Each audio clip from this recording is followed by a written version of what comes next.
Test, test, test. Test, test, test, test, test, test, test, test, test.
Yo, yo, yo, yo, yo, yo, yo.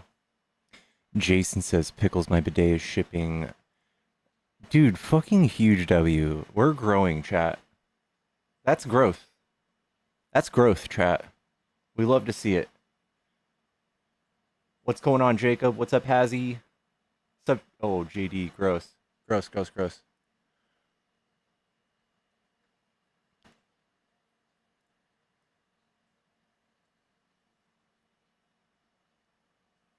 Mike's a bit staticky. Yeah, it's my AC unit. I'm gonna turn it off in a sec.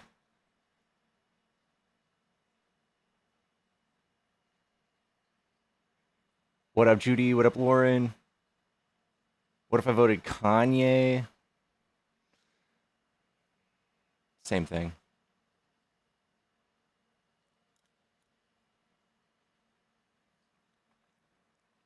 Yeah, you do. Yeah, you do, Vanessa. Yeah, you do. What's going on here? Hello? Hello? What's up? Are you a Trump supporter? Yeah. Okay. Yeah, actually, I was actually on here a couple days ago. Oh, okay. So, last time what you told me was that he didn't have any well, not any, but he had very few acts to show what he actually did for his statistics. Yeah. And I have a few statistics I'd like to read you. Statistics again? Mm-hmm. Okay. Yeah, this is for his 2016 to 2021 presidency. Or 2020. Is this off the whitehouse.gov? No, but it's checked.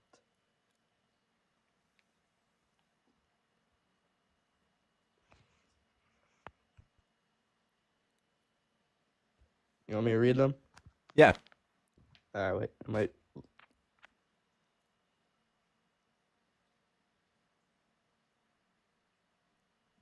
His Tax Cuts and Jobs Act in 2017 cut corporate tax rate back 35%.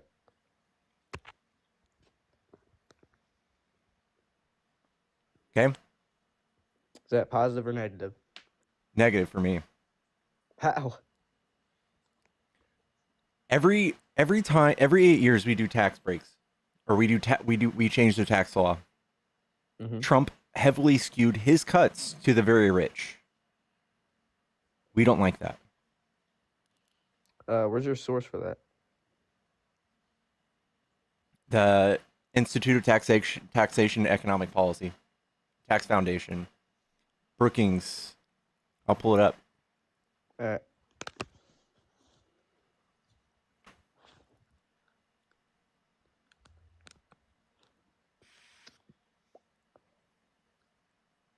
This is a distributional analysis. Beep, bop, boop. uh, Hold on.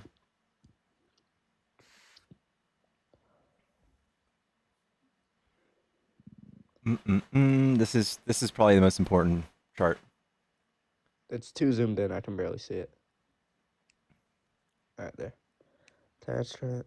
Is there any way that you can like me personally? I can lower the chat. Plus 79. You can hold your thumb on the screen and clear the screen. Oh yeah. That's not. You see how the first 5 bars on the left, the yellow ones, they go up? Mhm. That means tax liabilities for those tax brackets went up. Mhm. Everybody on the right that makes $360,000 or more, they got tax cuts. Mm. Not us. That's what he's going to do again too. And he exploded the deficit while doing that. The deficit in what? Like the amount of money we accrue as a government went down, so our debt went way up. Oh, We I didn't hear you say debt before. Yeah. Every year that goes by, we're spending about $180 billion on Trump's idea to give these people a tax break. Oh wait, what'd you say? Hold on, wait, mine. I'll probably be back in about like 2 minutes, but Okay. Chat, tap the screen. What's going on, y'all? What's going on, chat? Am I lactose intolerant? No. I'm good, guys. I'm good. I'm good. And it did not trickle down. You're right. You are correct.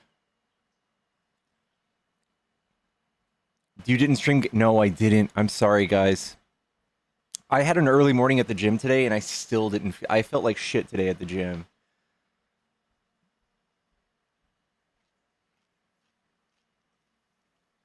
RJ, what up, dude? RJ lives when he tells me he loves me. Yeah. What game am I playing? I'm gonna play Assassin's Creed Shadows when I do stream. Just a nice little chill sesh.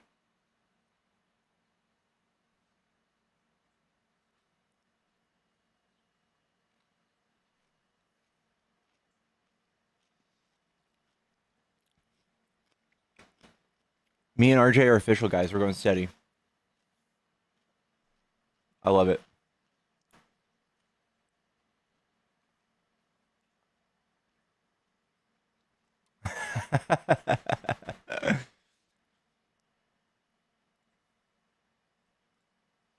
Chat, happy Friday. Chat, Trump got rid of the poverty department at HHS.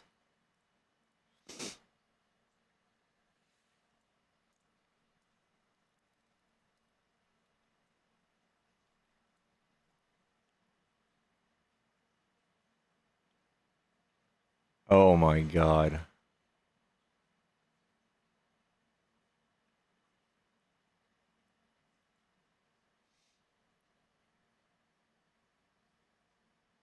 Oh my god.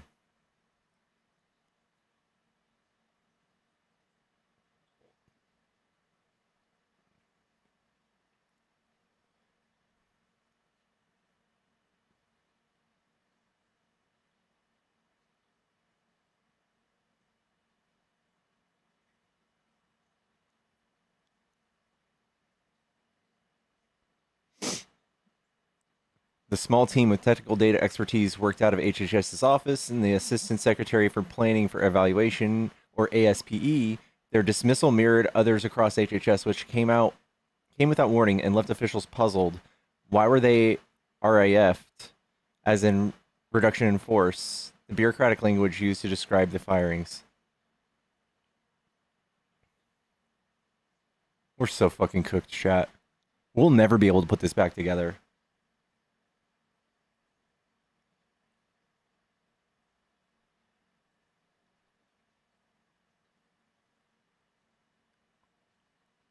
We're so fucking cooked.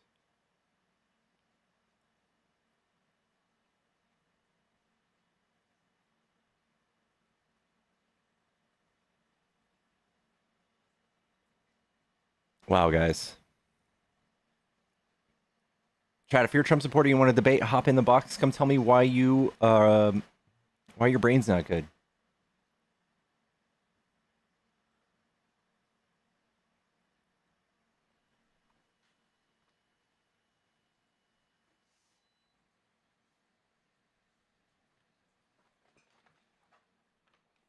Come tell me why your brain's not good, chat.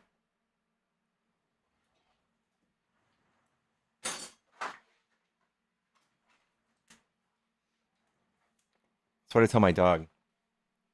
Make your bed. It's made. My dog just messed it up.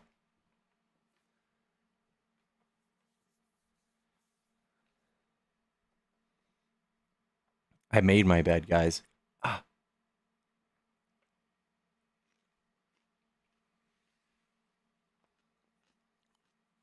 He wants to get citizens of Greenland 10K to help him annex it.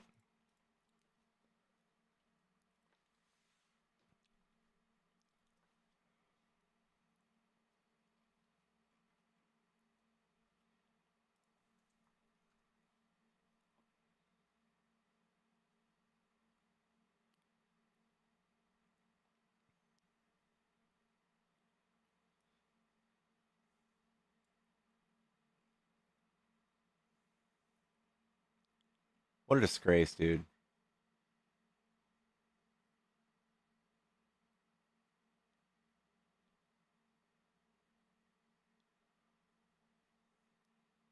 What a disgrace. 10K a year for all the citizens of Greenland.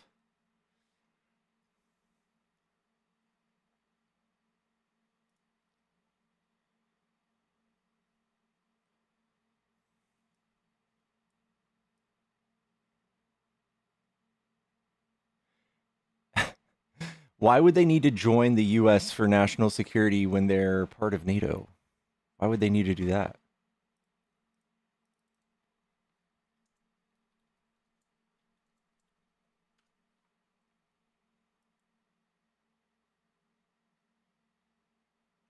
They just lie, dude. They just lie. How do you guys not see? I mean, how do you guys not see it?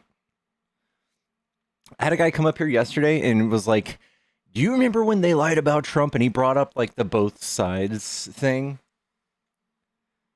You remember when they lied about that? It's like, dude, really? That's all you got? I have lies from this week that are egregious, like 12 times worse than that.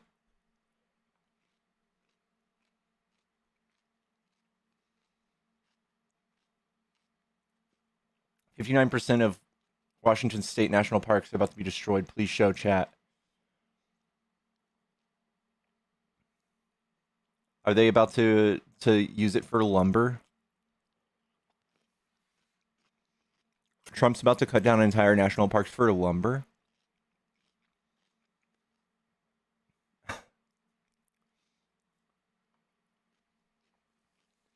It's the epitome of in-stage capitalism. That is insane.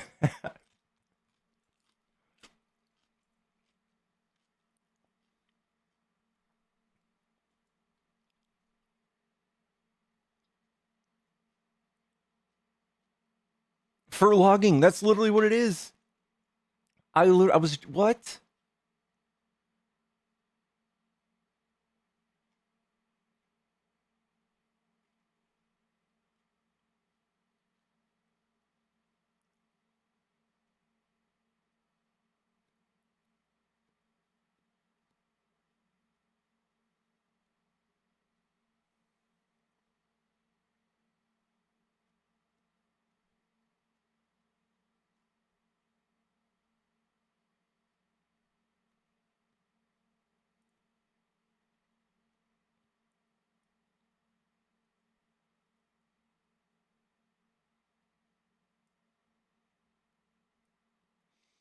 He's doing all these crazy executive orders while he's fucking with everybody's stocks and tariffs.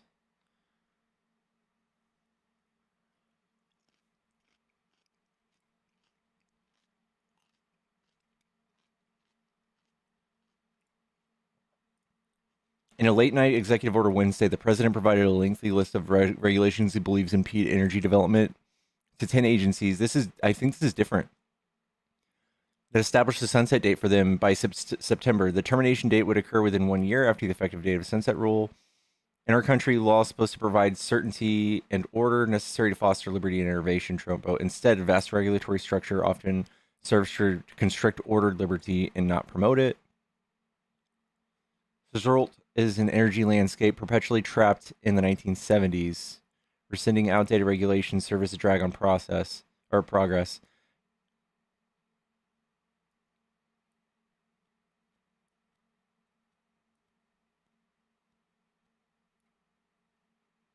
There would be no public hearings according to the order.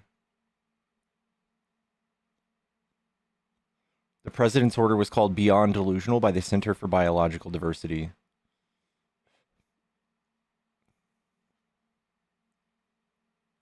Attempting to repeal every environmental safeguard enacted over the past 50 years with an executive order is beyond delusional. Trump's farcical directives aims to kill measures that protect endangered whales, prevent oil spills, and reduce the risk of nuclear accidents. This chaotic administration is obviously desperate to smash through every environmental guardrail that protects people or preserves wildlife. But steps like this will be laughed out of court. I hope so. Man.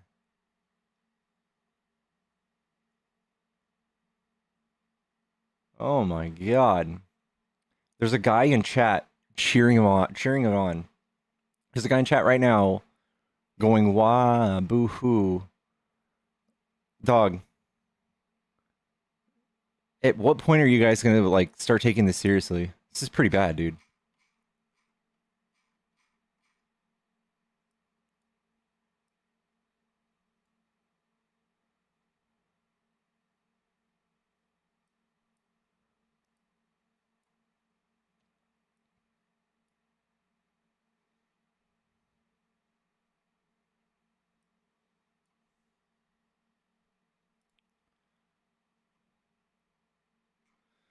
Woof.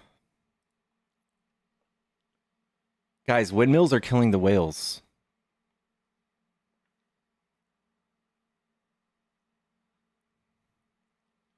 And then Trump goes and writes a thing like this to fuck over endangered species.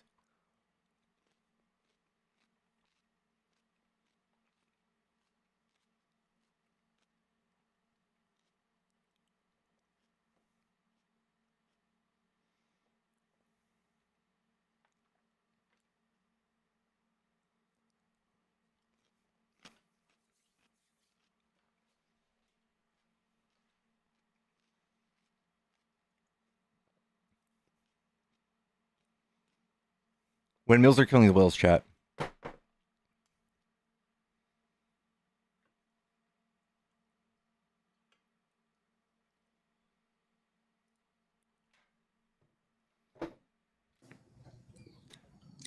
What's up, dude? How are you? I'm doing okay, man. How are you? I'm actually great. It's Friday and I'm off work. So that's always a plus. How do you feel about Trump using Washington state parks for lumber? Haven't seen that one, Pickles. How would you feel if he Haven't did seen that? Washington State Park? How big is that? Does it How matter? much land? If it's really big, that's bad. If it's small, that's real bad. Yeah, I mean, if we're trying to bring down the cost of lumber temporarily, though, if it's huge. Temporarily? Yeah, until we figure things out. Oh my god. We're cutting down national parks to do that? How big is it? I'm not saying take it all down. I don't believe in that. I hate how packed Florida is already, but This is from Fox. Trump orders open up of all Washington national forests for logging. 59% of the land for logging. 59%. 176,000 square miles. I'd have to look into that one. Because he could be like, it could also be like cleaning up the forest, like he likes to say. Oh my god. Come on, bro. They're doing it for logging. Again, I'd have to look into that a little bit more. Oh my That's god. probably breaking news, isn't it? Yeah. You guys are panouches, dude. You can't criticize him one bit. I mean, I'd have to look into it. I definitely would criticize it if it was like Washington State Park is going to be without trees in like a decade. I guess this shows a map of all the trees. Forest health and fields emergency situation. Lands. Yeah, a lot We of it's in get we get California. we get most of our lumber from Canada. And it's also better lumber because it's in the cold. Just the way that it grows. It takes longer to grow, or it just grows differently. It's more dense. Yeah, they have better trees, like up there. Kind of like when you get closer to the states that the trees are in, there are better trees than the states that there are no tree cutting happening. What do you want to talk about, bro? So I found a little screenshot thing that I had pulled up earlier, and it shows the same exact type of stock market and economist talk and everything like that in Donald Trump's first administration, and then it'll show you where the stock market started when he walked in and where it left, and the same with the Joe Biden administration. And I just wanted to show you guys, if you didn't know, how much better it did. So during the Biden administration, we were crawling out of a pandemic.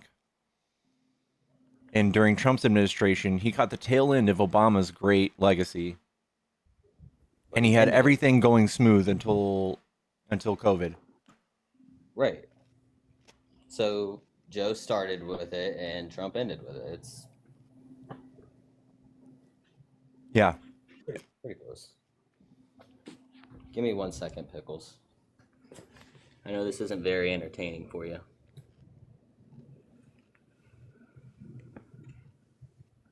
Flip my screen. This is pretty much what I'm summing up here. If you could like half screen it or something.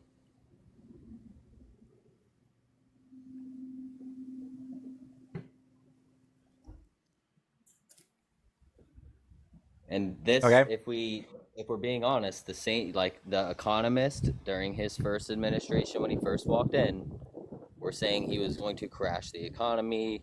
Same rhetoric was happening. I mean, on the news media, if we're being honest, everybody was saying the same exact things. This is a big cope. It's a big cope, bro. He is doing things that are fucking up the stock market right now by himself. It's right? like fluctuating a little bit, but the stock market's still up 68% ish around. It's Like, we're since still it's all down. up. We're still down from when he imposed tariffs at first. The only reason it's going up is he's reversing his own ideas of tariffs. Right, but what was the highest that Joe Biden's stock market ever even got? Like 42,000 on the Dow? Sure. Yeah, so like we're at our lowest a couple thousand under his best on the Dow. Hold on.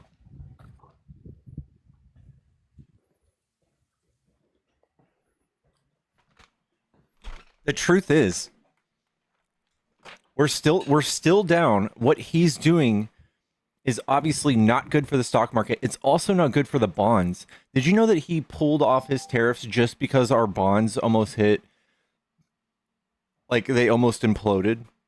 Our currency almost imploded, and that's why he reversed the tariffs.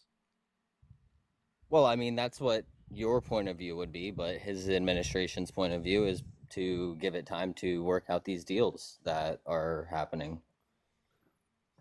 And he didn't completely do away with tariffs either. A lot of people that I've talked to today, again, keep repeating the fact that he completely did away with tariffs. He paused the didn't. reciprocal tariffs, but he laid a blanket tariff across every country still. Every country still has a blanket 10% tariff during the pause. And this is not my opinion, by the way. This is proof. Yes, U.S. Treasury bonds experienced a sharp sell-off and a spike in yields in recent days, raising concerns about U.S. economy and its safe haven status. This sell-off was triggered by a combination of factors, including concerns about Trump's trade policies, worry about the U.S. deficit, and hedge fund activity. Yeah, yeah. Would you agree that half of the stockholders are probably Democratic and don't agree with his policy and are nervous about his economic policy and It has pulled their nothing to do stocks with your out? politics. It just means that you have no certainty on how this is going to work, on how it's if it's going to be good. Putting a tariff in between you and the things you import as a business completely disrupts the way you can do business and fucks up your profit margin, fucks up your business model, and no one knows if they're going to be profitable after Trump is done measuring his dick with Xi Jinping. I mean, at the end of the day, what is going to happen in a few months though if like would you guys like concede to the idea of if everybody came back to a better deal, better tariffs across the board? It was proven that we were paying X and now we're paying Yeah, Y. but so far he's pretty much lied about all this, right? He's lied and said, "Oh, we're doing this because we're in a trade deficit, or they have unfair tariffs, or these reciprocal." When we look at every single one of these countries that he tariffed, they're not reciprocal tariffs, and even just a 10% blanket tariff is still fucking them, and it still hurts us. Why would a company even do a 3% tariff on their own citizens if it didn't do something? And now we look at 10% tariffs as if it's not a big deal. He's using them to the 10%, I believe, is probably just to reel in some tax dollars. Yeah, I mean, I see your point there. But I mean, even 84 Pelosi and Chuck Schumer would disagree with you, and now their position's completely changed. What do you mean? They laid out they laid out an entire billboard in front of Congress explaining exactly what Donald Trump was explaining the other day about the trade deficit and the tariffs that we are paying in other countries and how unfair trade is happening. It was almost word for word. Pelosi, Congress, Pelosi talks deficit, Congress 80, I think it was like an 84. in 1984?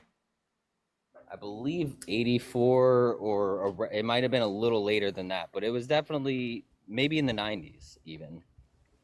Maybe it was 94. But early Pelosi and Chuck Schumer both. Okay. Can you tell me why trade deficits are inherently bad?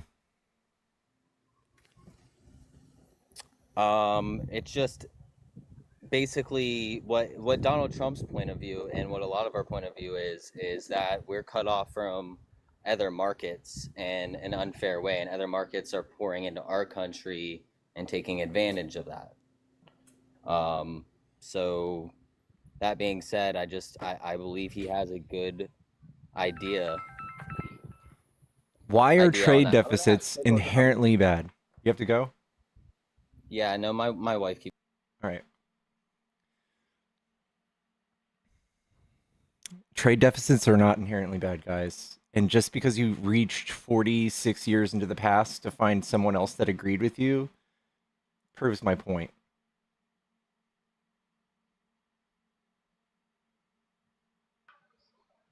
Hello? Hello, Jonda? No. I don't think they're here. Yellow? Hello? What's up? Are you a Trump supporter? Yes, sir. All right. Why do you like Trump?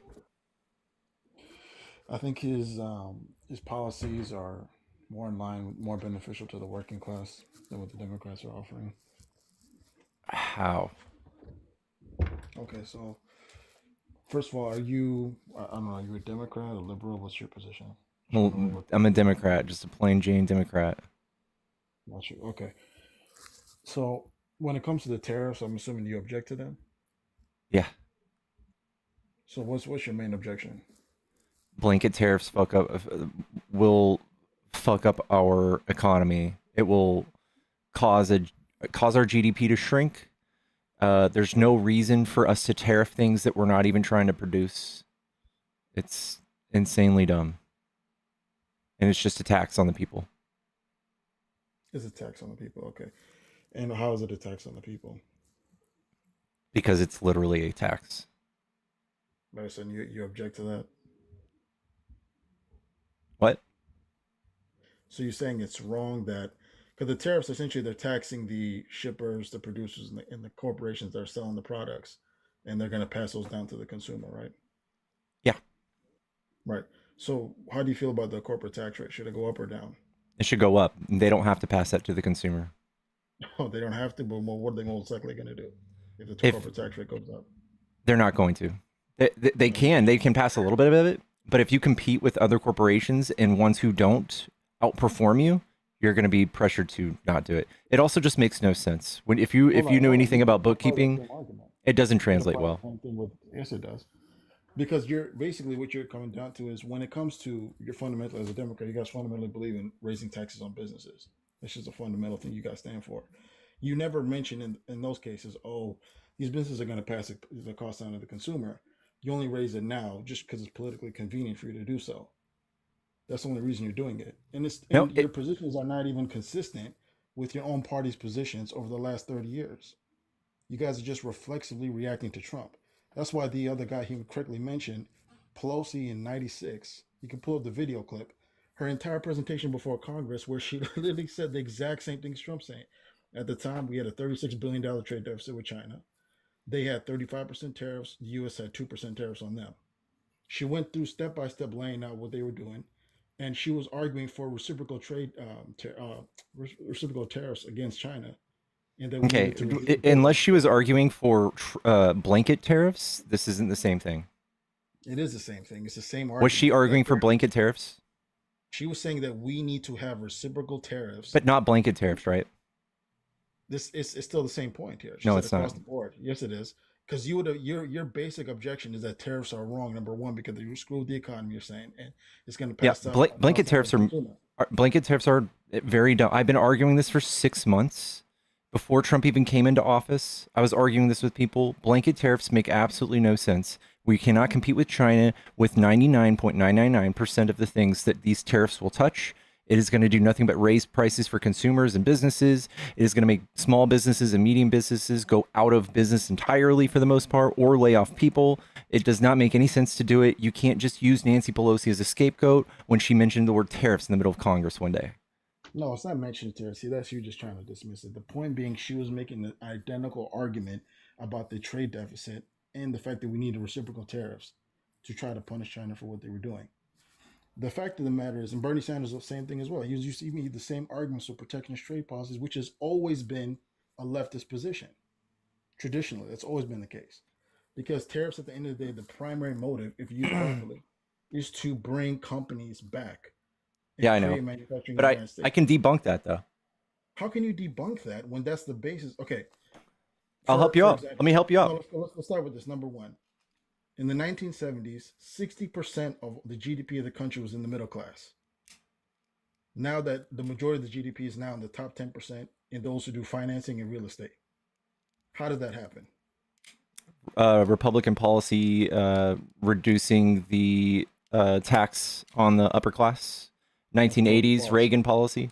100% false. It had nothing to do with tax policy. Okay, Because tell me if how you it look, happened. it happened because at the time in the 1970s, 25% of all U.S. jobs were manufacturing. From the 50s up to the 70s, 90% of all manufacturing in the world was done in the United States. At And that time, how a does person that could get change the hold on, wealth? let me make one point.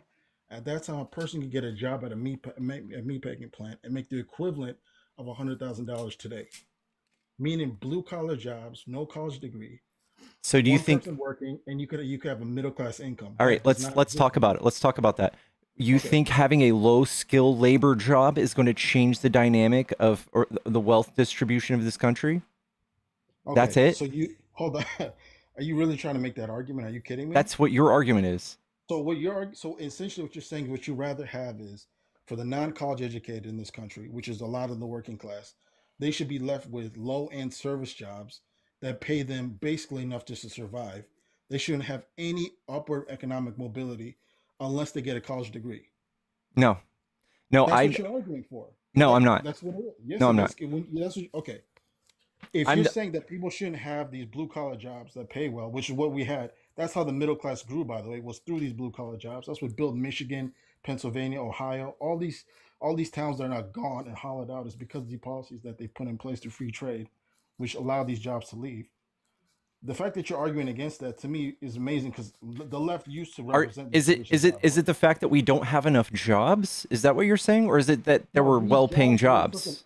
these jobs were taken away because of free trade, like NAFTA, for example, where You're it gave just saying companies how the jobs left. Are you saying the jobs themselves gave us wealth? these jobs themselves gave an avenue for people to move up and make money without Manufacturing having to. jobs. Yes, 100%. It Are you gave kidding me? people economic You want to mobility. hear what I just told you earlier? I said in the 1970s, 60% of the nation's GDP was in the middle class. All right, I'm gonna help you out. Okay, this is called the wealth gap. So what happened in 1980? You see where they all are conjoined all the way up until 1980. The 95th Mhm. percentile, the richest of the rich, and then the median income, and then the poorest of the poor. They Yes. all divided at 1980 when Reagan got his big dick beaters on the tax code and gave wealthy people a huge tax cut. And what happened before this is when people were faced with like a 41% tax liability at the end of the year. Say you had a $5 million check you're about to write to the IRS. You said, fuck that. I'm not going to do that. I'm going to give all of my employees a raise. I'm going to give them fucking pensions. I'm going to buy them company vehicles. I'm going to start a new franchise. And then your tax liability would be 1 million or $0. That's why there was a smaller wealth gap, not because a bunch of people were touching meat in a meat factory. My gosh, you have missed my argument completely altogether. The fact is that these jobs were available across the country. I don't even understand what you're essentially arguing is that these blue collar jobs that pay people middle class incomes were essentially not beneficial to the growth of the middle class and was a way for people to move up without needing a college degree. You're really trying to make that argument? No, I'm not talking about. I don't think that these manufacturing jobs are the only thing that give people the chance to move up in the workplace. I don't think they're. In fact, we don't have a problem with people looking for jobs. We have 4.2% unemployment. We have 7 million open jobs. That's Nobody's looking for ridiculous. a fucking job, bro. The jobs that people are getting are service level jobs that don't pay jack squat. And you With the think a rise, meatpacking plant would be hold better? on, with the rise of the cost of living, a $20 an hour job, even a $25 an hour job, you're barely breaking even in a lot of parts of the country. That's not sufficient. Would you say we For- should raise minimum wage? Yes, but if you do it artificially without using the market, it's just gonna lose a bunch of jobs. You have to have a market pressure that forces the entire market to adjust. What How do you do would that? pressure Hold on, make people my to do point. that? There's two things. First of all, the two things that create a downward pull on wages and the value of labor are illegal immigration and free trade. Those two things have a downward pull. Why?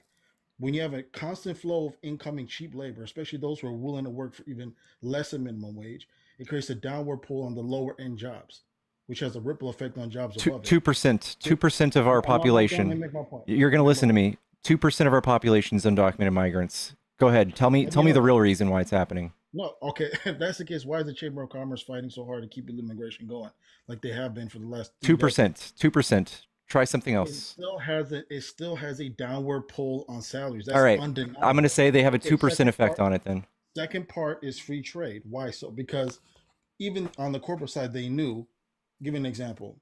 They used to be able to pay an American, let's say, let's go back to the 80s and 70s, for example, pay an American $25 an hour, which at the time, today that'd be what, $40, $45 today, to do, let's say, let an assembly line. They would take that factory to Mexico, pay a Mexican $3 to do it. Mm-hmm. Now that incentive was allowed because there were no trade barriers or non tariff trade barriers in place to punish companies for doing that. So now they had two things working at the same time, and that primarily is what took away the leverage that American workers had, which they had Why prior were to they moving to Mexico? Why did they do that? because they wanted to get away from having to pay Americans the fee and gain have obviously greater profit. Right? Being There you labor. go. So So that's my point. so what would allow us to change that, right? We have a By very putting in barriers to punish companies for doing that. no, that still doesn't do anything Because if we put up tariffs, the only customers will be domestic. The only customers for these manufacturing goods would be domestic, and our trade deficits will not change. We would just be buying it from ourselves. Other countries are not going to buy things from us because our dollar is worth too much. We are an importing company. We are a consumer country because our dollar is worth a lot. China artificially keeps their dollar at a low price. They keep their dollar at a low value artificially. In fact, they invest in bonds here in the United States to keep our dollar more expensive than theirs, just so that we can buy their shit. Yes, but We still can have never the ever biggest compete market. with China or Mexico's minimum wage. Go ahead. America takes up 25% of the world's GDP. We still have the largest economic market in the world. Yeah. While we have that, we have to use that leverage to our benefit to put in place a better system that is more advantageous to us and our businesses. Yeah, and it's not going to happen with Hold just on, hold on. tariffs. If tariffs are so terrible, why does every other developed country use them against us? Why is They that? don't Can you use them tell at the us? same level at all. No, Not they even use- close. okay, because Name they one don't country. just- Name one they- country that has hold on. blanket tariffs on us. Go ahead. They don't use just tariffs; they use non-tariff trade barriers as well. Government procurement, all type of things they put in place to make it almost impossible for our businesses to compete. I in their still market. don't hear. I still don't hear an That- avenue. You're not making. You're avoiding the whole my question. You're just Why talking do about they tariffs. go- Even if we tariff the fuck out of all of these countries, there's no reason to build manufacturing facilities here in the U.S. because it would cost so much to produce goods that nobody would buy it besides us. We still have the biggest market. Our consumer base is the largest consumer base. Okay, That's but the that doesn't whole fix point. the trade deficit, does it? It doesn't necessarily have to if it strengthens. So the our trade deficit is businesses, not because inherently bad? because the end goal here primarily is to make it to where companies are incentivized to stay in the States and manufacture here, hire Americans. That's the whole point. No, but it still doesn't. It's From still not an American- hold on, incentive. From the American labor perspective, it gives American workers leverage, which they used to have prior to this free trade system. That's It's the still whole reason American it still labor doesn't was change the able to dynamic of bargain. us My versus the point rest is of the that world. that was Still how doesn't they were change able it. to collectively bargain higher benefits, wages, and all. Yeah, the Democrats labor did that they for did. you. No, that was workers. You did it can't through have the both. leveraging unions. You can't have both. You have to have Democrats a are the vote. ones who brought forth workers' rights and unions. And Democrats were for tariffs and protectionist trade policy up until 5 minutes ago. That's what I'm trying to No, get you to understand. we're against blanket tariffs, bub, because No, they're they were dumb. not. They don't work. Bernie Sanders, go back and pull up his quotes prior to his political run in 2015. If he doesn't say blanket tariffs, I'm gonna laugh you out of the box. Tariffs, you're putting the caveat of blanket tariffs. He Yeah. always made the argument for tariffs No, in general. No. Yes, he did. It's a fact. You can't even deny it. Same with Pelosi. Same with Schumer. This has always been a left wing position. The Republicans never wanted. you can't tariffs. tell me what my The position Republicans- is. The Republicans Sorry. have wanted free trade from the longest. They're only adjusting because Trump is introducing that populism. I know, to the but his Republican Party. fix doesn't make any sense. It's incoherent. Better than the status quo in not doing anything. For example, how else would you account for the destruction of the working class over the last 40 years? And what would you offer as a better solution to bring back leverage to their side? Okay, so you just saw my explanation as to how tax breaks for the rich hurt and killed the middle class. That was the right's doing. That's what they did. And tariffs are not going to fix our problem with being able to manufacture and export goods because our dollar is still going to be worth way too much. And tariffs of this nature, tariffing the whole world, especially with blanket tariffs, is going to do nothing but make the dollar appreciate, meaning it's going to go up in value. It completely does the opposite of what you want. What you want is for the dollar to tank. You want it to be worth close to nothing so that $7 an hour is not enough to make it more expensive than China when it produces the same good. No, that's not what I want. That's obviously would be against what I want. I want a system in place that makes it basically impossible for China to compete with our businesses because of their cheap labor. We're only 13% of their market. We're not going to do much to them. We're only 13%. I'm not worried about what their market. I'm worried about protecting our industries. That's the whole point. We want to create. What industry? We have 4% unemployment. What's going on? You need a job? The unemployment. Hold on. The unemployment rate, by in and of itself, doesn't account for anything. Especially when the jobs that you're mentioning are low-end jobs. Don't pay anything. Where can I go look at what the jobs are compared to 1970s? How can I look at the dynamic of what the jobs were paying? So you're really going to try to make an argument that they weren't better paying jobs prior No, to the the wealth gap was smaller unfortunate free because of trade? the thing I just explained to you. You used to be It able, wasn't just 1980, you taxes. used to be able Because to work at Walmart and pack groceries and go buy a fucking house with an Egg McMuffin. You can't do that anymore because you guys have fucked up the economy so bad. no, that's because of free trade, man. It's Everyone not knows because of that. It's not free because of trade taxes. accelerates the Because economy. okay, for in 1950s, for example, the effective high-end tax rate was around 90%. No one was paying any of that. Exactly. With And you all know the why? with all the workarounds and loopholes that were in place, even then, no No, one was I just paying more than showed you. I just 38%. showed you why they weren't paying it because they were paying their employees more and giving them pensions, which they don't do anymore. No, even when it came to the actual thing, you can look up the records. No one was ended up paying more than 38%. They were with all Exactly. the And you know loopholes. why? Because So they that's play their employees more, bub. I don't know no, how else not to just tell that, you. not I'm just so that. sorry this is happening to you. With all the write-offs and everything, the same thing was in place. They're no different than today. No. If you implemented a Reagan ninety legalized percent stock tax, buybacks. That's what if happened. you implemented a 90% tax today, you would hardly get any of that revenue because they would just find a I would workaround love like they that. always I do. would love that. Exactly. And it's Because not going to they would happen. find a thing called paying their employees more. No, because that's not the case. Because the jobs that were available is what was the key to people to coming up. That's the part you just don't want to acknowledge because you know if you do, you understand the necessity for tariffs. So Because you're you have to saying that now hold if on, you have if to we play the raise game the if where you're there so weren't good paying jobs back then. okay, you're That's the game you're playing right now. no, I'm not saying that. And what you're saying is, in one instance, you're saying that raising taxes on corporation is going to cause the cost of goods to go up, and in the other instance, you're saying, oh, they find loopholes to eat it all. Which one is it, No, dude? no, you don't hear what I'm saying. I said the issue of the cost of goods going up because of tax, that's on you guys because you guys argue for the higher taxes on corporations and businesses, while at the same time critiquing the tariffs for raising the cost on consumers when your position is do the exact same thing. You're just not consistent, and you don't Okay, obviously you don't care because 7% taxes is already inherently less than the 10% tariffs Trump is hold on, doing. what's the current corporate tax rate? It's like 25, 26%, 21, 21. And where do you want it to go? 40 plus, 28, right? Where do you want it to go? What's the corporate 28. tax rate you want? Okay, so you want it to go up 7%. You're telling me they're not going to pass that down? No. Of course, you're lying, man. Come on, man. You're only saying All that. right, let You're only me saying help you that out. because you don't want to be called out for being inconsistent in your No, position, which let I me understand. tell you why. Let me tell you why. Okay, this is company number one, and they're going to try to increase the cost of labor and material. So this is labor, this is material, and this is them bumping their tax liability somehow. This math is totally incoherent anyway you look at it, but just for me explaining it to you, they're going to pass it down, and their cost of goods sold is going to be 7% higher. So they're going to have a 7% higher good. Say they sell bagels, and their bagel is now $1.07, and this other company, company number two, sells bagels for $1, and they don't do it. This company is going to outsell and outperform this company because they will have more customers. If I'm a Of customer course. and I go shopping for bagels and I find bagels for 7 cents less, I'm going to buy the dollar bagels, and they're going to have way more revenue.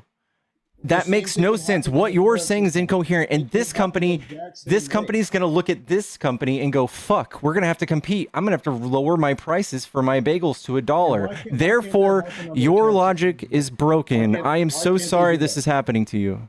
Now tell me why can't they do that under the tariff system as well? Because the same argument. There's the government is imposing a raise I've on got fees on them, whether it be taxes or because whether a it be tariffs. tariff Hold is on, here's my inherently a point. cost of goods sold.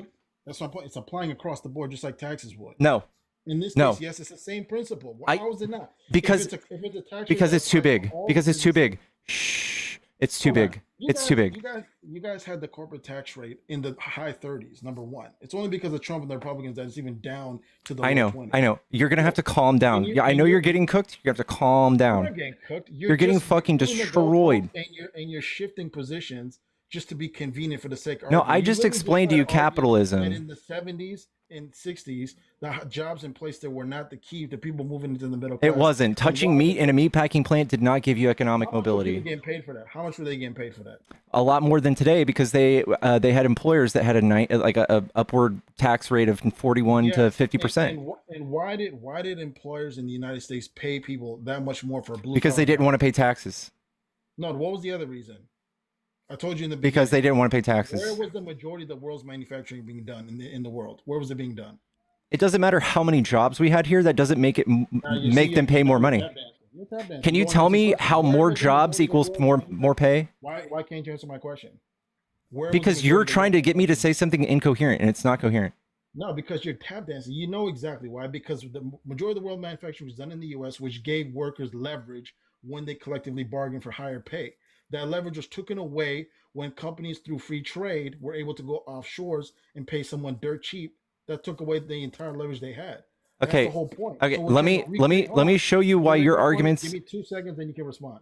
Then, when you bring tariffs in, you create a situation where the incentive for companies to go off overseas is taken away, which forces them to stay in the states. Which does what? It gives workers leverage. Why? Because these companies now have to hire in America. That gives workers more leverage and increased labor scarcity, which raises the cost and value of labor.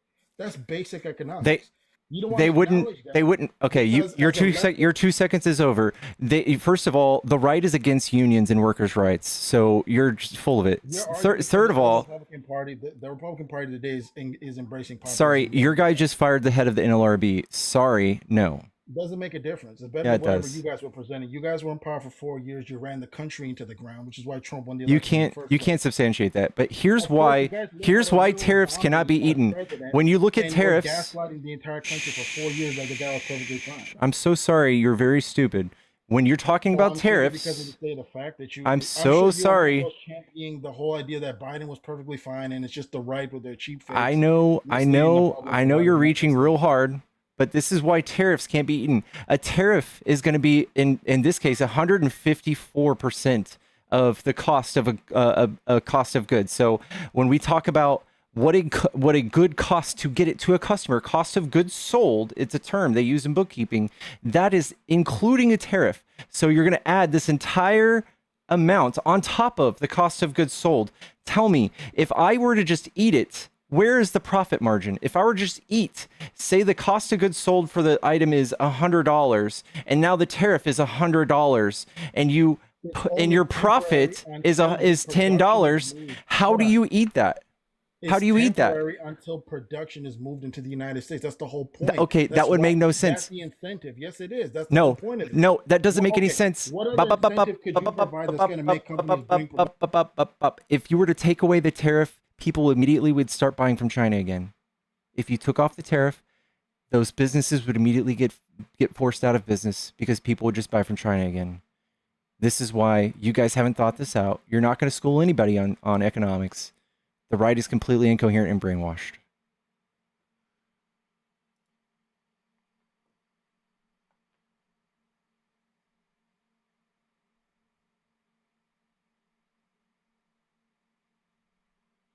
I invited you to unmute.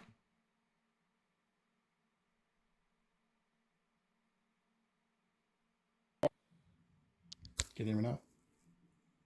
Yeah. Okay, so what solution would you provide to bring companies to bring production back to the United States? What would be a better solution other than We would tariffs? we'd have to completely implode the dollar. And so that would not have a negative effect on people. It would. That's why this is a Of dumb course. idea. This is a whole dumb Okay. idea. Nobody's looking for So jobs. either way, there's going to be some short-term pain in order to reach a long-term benefit. So We don't need this. No one's asking for well, any you of don't need this. this because you're obviously doing fine, but there's a significant portion of the country Do that's you need a job? completely ruined. No, I don't. But there's a lot of people in America that need to not just a job, because people can have just a job just to get by. We're talking about being in a position where you don't have to have a college You degree to have economic upward mobility. Now, I'm asking you once again, without using tariffs, what would you put in place that would allow for people to have higher paying jobs from a blue collar or non college educated background? I would do what would you put? $17 minimum wage. Even $17 is nothing. $17 in this day and age, and especially depending on where you live, you're still that's like you're not even going to be able to break Well, even. that's my answer. That's that. See, that's what I'm saying. Look at where you're at. So you have nothing, and you basically are saying the What status are quo you is trying to fix? acceptable. You're trying to fix nothing. I'm trying to fix what's been broken for the last 40 years. If you're trying to fix wealth inequality, welcome to the Not left. just Welcome to the we're Democrat talking about. Party. That's what we're doing. We're all for populism. If you're for populism, I'm for populism. When it comes down to the issue of what happened It's not like, for example, what we have today. This is how it's always been. This has only been done over the last 3 decades because of a certain set of policies. In this case, free trade. The fact that we can reverse that and try to bring back a system that what we had before, I don't see what's the problem with that. No, I think you can't argue for wealth gap. You can't argue against the wealth gap and say that free trade is bad. All we have to do is increase minimum wage, and people would make a living wage. You wouldn't have to worry about it. They would be able to have enough money left over to invest and become entrepreneurs. They would have enough money to do all sorts of stuff, just like your grandpa did. $17 is nothing. That's okay, nothing. Well then it's a start. It's better than 7.25, bro. 7 obviously is terrible. Either one is terrible. Yeah, and tell me the last time Republicans voted to increase it. Tell me. I don't because the minimum wage argument to me doesn't work because that's artificial. That's not creating an entire market. Yeah, it's a safeguard. Tariffs are artificial. You fucking goon. No, you don't hear what I'm saying. I'm saying when you create a system that pressures the entire market to shift and to create a system that creates upward pressure on wages, which is what I'm trying to get you to understand. You're completely avoiding that argument altogether. In fact, let me ask you this: when it comes to illegal immigration, you're okay with it, right? And people coming in and just immediately becoming no, I think it's almost a non-issue though. Oh, of course it is. Okay. Yeah. So then you're not a serious person, man. No, you guys. Nobody's been able to tell me. Nobody's been able to tell me. Acknowledge that illegal immigration and free trade, both of the primary forces that pull down the wages of Americans and the value of labor in this country, then you're not being a serious person. No, they have a 2% represent. They're 80% more likely to become entrepreneurs. So you're just full of it, dude. That's not even just my argument at all. You just avoided it and just went on to a different thing. Yeah, are people mowing lawns, doing landscaping, pulling down wages of people in factories like you're crying about? Off the board, yes, they are. What are you talking about, no. man? You're saying that if you constantly import cheap labor, that's not going to create a downward effect on labor. Maybe a 2%. Okay, let me ask you this: how do you increase the value of labor? Then, can you explain me that? What we can do is just we can increase minimum wage, because if we allowed it, we still allow companies to. We allow companies to pay people like $3 an hour for waiting jobs. This guy, you don't even. Okay, I can tell. Do you have any background in economics? What's your background? I've owned multiple businesses. Okay, me too. Now you're telling me that when it comes to bringing in, for example, the value of labor is tied to scarcity and demand, right? You do agree with that, correct? Sure. Okay, so now if you bring in millions of people who are willing to work lower end service level jobs for admin or below minimum wage, and on top of that, you have an ability for companies or an incentive for companies to take jobs that work here and ship them overseas and pay someone less to do it. Are those things going to have a negative effect on the scarcity? A 2% negative effect. Yeah. I didn't ask what. I'm asking if they will. Yeah, you're starting at the smallest percentile or the smallest part of the problem. Are you going to answer the question? Or are you just going to? I am admitting a 2%. Yeah, they have a 2% effect on it. I didn't ask you the percentage. Does it? I'm sorry, this hurts your argument, but it does by 2%. Stop talking like a woman. I'm not talking to you like a man. When it comes to the point, does it have a negative effect on yes or no? Yes, by 2%. Yes. So now, if you did the opposite of that, would it have a positive effect or a negative effect? We have 7 million open jobs right now. Are people's wages skyrocketing? Are people's wages skyrocketing? Answer what I'm asking. I know this hurts your feelings. This is not black and white. There is nuance. I don't like talking to there is nuance. I'm asking you a straight question. There is nuance. You're trying to get the answer you want, and I am trying to reason with you with nuance. Straight up. When you ask me a question, I give I'm you a so sorry that I'm answering with nuance. Stop talking like an effeminate man. Talk to me like I don't know what you're talking about. I'm talking to you. I'm talking to you the way that I know how to talk to people. I want a straight answer. You understand me? You're on my channel. You're gonna get the response I want to give you. You understand me? You're just avoiding the question because you're playing games.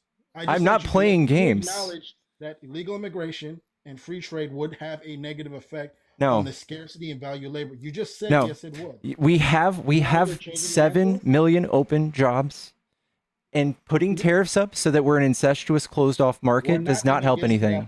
We're just dealing with the value of labor. You said you own businesses, so this is something you should know very well. Yeah. You agreed value of labor is directly tied to what? Scarcity and demand. That's what affects the value of labor. You agree with that, right? Yeah. Okay. You acknowledged illegal migration and free trade both have a negative effect on the scarcity and demand of labor. Yes, correct? Yes. Thank you. So I asked you straightforward, if you did the opposite of those two things, would that have a positive or negative effect on those two issues? Positive. Thank you, Andrew, Thank for you. the That's galaxy. it. That's All it, right. man. All right. You see how hard it was? And All right. instead of you doing your little And tap let's dance, talk about your little thing, you how could see how that easy is when you answer that. So now when you do the opposite, what do you think's gonna happen? Menace. This is not the biggest issue we're looking at today. What you guys are trying to solve is incoherent. The way you're trying to solve it does not make any sense because we will never become a manufacturer of goods that sells to the rest of the world if you raise wages, especially if you raise wages. It does not make any sense. Nobody's going to buy our product. And in the second Trump takes the tariffs down, those jobs will disappear. People are going to go out of business. We'll have a recession. Good job. Wow. So you just agree with me on the key principle of how we raise the value of labor, which is demand and Yeah, scarcity. you got to think long term. You acknowledged that the two primary things that we're trying to combat right now are the two have Yeah, a the negative way effect on you're both. combating them is temporary. So no, but let me ask you this. You agree that if we do the opposite of those two things, it has a positive effect, meaning the value of labor would go up. Now, I'll ask you a question. Let me see if you can give me a straight answer, not tap dance. What other option would you present that would have the value of labor go up?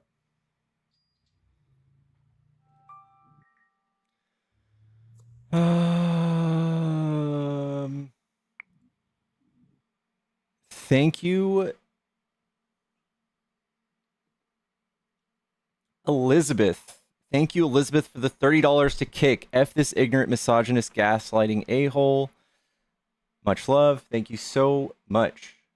Chat, W. Elizabeth's in chat. Yellow? Hi, can you hear me? Yeah, are you a Trump supporter? No, I just wanted to say, I just wanted to reply to that guy that he was missing education and skill level and everything. So I wanted to reply to that guy. Anyway, thanks a lot.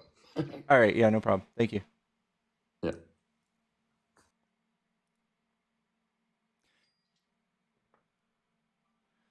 Jolie, thank you for the $5. He's boring me. All right, thank you. Yeah, me too.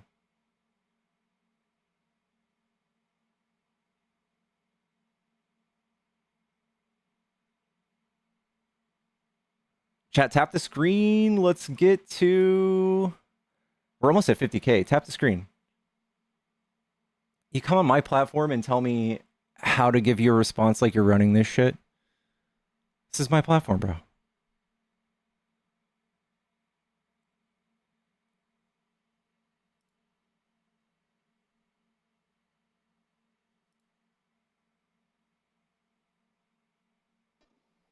Yellow?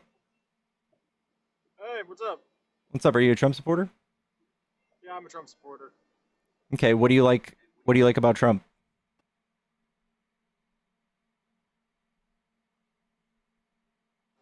Minus the tariffs, I don't like the tariffs that much. I could like the social aspects of them a little bit better, but it's more of a. I can take some stuff I like about him, and I hate some stuff about him, but it's just I support him overall. Okay, what are some good things you like about him? It's just more of socially. I like more of the traditional sense, while allowing people to still do what they want. So he isn't like saying, "Hey, let's arrest people who are homosexual or lesbian and all that." I'm more of a libertarian right, so economically I'm more conservative. Wait, libertarian would mean you wouldn't even agree with borders, enforcing borders. I'm sorry? Can you speak up? Sorry, it's.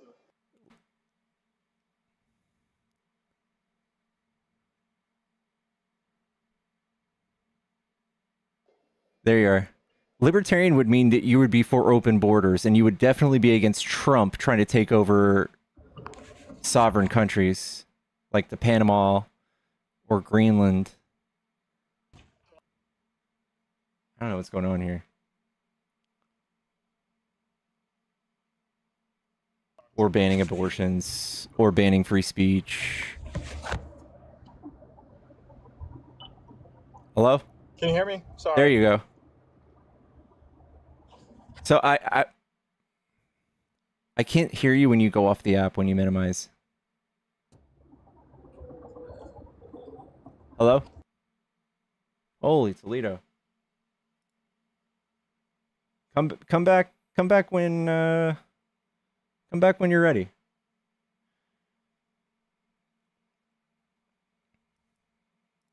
I like Trump because he's not going around arresting gay people. What? Is that what he said? I don't think you don't get kudos for that. Do you get kudos for that these days?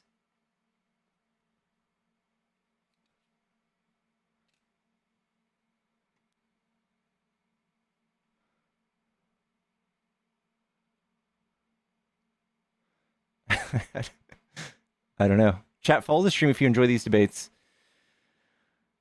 Guys, if you want to debate and you're on YouTube, come to my TikTok. Make a TikTok or something. Come up here in TikTok and you can hit the request. Trump's not trying to take over any sovereign countries. That's such bullshit. All right, explain Greenland. Explain Panama again. Didn't we have military right now present in Panama? Can you explain what we're doing there? Can you explain what he's doing? What Pete Hegseth is doing with a bunch of military people in Panama?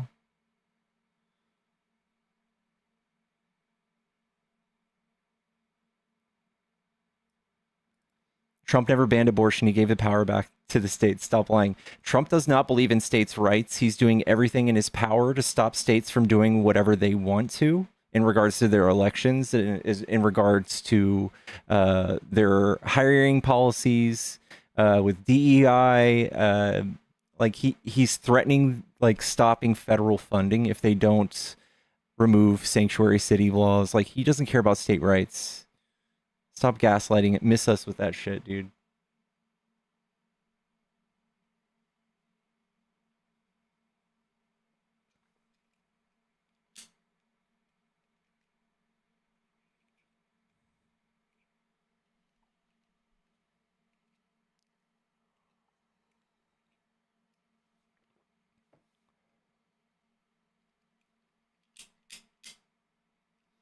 Remember when he didn't want to send any aid for the fires? Yeah. It's like California, they didn't vote for me. They don't get money. What a prick. And then he went around campaigning about how Joe Biden wasn't doing enough for people in other instances. Meanwhile, like 40 people died a couple weeks ago. He was golfing. He's never even mentioned it. He's never even addressed it. He has tweeted about how he's won some golf tournaments recently, though. That's pretty sick. It's pretty sick. I'm sure the grieving families saw that one as a plus. Trump's administration is DEI. So true. So true.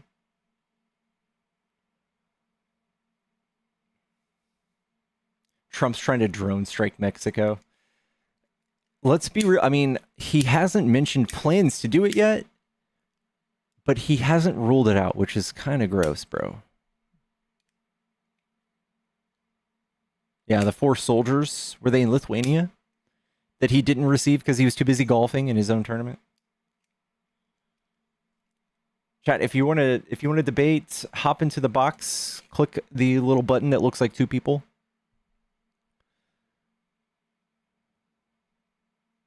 Also, it's $25 to kick. Next week, I'm going to be raising that price to $40. I believe that's my official stance. Next week's going to be $40. Because moments like this where we have gaps. Thank you so much, babe.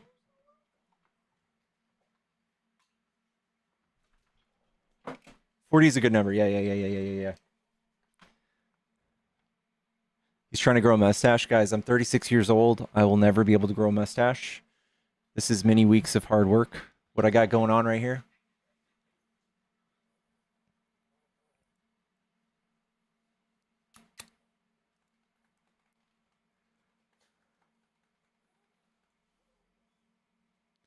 It's all right, guys. You'll love me through it. I can help with that. Yeah, chat. Trump's tariff is raising my my kick price. That last guest convinced me that I need to bring myself out of the lower tax bracket. It's my own. It's my own duty to do that.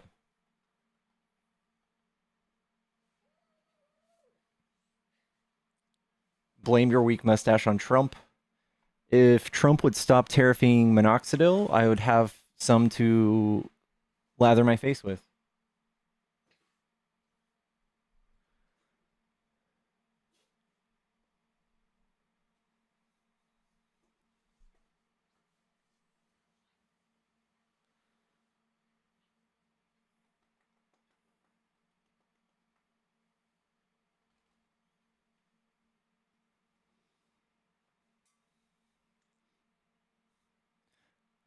Low T lefty. Guys, I actually have had my testosterone levels checked and I'm actually pretty fine. I'm okay.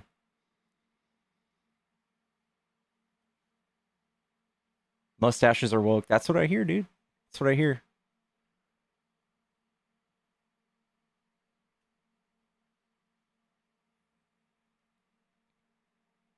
Is that my mom? It's my mommy.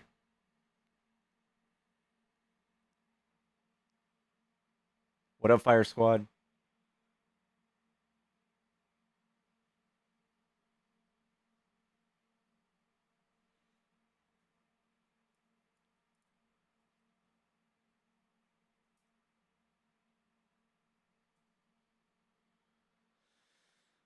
Ah, goodness gracious. Does she have pink hair? Yeah, it's new, guys. It's new. We were like, hey, how do we become more woke? And it was between her dyeing her hair pink and me dyeing my mustache blue. And we landed on that.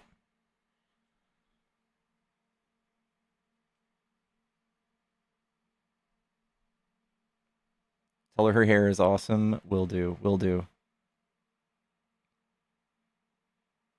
Am I a transgender female? What if I am? That would make me awesome as fuck.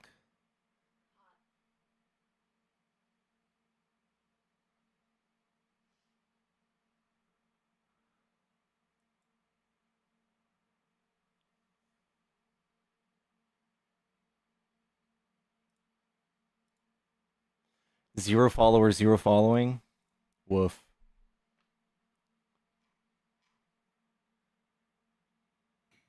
Hello? Hey, yo, you hear me?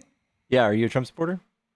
I am, and the reason I got 0 followers is because I just came from YouTube. Oh, okay. What do you like about Trump? Yeah. I gotta say, I like a lot.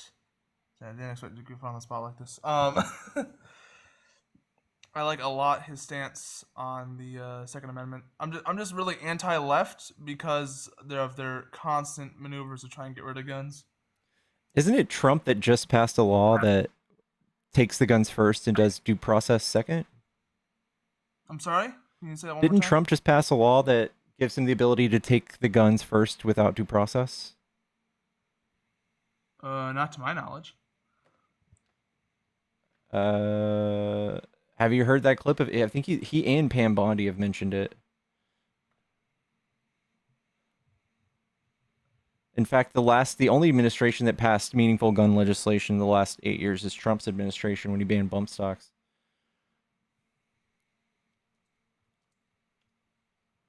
Trump's latest executive order on firearms.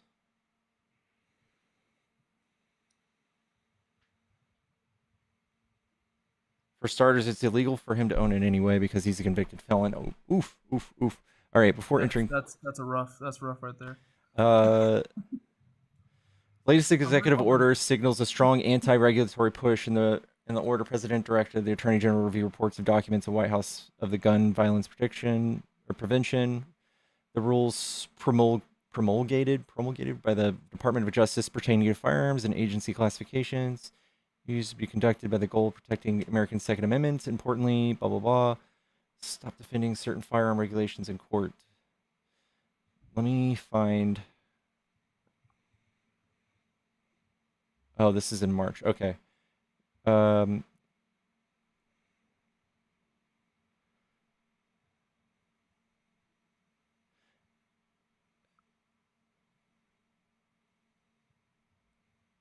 Here, I'll just play you the clip I'm talking about. For sure, for sure.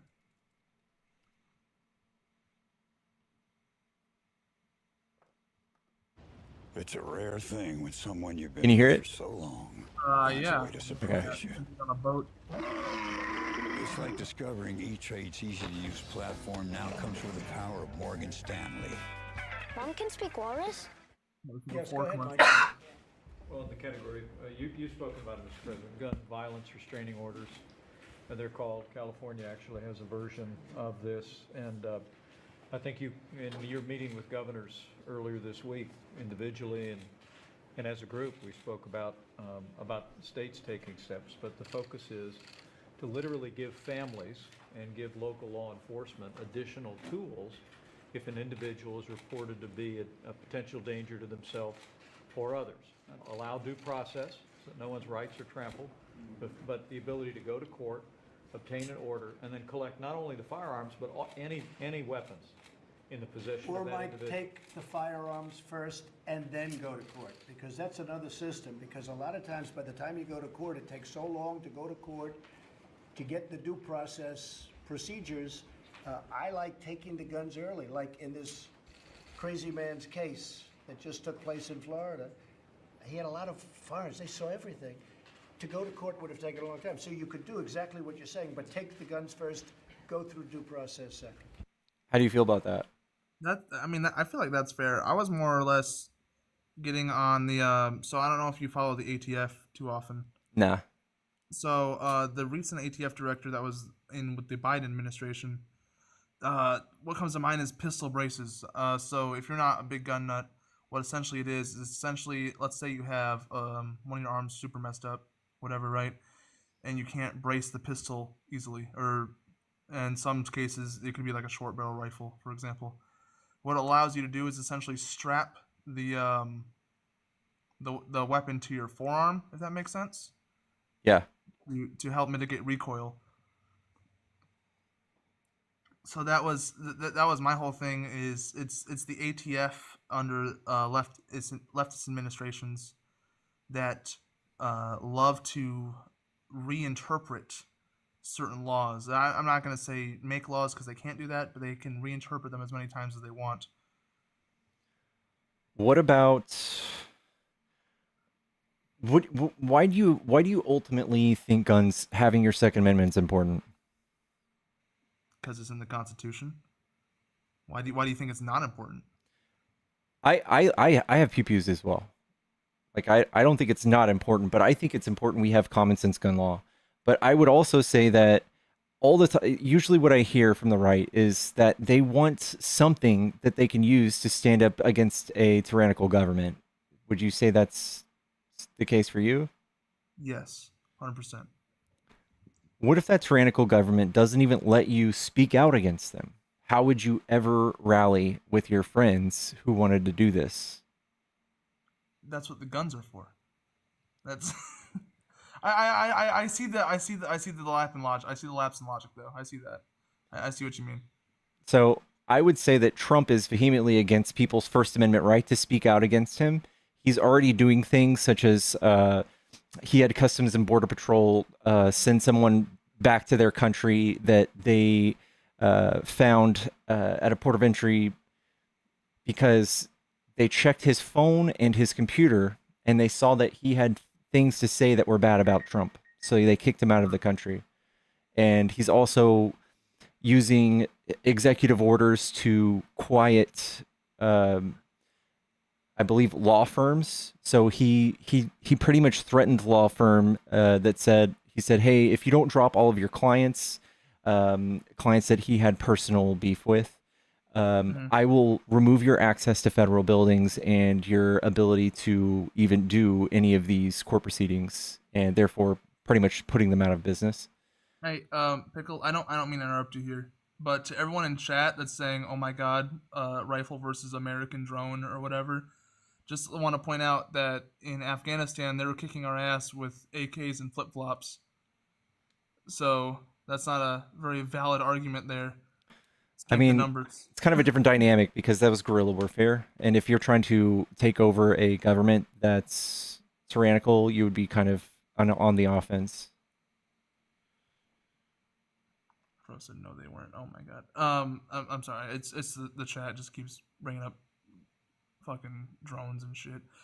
And yes, you're right, guerrilla warfare. But if a bunch of civilians decided to just take up arms and go up against a tyrannical government, it wouldn't necessarily be organized anyway. Hell, we can barely organize a protest. Okay, but like I was saying, Trump is using executive orders to quiet people who challenge his unconstitutional executive orders. So, like, if you think that the Second Amendment is important, Trump doesn't care about most of the other amendments, the First Amendment, the Fourth, Fifth, or Sixth Amendment. Mm. The ability to choose your own lawyer. Mm-hmm. So he's also having he's by executive order also choosing to target like museums and trying to alter history. You seen that where he's targeting I believe it's like the African American Museum, and he's also targeting what's the other museum? Yeah, he's trying to get them to erase woke history. That's crazy. So I don't know. I think that the Second Amendment doesn't mean shit if you don't have your First Amendment rights. Like if I were to go be like, hey, I fucking hate Trump, and I was kidnapped one day by the Trump administration and sent to CCOT, there'd be a lot of people really scared to say the same thing. And no, you're right. You're right, 100%. And like I said, that's why I believe the Second Amendment is for. It's supposed to be a safeguard against stuff like that. Same with militias and whatever. But most militias are just people that like playing Rambo on the weekend instead of like an actual defense against tyrannical governments, if that makes sense. But yeah. no, I see what you mean, and I agree with you. The Smithsonian, thank you, Bill.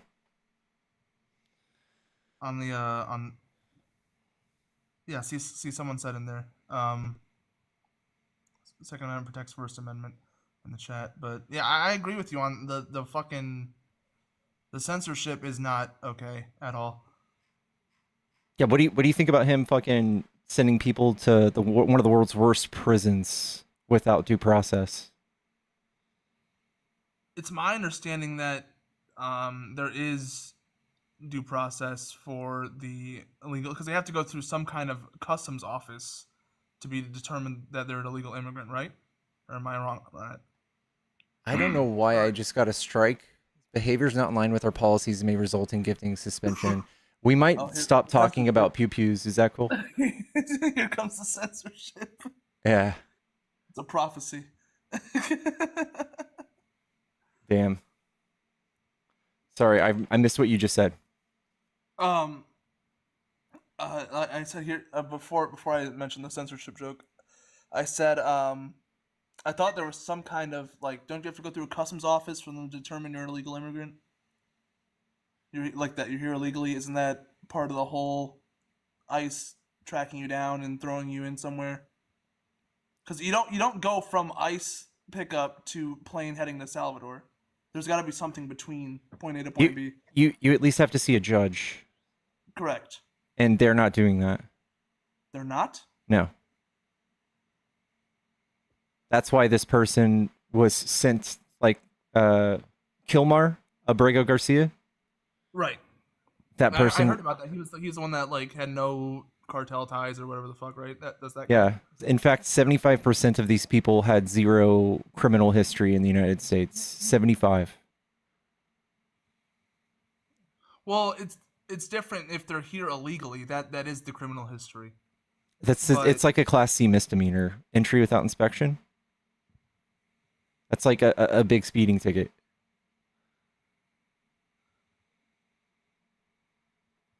I'm not gonna pretend like defending the El Salvador thing. I honestly think we should send them back to their original country, country of origin, which was happening at the start, and then now we're shipping them off if they have any kind of suspected cartel, whatever the fuck. We're shipping them off to El Salvador, which I don't particularly agree with, especially if they're not going through due process. Yeah, some of these people are here seeking asylum from the country they're from. So there was a gay man who was a makeup artist that he was rightfully seeking asylum from his country because he was gay, and being sent back to his country where they would potentially unalive him because of his sexuality, Mm-hmm. I think is a horrible idea. Well, there's with asylum. Was he coming like through the southern border, for example, for seeking asylum?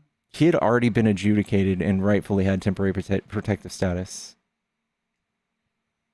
And Trump is reversing 500,000 people's protective status, including all of the Ukrainians, 230,000 Ukrainians. Mm-hmm. You think sending them back to a war-torn country where Putin is sending people to unalive them is a good idea? I mean, Zelensky isn't a great option either, in my opinion. But I think that we can't just be the catch-all for every refugee of everywhere. You know what I mean? Did you know we're in population decline? That can't be true, because we're taking in so many people. How can we be in a population decline? We absolutely are. By the year 2080, we're going to have 370 million people in the United States, and by year 2100, oh my gosh, by the year 2100,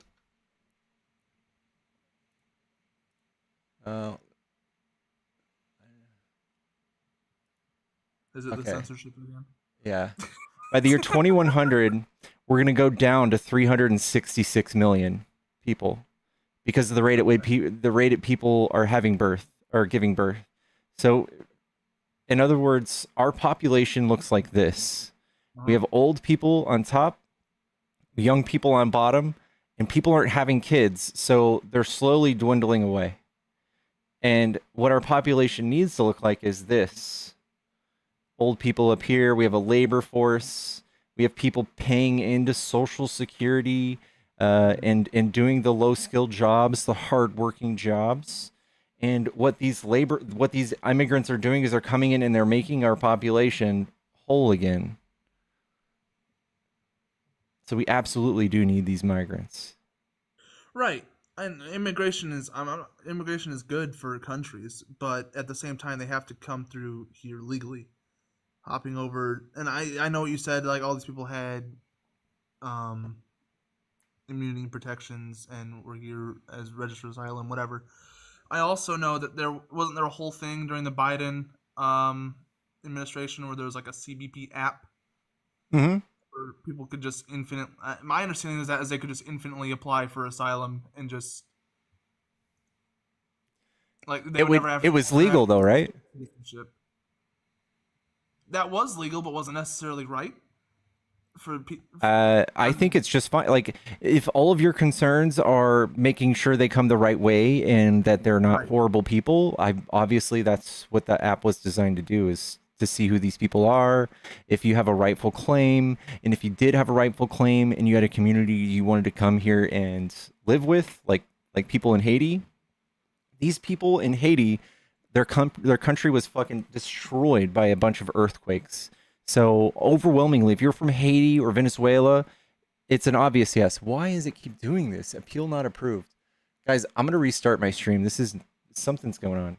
All right, man. Well, I'm probably going to get to bed. It was nice talking to you. All right, man. I try not to be an asshole. I try to be open-minded. Yeah, I appreciate you being chill. All right, you're welcome back. Have a good one, man. You too. Dude, YouTube debates. Guys, I don't know what to do besides restart my TikTok stream real quick. If you guys just want to come right back and tap the screen when you get here, I don't know what the hell is going on. Something people is... Yeah, exactly. Chat, follow the stream if you enjoy these debates. I will see you guys in like 30 seconds. Not your average badge. Wow, thank you for the follow. That's amazing.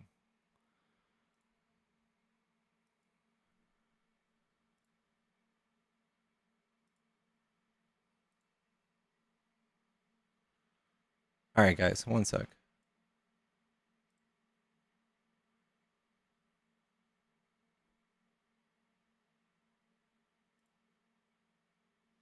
YouTube, don't forget to give me a thumbs up if you enjoy watching, even if you hate me. Go ahead and do it. Go ahead and do it. Change this to 30. Boom.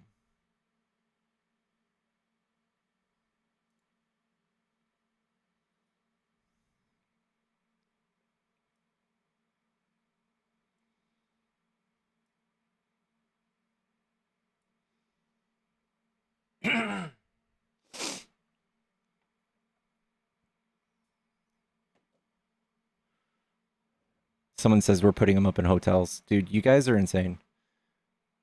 It's not a thing.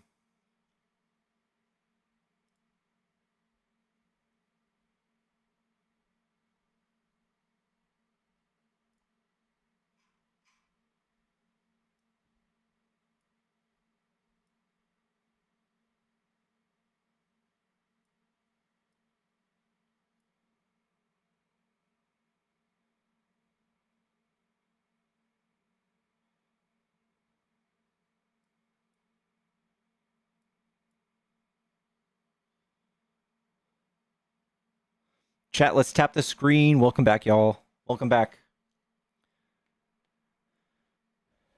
Anybody have any idea what I could have been saying that TikTok didn't like?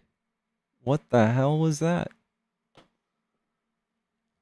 What the freaking heck is that, chat? What the Sigma?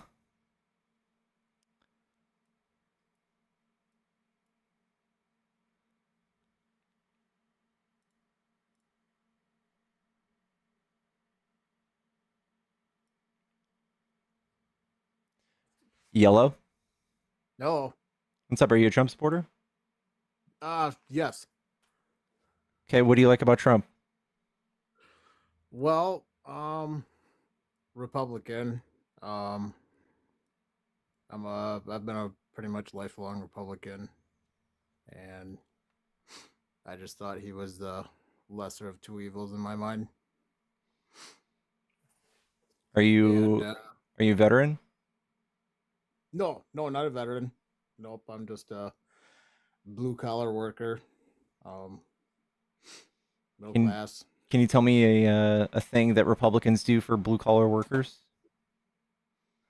Well, the biggest thing that I was pretty impressed with is you got Sean Fain, United Auto Workers president, to switch his beliefs on tariffs, which I thought that was pretty interesting.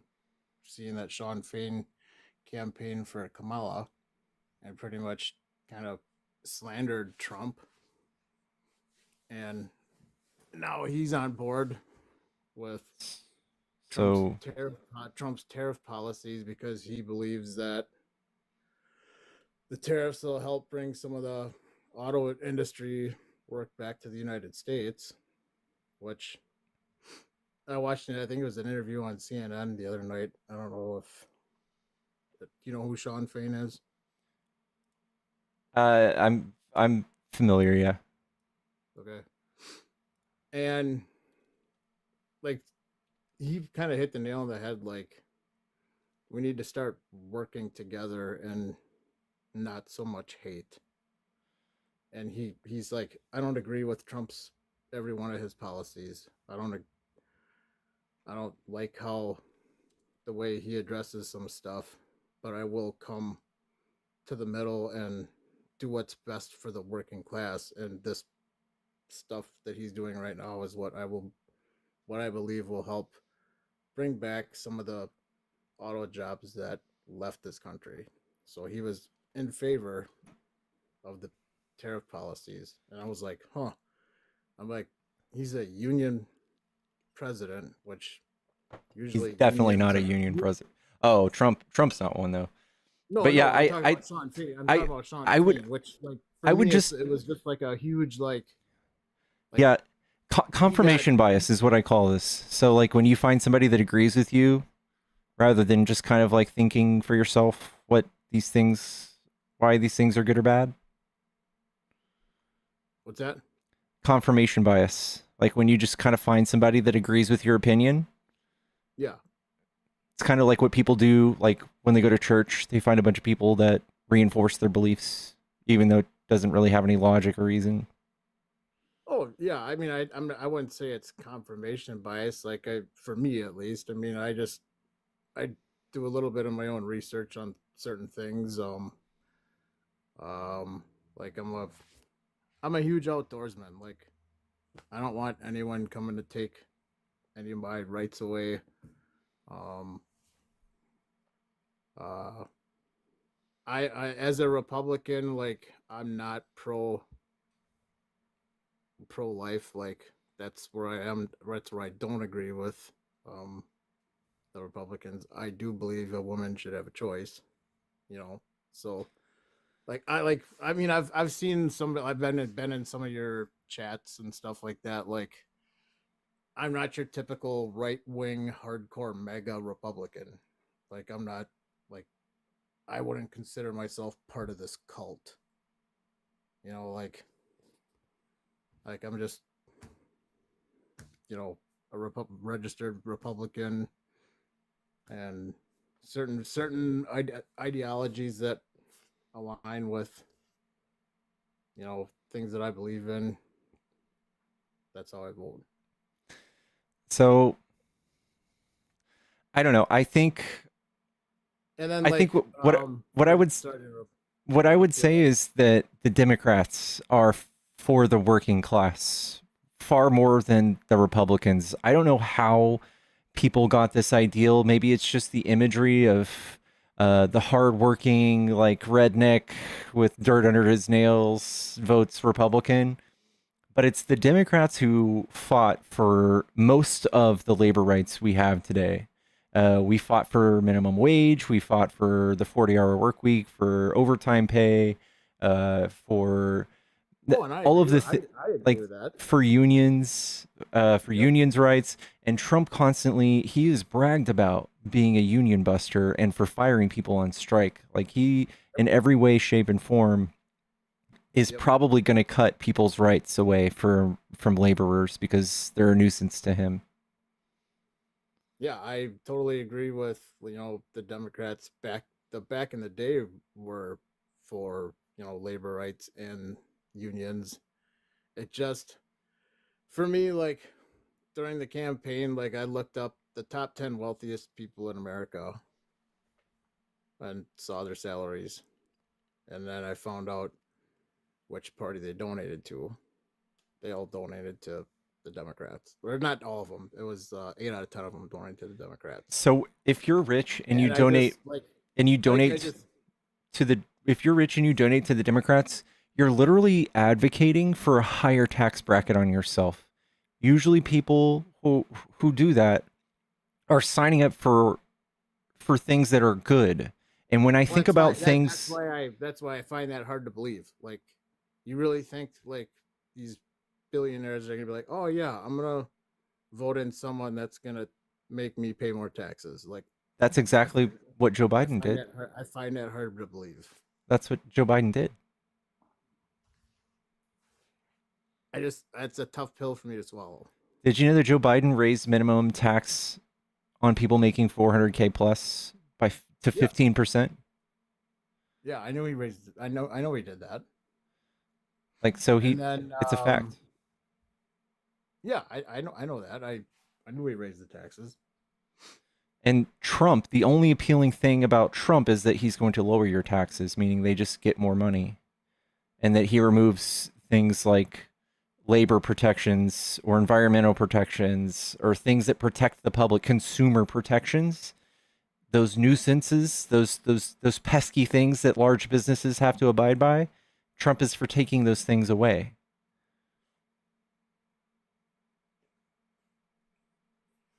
Sorry, my phone cut off. I didn't hear you. What was that? Sorry. Those pesky things that businesses have to abide by, FDA guidelines, OSHA, all those things that are a nuisance to large multi-billionaires, that Trump is for taking those away, for doing away with those things. Consumer protections, labor protections. That's interesting.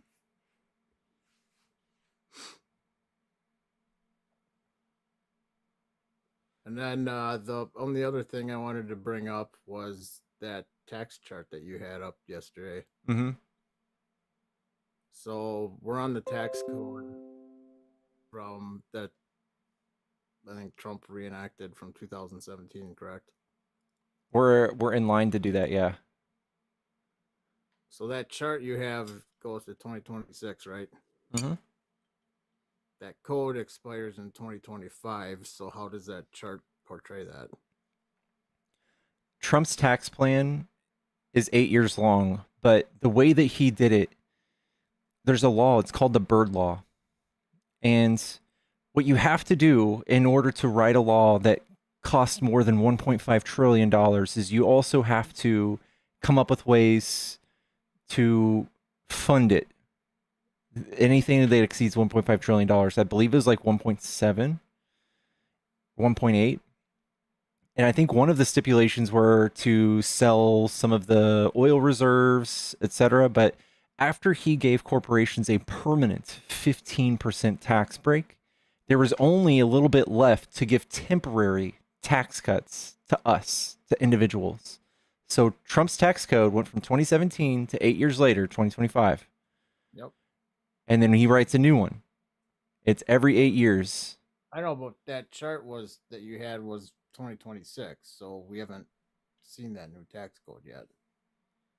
He's just renewing the TCJA. He's just renewing it. But, well, that's what I was just like, because I've seen that chart on other creators, and it was just like, how do we know what that code is yet? He hasn't written it yet.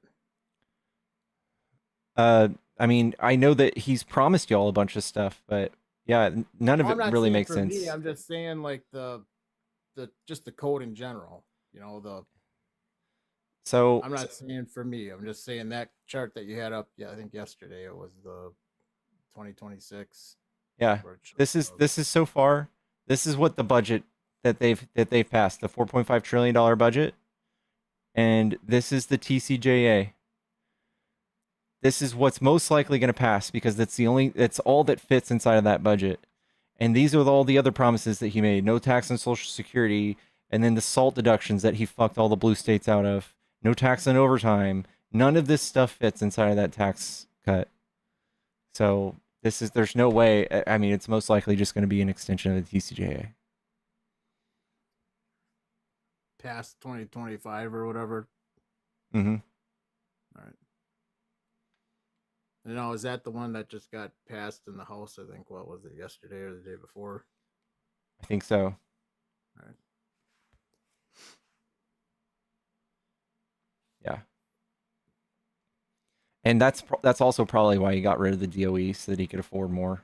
But it's only $250 billion. Yeah. Oh man. Yeah. Is there anything else you like about Trump? I mean,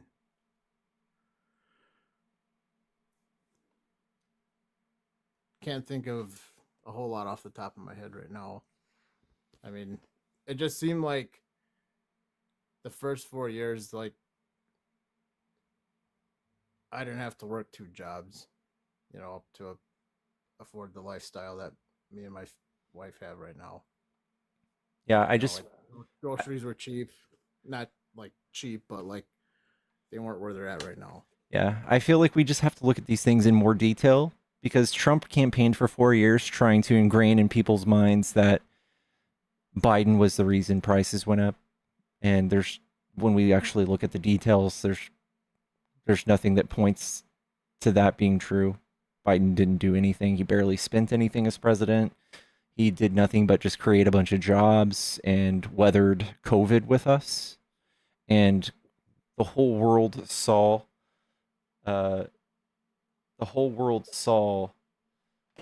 inflation, and there are countries that did way worse than us. Joe Biden gave us the biggest relief from inflation from the pandemic. We saw at one point, I believe it's 2.2 or 2.8% inflation, when the whole rest of the world, all of these orange countries, saw 15 to 25% inflation. So it wasn't a Joe Biden thing. Trump just campaigned for 4 years to make sure everybody thought that. Huh.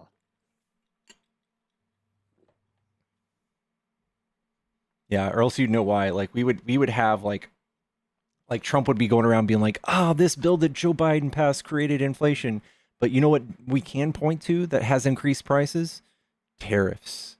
Trump's tariffs that he single-handedly put in place without Congress, without anybody else agreeing with him, he gets to play with the whole world's economy with tariffs. And those most certainly increase the price of things.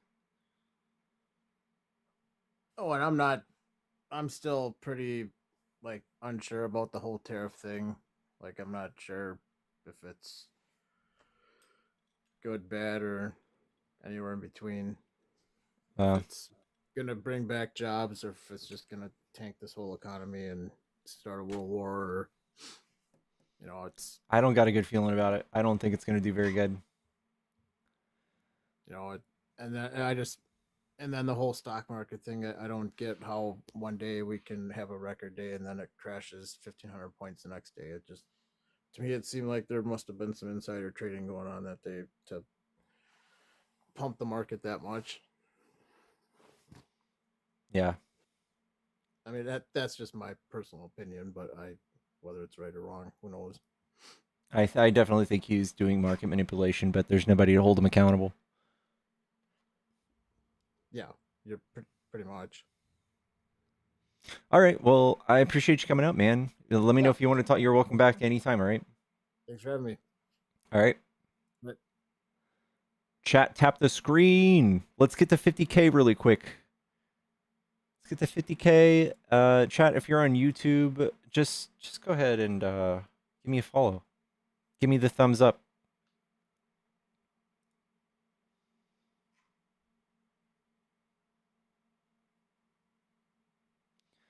Yeah, it's never been more obvious, the corruption we have in the White House. It's never been more obvious, in my opinion. Hello? Hello? What's up? Are you a Trump supporter? Hey, yes, I am. Okay, what do you like about Trump? Well, I like America, the whole concept of putting America's interests first. I don't like the concept of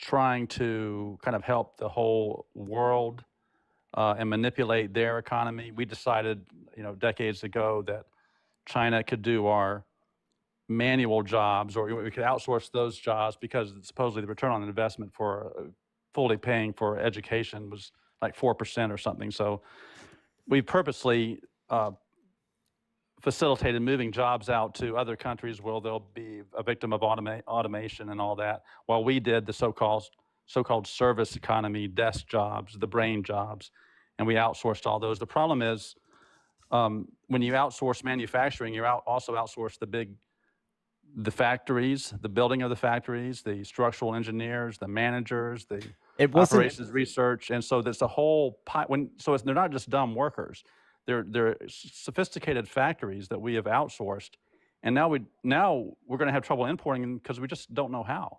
Well, the thing is, this wasn't just like this conscious decision to be like, you know what, China's a good idea for no reason. That's not what happened. They had a really good reason. It was cheaper, right? Well, not only was it cheaper, they were very sophisticated about it, and they made a gamble. They said, and it was just an incorrect gamble, that you literally, like there's a book by Peter Drucker that goes over this, Post-Capitalist Society, which was a big capitalist. I mean, post-capital as in post, lumber and capital goods and things, but him and others argue that when you calculate how much money it costs to pay for an education for a child, it's taxpayer funded, and they go after that and screw lug nuts on a Ford, that your return on investment for teaching them history and algebra and civics is like 4%, very, very low. So we need to, especially since we have automation and robotics, that they will take those jobs away anyway. So poor China is so destitute. Their GDP was very low.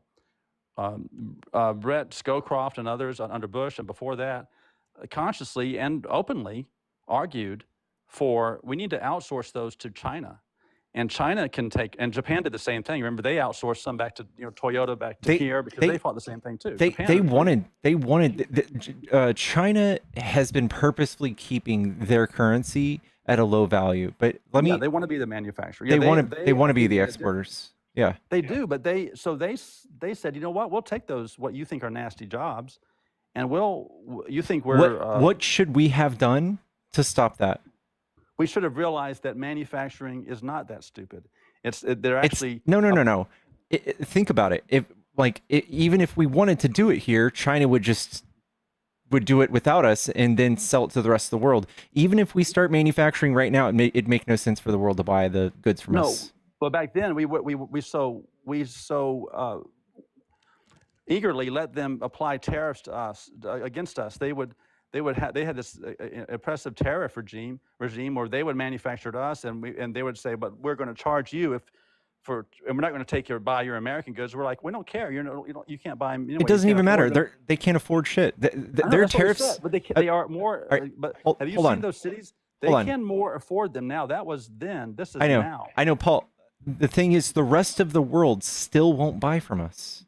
No, but of course. So what is for example, Japan charges like 700% on their rice and stuff. There are, I hope you would agree that we shouldn't forever and for a million years from now still accept gigantic tariffs from other countries. I think it's fine. First of all, we're not an exporter country, so I don't really think it matters that much. I know we're not, but we sure don't have to make it worse on ourselves. So, and also we are still the number 2 manufacturer in the world. We manufacture a lot of stuff. It's just that if you go into certain parts of the country, there's no. So what are the actual pain points here? What are we actually worried about? Pain points are that if you go to certain parts of the country, go to Southern Ohio, go to Michigan and stuff. There are all sorts of towns that are pitiful, absolutely pitiful. If you drive around the country, there is a lot of pain, Okay, but that's wealth inequality. That's the Republican way. Well, okay, but I'm here as a Republican telling you that we don't want to have that anymore. So what happened is Trump came in and agreed with the Blue Dog Democrats when they said, we do need to protect manufacturing. So I do agree that Republicans and the Democrats were pro. They were pro this whole regime of the whole country was. But now the left, who feigned at it a long time ago, said, we need manufacturing jobs. They didn't really do it. They didn't. You can't just go around saying I want manufacturing jobs. Do you see how it still doesn't make any sense? We can't do that. Well, no, we can't just. First of all, we have to equalize the tariffs.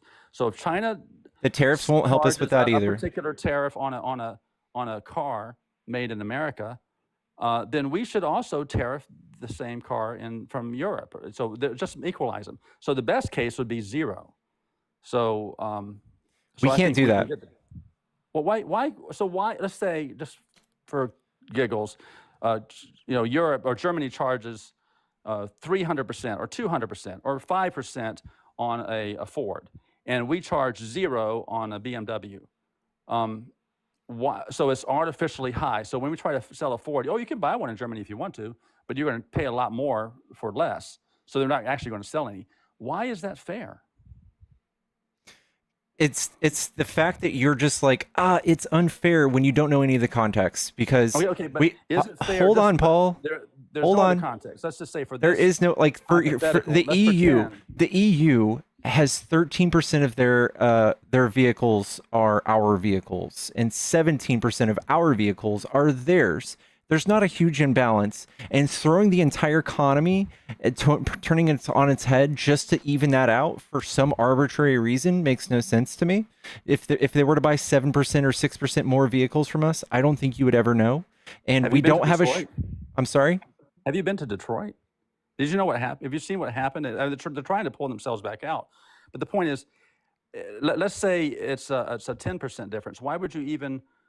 why would you say, it's just a small difference of 10%, or it's all relative? I mean, if it's a 2% difference, but if it means thousands of jobs, what is wrong with us charging having the equal amount of tariffs? And what is the purpose? It's not the tariffs. It's not the tariffs that are fucking us this hard. It's not that, it's the dollar. It's the value of the dollar. Our Can dollar. it be both? Can it be both? Chill, pill.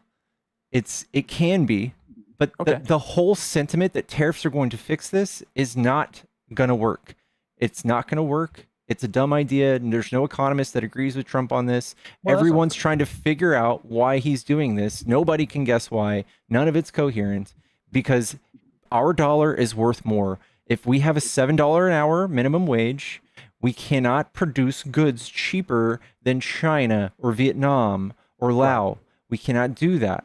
Well, So no one will buy it Trump from is- us. And the administration is very much going after the weakening too. They talk about every other day. They're talking about the purposeful weakening of of European or Japanese or Chinese currency in order to make their goods more Yeah, less and expensive. unless we But do what that, I'm saying. So what I'm saying is, so it sounds like you're making a relative argument, not that it's a bad idea to have tariffs, but that it could be done so much better. So it's not the thing in itself, it's the degree, how much he's doing it, or the way he's doing it. But you do agree, though, that if like China, let's say to try to weigh the argument, let's say there's a 10,000% tariff on Chinese on American pencils, and there's a 0 on ours. Just pick a subject and make the numbers real high. Do you think that should be tackled? I mean, what I'm saying is, only if our is there a number markets where it makes sense to only that it if comes our up? markets were the same. So what we do is we have trade agreements with countries, and say China has to protect their one industry that is threatened by us. They tariff that one thing. They tariff it by a certain percentage that protects their industry a little bit. That's all. Does it hurt them? That's it. But the argument is that tariffs are really, really bad. So the thing is, why does China do it? Okay, 'Cause if they're smart- blanket tariffs are bad. They're dumb as fuck. They're horrible. Trump is dumb for doing them or even thinking about doing them. Well, you heard him. You heard them. I mean, I watched the entire cabinet meeting yesterday. They want to walk through all of these, and they're extremely complicated agreements. But I feel like the Democrats are like watching somebody walk into a car lot, and then who needs a car, and then the guy tries to negotiate, and then walks out of the dealership, and the Democrats are like, "We need a car. How are we going to get to the doctor? How are we going to get to work?" It's like, just chill. We have to make a first volley, and then to get people at the table. Trump has been saying this for months. Apparently, people didn't pay attention. So now he's got the attention of people, and I agree. It's with a grab at power. He's trying to grab it's not a power. grab at power. It's a power grab. It's just plain negotiation. You set the frame. I mean, if I set a watch between us, and I said, what I was supposed to do is say, I'm not going to ask you how much it is. I'm going to say, or how much you want to pay for it. I'm going to say, this watch is $10,000. I've set the frame. It's crazy or whatever, but when you say, no, I want to pay 10 cents, it's like, well, we're way off. You know what I'm Trump saying? is You have to doing set the Trump is frame. doing this so that every single company in the United States and every country worldwide has to come kiss the ring and ask him for a concession. Well, he's That's our all president. he's That's doing. good. Well, they're kissing the ring of our representative. So that helps us if you're an American. Yeah, but we're That's good. paying the price. He's using us as pawns. You're going to pay a higher tax rate because Trump is grabbing power. He's doing a power Okay, grab. because the tariffs are high. Okay, so that's another thing I don't understand. Because my thing is, I've always thought that when you increase corporate taxes, they pass along every single penny of it, either through No, they don't. layoffs. Okay, well, either through layoffs, through not hiring, through attrition, or raising prices. But they don't have board meetings and say, oh, look, we lost 10% of our revenue because the government hiked our taxes. They're going to look at each other like, are you crazy? You're fired. either lay Paul, off or that's raise not a- prices. But that's not a thing.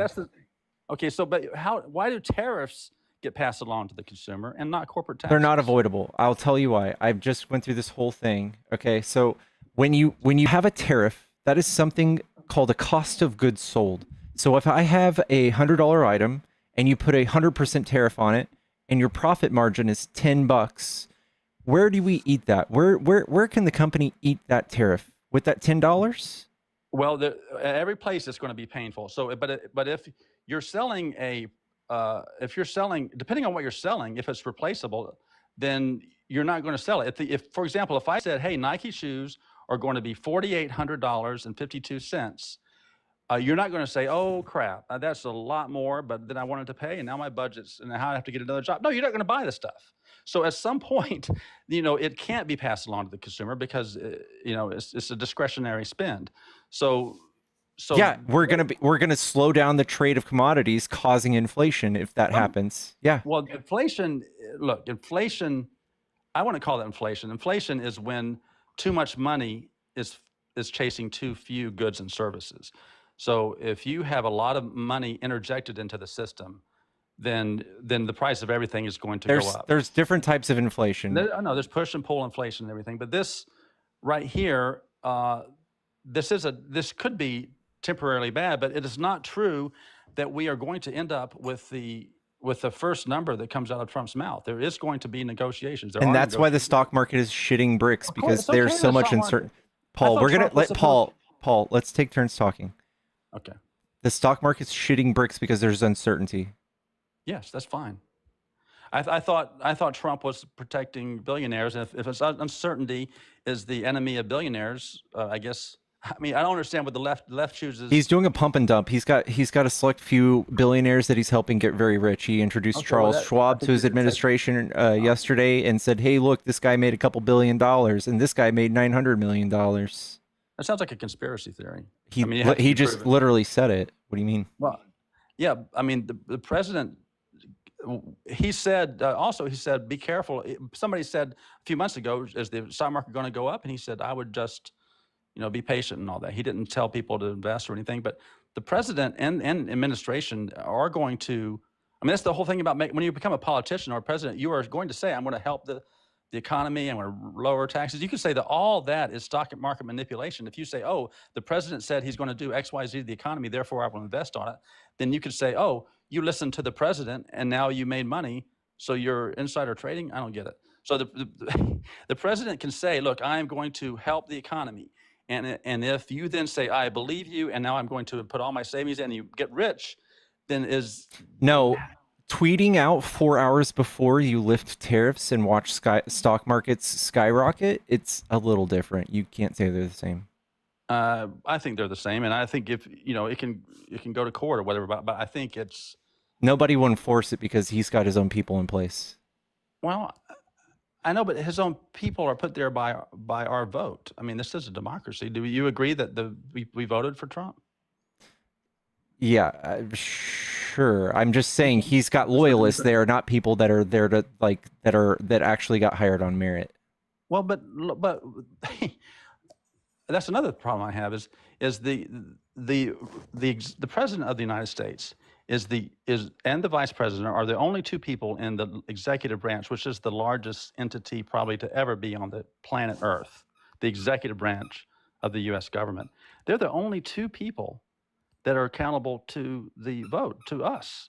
And so, yes, when we vote for a president and vice president, we're assuming that they're going to hire people that are going to work the will of us, which is, for now, these 4 years, Donald Trump. You're justifying him consolidating power and not having any checks and balances. No, checks and balances come through the other co-equal. And remember, it's co-equal. That word equal. So like the federal judges he's calling to have impeached because they're stopping him in his tracks? They are stopping, but they're co-equal branches, So do you believe that he should be calling for judges to be impeached?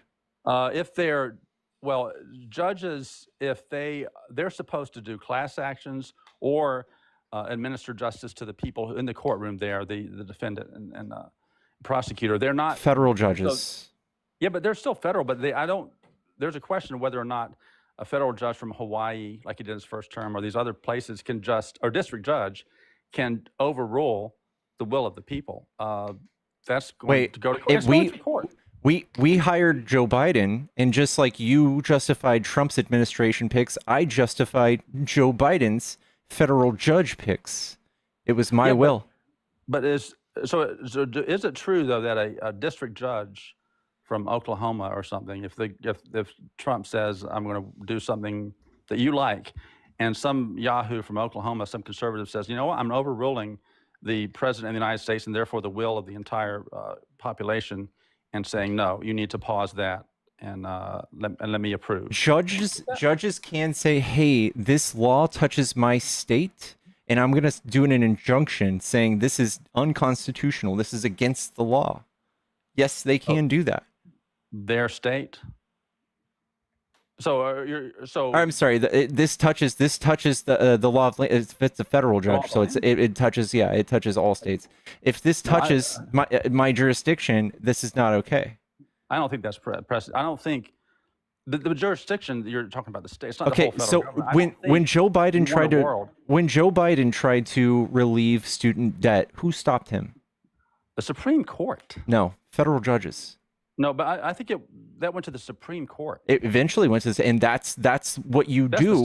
That's what you do when a federal judge disagrees with you. You can escalate it to an appellate court, and then to the Supreme Court. But Trump is calling for the fucking impeachment of judges that are stopping him, and now he's about to use Congress. He's about to use Mike Johnson to defund their courts so that they don't have a place to work. But see, you're saying that, so you do admit that Joe Biden was flouting, with the student loans, the courts. I mean, he said it publicly. So your argument now is kind of like he had to redo it in a way that was legal. I know, but your argument now is, I know, but there was a lot of bluster about Biden, overruling Supreme Court. So your argument now is like a tu quoque sort of thing, which is like Trump did it and Biden did it. Which one did it worse? So it's not really very valid. It's like, no, I'm just saying that Trump absolutely hates checks and balances, and you're saying that the two sides are the same. It doesn't, but it actually, the opinion of the president does not matter, because and it's not his choice to whether or not submit to the co-equal branches of government. That's why they're co-equal. So meaning that it's not as if we have a president and hopefully he'll bend to the co-equal branches of government. No, he has to obey to the Supreme Court in the end, and the Congress. The thing is, Congress overrules him. There's nothing a president can do about it. The office just doesn't have that. Yeah, power. I know. But also, who is there to hold Trump accountable if he were to break the law? I'm sorry, hold on. If the Supreme Court, for instance, says, hey, you need to show us evidence that you're bringing this man back from El Salvador. What if he doesn't do it? What happens now? Well, it's probably similar to what happens when Joe Biden says, you know what, I'm going to do the student loans anyway. It's just going to keep going through court. He didn't just do the same. He didn't just do the same law. He had to rewrite it in a way that was legal. They still didn't do the student loan program. He absolutely did. He did relieve student loans.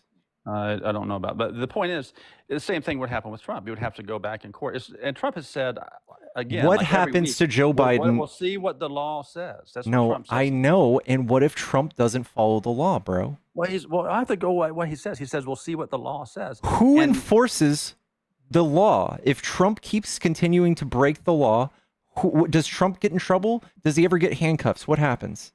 No, it gets the same as any other president. When he is the person who chooses the Department of Justice. I mean, JFK chose as the Department of Justice, the Attorney General, his brother.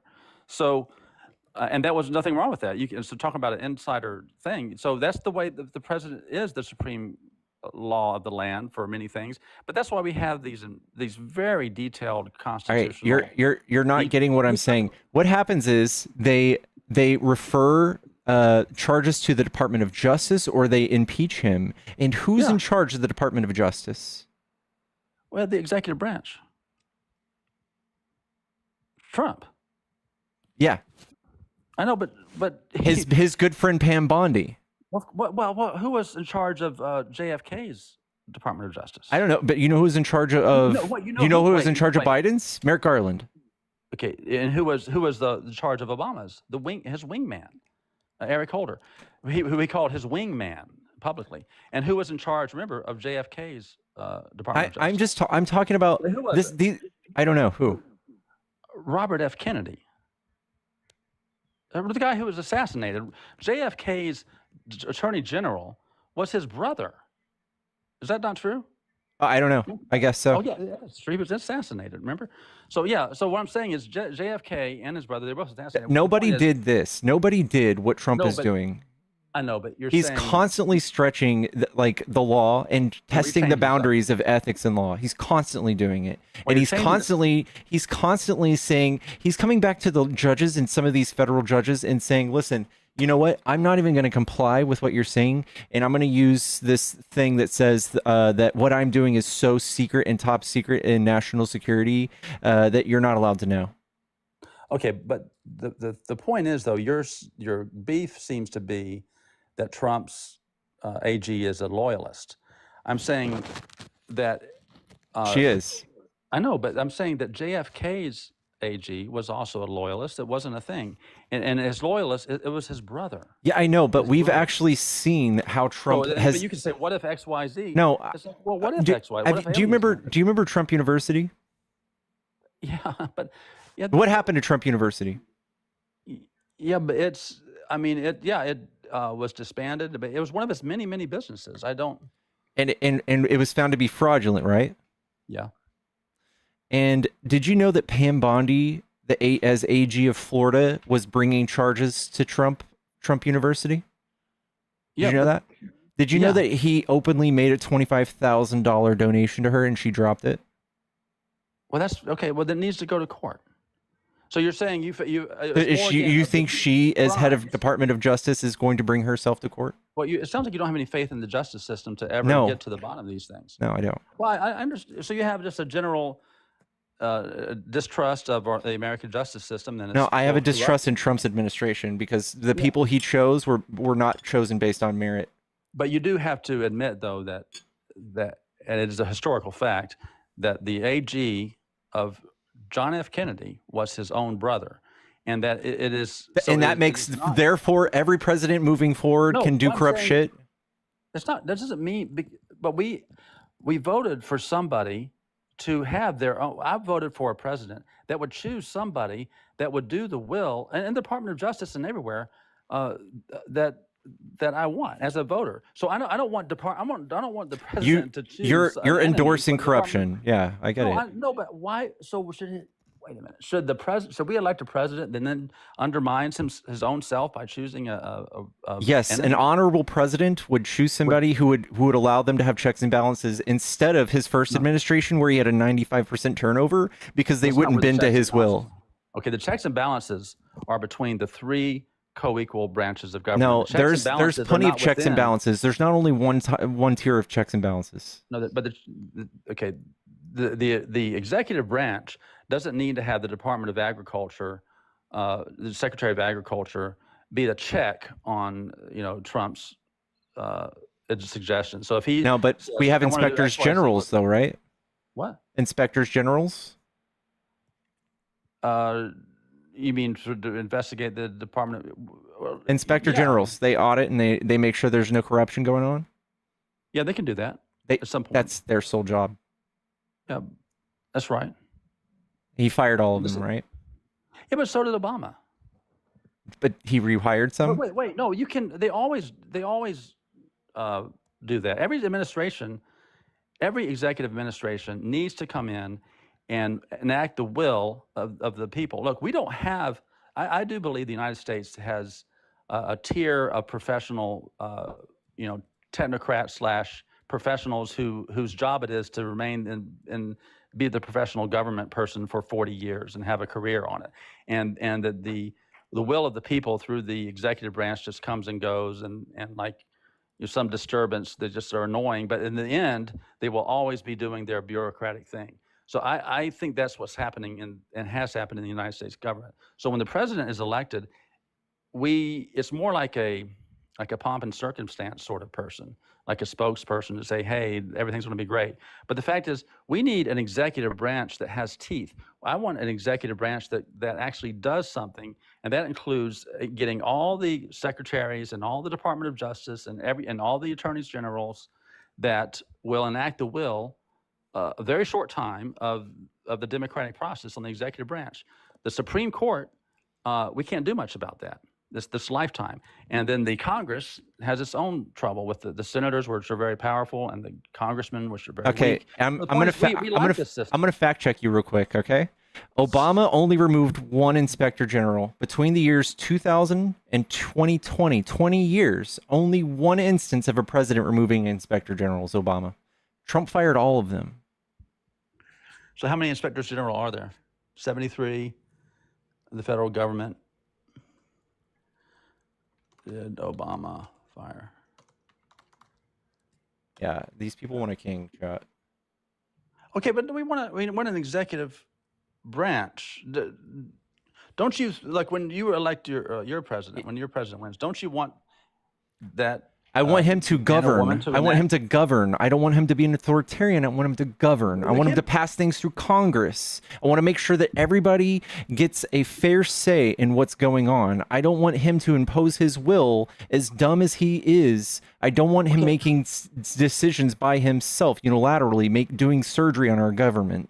Our Constitution is not that weak. It's not so weak that says that we hope we don't get a tyrannical person as a president, because oh my goodness, we'll be screwed. Do you think doesn't happen that way? Do you think Trump cares about the Constitution? Trump has called for the termination of laws in the Constitution. It doesn't matter if it cares or not. It doesn't matter. It does matter, because nobody in Trump's cabinet is going to hold him liable, or they're not going to hold him accountable for breaking the law. Okay, maybe something's missing here. So we have, I don't want to be condescending, but we have 3 branches of government. And the executive branch by itself is one whole branch. So there are 2 other co-equal. And remember, it's not co-branches, it's not other branches, it's co-equal branches of government. The Supreme Court and the legislative, the judiciary and the legislative are co-equal. So it doesn't really matter if you think Trump is just, he can't just become king.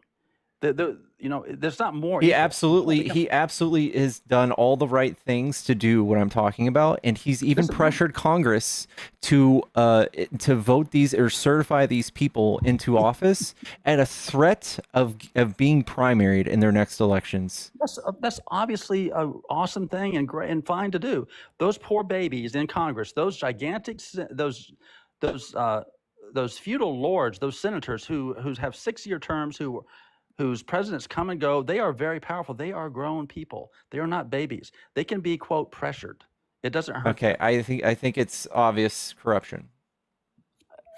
Okay, but that seems like a conspiracy theory. If it's corruption, then our justice system, which I trust, if you don't certify this drunk Fox News host as the head of Department of Defense, you're gonna lose your job. You're going to get because fired. I'm holding hands with the richest man in the world. Well, I mean, everybody. Okay, that's also too okay, because the Democrats also have a lot of billionaires. They like 94%. Yeah, we're not holding hands with them making laws and giving them fucking jobs inside of our cabinet. Trump has 12 billionaires inside of his cabinet. Yeah, I mean, that's. Can you name a billionaire that we had inside of one of ours? Well, I don't know if it was in the cabinet, but they're very influential. Sam Bankman-Fried was going to give $1 billion. Remember that? The largest donation in Democrat history. Okay, can you tell me like a federal department he was able to cut from our government?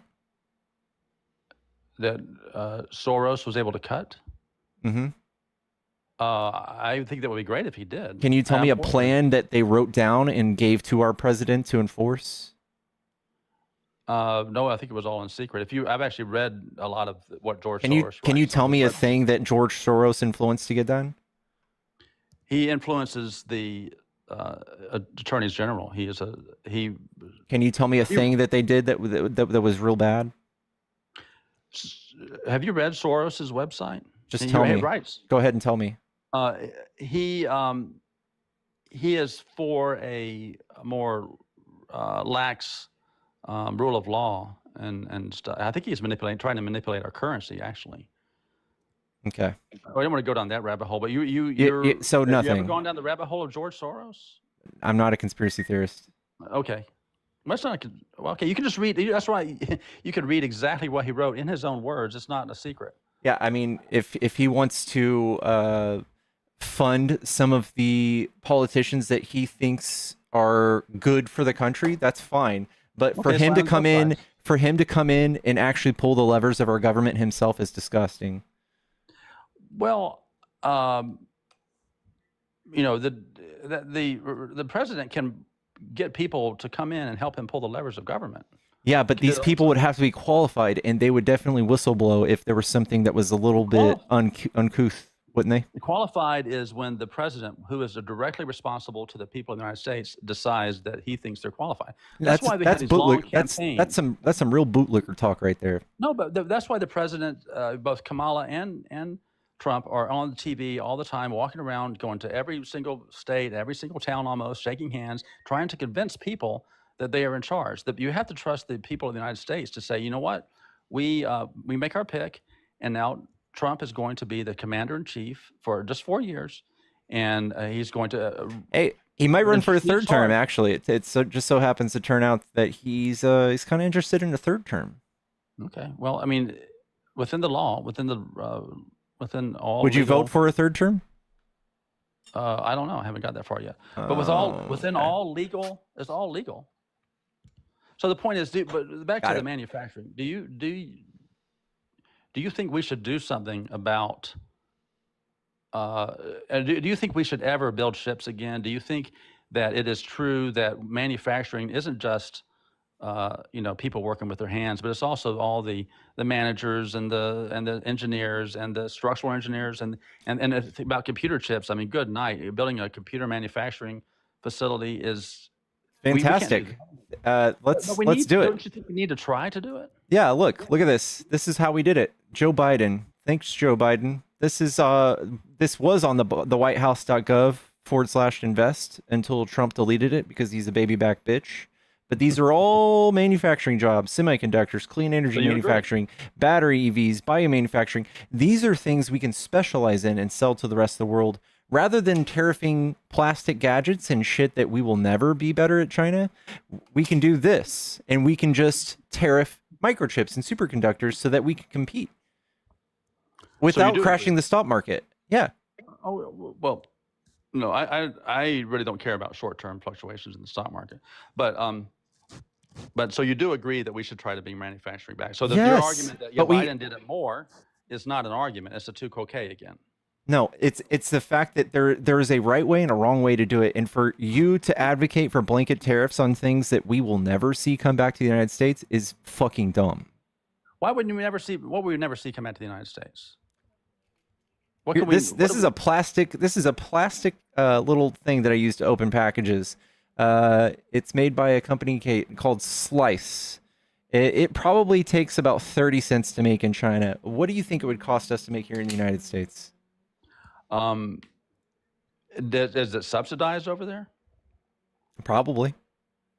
The problem is it's not just the plastic part. It's the mold injection machines. It's the highways. It's the infrastructure to build all those stuff. So I think we need to make those little plastic parts here, and along with that, we'll get the factories. We'll get the no. What do you think it will cost for us? What do you think will cost for us to make that fucking plastic doodad? Right now, it would cost more, but in the future, listen, the Americans are the most productive manufacturers. It's going to cost more. You're correct. Let's get to the point.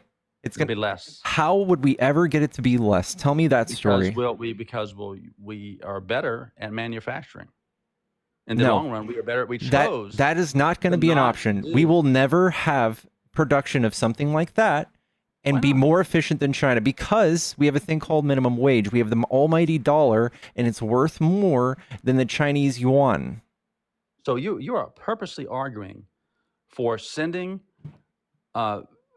No, I'm telling you how it's impractical. How you guys need to understand a little bit of economics. You need to understand economics. It seems like you're exploiting slave labor. I'm sorry, but the whole world is going to be doing this. That's the nature of capitalism. So now you don't like capitalism. No, I'm sorry, but this is just the way it happens, right? The whole world is going to look at this thing costing $1 from China, and they're going to look at us, and we're selling them for $5. And who are they going to buy it from, bro? So they could buy it from us. We could do it cheaper, but you're saying slave We'll labor? never do it cheaper. How will we ever do it cheaper? Because you're saying that we should pay them a whole lot less because that seems like slave labor. That seems like exploiting I know. slave labor Listen, when you conditions. guys stop rolling back child labor laws to put kids to work, I'll start believing you that you care about slave labor. That's But too croquet you, again. It doesn't mean what you're saying is you're saying you too. You're saying whataboutism, meaning I'm saying that like, I personally don't think there should be child or slave labor anywhere. Anyway, and you say you guys, I'm not a you guys. I don't believe in child labor. You, I think, are saying that because we have minimum wage, unfortunately, in the United States, that we are going to, in order to have that little slice thing, you're going to have to exploit some child or slave labor in other countries far away where you don't see them. no, I'm And just trust saying us, bro. That's the they way will make it capitalism is. cheaper than us. Period. Point blank. That's the end of the story. We will never make it cheaper than them ever Because of minimum wage? because the dollar is worth more. Does it have to be worth more? So you want to deflate the value of the dollar? Is China deflating the value of the yuan? Yes, Is that a good thing or a bad thing? that's good for them. It's good for them, but it'd be bad for us. Yes. But China is like, I thought, is China growing or are they like in a good They position? Are purposely growing? keep the value of their yuan smaller than Look. our dollar. So if Okay, we so- deflate the dollar, they'll deflate the yuan even more. So China, I think you would agree that 20 years ago compared to now, China is a lot more powerful and is growing. So if they deflated their currency and now they are powerful, that's a good thing for them, but for us, No, they've just it's a kept bad it thing? below so that they can be an exporting country. Since the So we can't do the mechanism for them to become an exporting country is to deflate the dollar. And if you guys cry all day and night the last 4 years about inflation, I promise you, you won't like what's coming if that's what you're aiming for. But you're saying that China is, you're saying that the thing that China did has been really, really great for it. But if we did it ourselves, wouldn't like it. And also, they can do are it. better at deflating their currency. They so can do it so- because the way do they have the same type of economy? Are they a purely capitalist economy? so are they growing or not? They are. I don't care. They are. I don't care if they're capitalists or not. Yeah, it You're does saying- matter. It does matter because they can survive because they have nationalized companies. Oh, so should we nationalize? Is that what your point is? No, if you want to be like them, then you got to commit to the bit. But okay, so committing to the bit. Let's forget capitalism and all these phrases. They have grown tremendously in the past 30 years, tremendously, and their GDP per person has grown. So, but you're saying we can't do that because we're a quote capitalist country, and that if we did that, we would have to do what they did and have child labor, tariffs, deflating the yuan, and be a Yes. A, Yes. You not A be purely plus. You just passed So are economics you- 101. So There you go. So are you arguing that we should? No, I'm arguing that your idea entails all of those things which nobody wants. Nobody, but forgetting about people wanting it. Are you saying that? I'm fundamentally disagreeing that those things are what made China. Okay, Well, well you're that just trying to makes say you that it uninformed, is. man. But That you're just makes you trying to say uninformed. That their command and control centralized economy and their child labor and their tariffs and their deflating the yuan, I think you're trying to say those are all things that worked for them, but that we won't do it because we just basically don't want to. Yes, we would have had to start decades ago. We can't just do it now. What if we start now? Let's go for it, but you have to commit all the way. You can't just have one part of it. You can't. So you're okay with not being a capitalist country? I'm okay with being a mixed economy. Okay, I'm not okay with being so having the government kind of control a little bit. Yeah. Do you like monopolies? This is interesting. So no, I do not like monopoly. I don't like government. Oh, so you do like government intervention? No, I do like free markets. So I think. But the you end also like state- tariffs? I like. Yeah, tariffs are for free. Okay, markets. that's Yeah, they're not tariffs free. tariffs are the opposite of a free market, bub. No, they're not. Yes, they are. No. If Japan charges 700% on their rice, and we charge Just because nothing- you're jealous doesn't make you right. Tariffs are the opposite of a free market. No, we need fair and open trade. If a country is Those going are to be those are hostile- mutually exclusive. Fair trade is not the same as free trade. Well, we need to have fair and open free trade. We do not need to be a victim of protection tariffs from, You from other can't countries. you can't have both, bub. No, Tariffs do not allow for a free market. You're manipulating the market with the government. okay, this is what I do. This is what I look. I'm not a libertarian. I do not think the government should be gone. I think we should have a government. I think it should enforce free markets. That means outside of the borders, we need to have a monopoly on our defense, for example. We don't need to have a free market outside of our borders. Your we need to have our entire government, you're including the you're tariff. completely incoherent. Completely No, I'm not. incoherent. Look. So it is very simple. I think the government should not allow monopolies. So when monopolies are over, when monopolies happen and the choice disappears, the government should break up monopolies. I do think that when it comes to outside of our borders, it's the government should protect our nation's interest. Our free markets do not extend to other countries that are hostile to the country. So when it comes to things leaving our shores or coming into our shores, that border is we do have a monopoly. We have a monopoly of our government power. So I do believe in monopolies of government judicial systems and government defense and things like that because of our borders. So I don't think that my Okay, all right, bro. rights extend beyond the border. You can't have both. You can have both. You can have free markets and still have a government that protects the nation's interest. Okay, I know you can like word it in a way that justifies it, but that's just a contradicting statement. I believe in nations. That's why I don't think the U.S. citizens, the non-U.S. citizens, don't deserve due process. It's the same philosophy. Yeah, you're just a horrible person. No, I don't. I am glad to be an American, but I can't. But America. How do we know you're not? How do we know you're not an illegal citizen? Can we throw you in a plane and send you to CCOT? No. We know those people were illegal. Wait, how do we do that? How do we do what? No. Did they see a judge? Customs enforcement. How do we know you're not illegal? Well, you don't, but my government knows that I'm not illegal. Very well, very well, very much. This is why you can't have both, bub. Yeah. What if we just come into your door and beat the shit out of you and put you in a bus, throw you on a plane, and send you overseas and said you were illegal? You were part of a gang. But I'm a U.S. citizen. Yeah. And Says who? Says the government. Says wait. No, you're not. But you're not the government. Hey, adios. look, ciao, ciao. I enjoyed it. All right. Take it easy. All right. Take it easy. Without due process, you can't prove shit.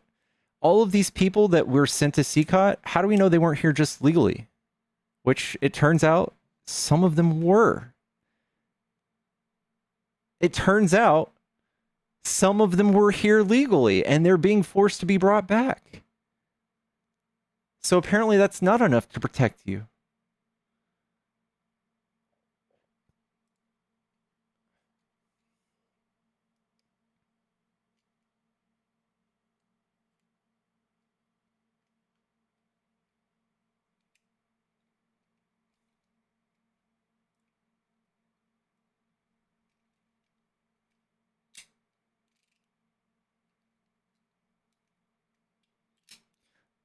Chat, give me a follow if you enjoy these debates. Hop in the box if you're a Trump supporter and you want to tell me why you like Trump.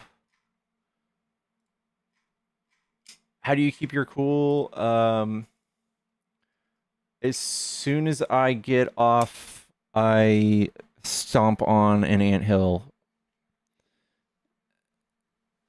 and poke a voodoo doll.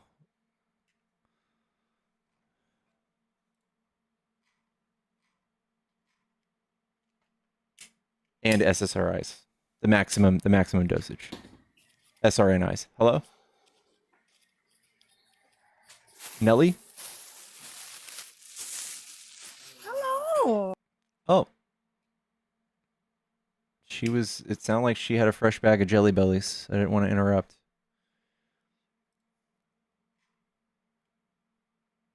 Is the voodoo doll inflatable? No. Hello? Yo, what's going on? What's up? Are you a Trump supporter? Yep. Okay, what do you what do you like about Trump? I mean, what's not to like? He's taken away people's first, fourth, fifth, sixth, and 14th Amendments. Really? They're still there. I mean, Supreme Court says otherwise. What did they say? That he has to bring back Gilmore Abrego Garcia because he arbitrarily put him in a plane on, and put him in one of the world's worst prisons in El Salvador for no reason, without due process. What's the term that they call that? Kidnapping? No, collateral damage. Would you agree?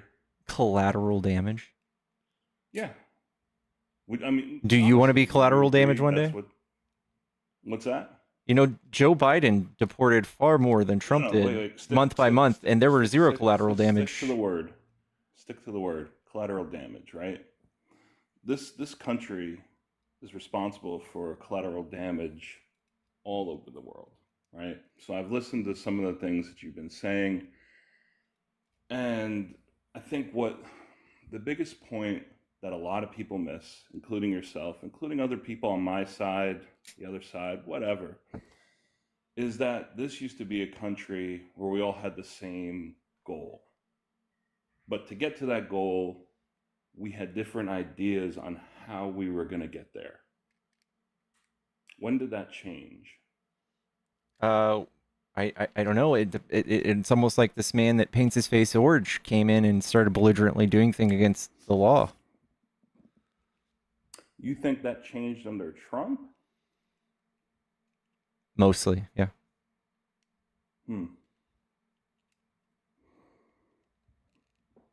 Why do you think that? Well, I don't know.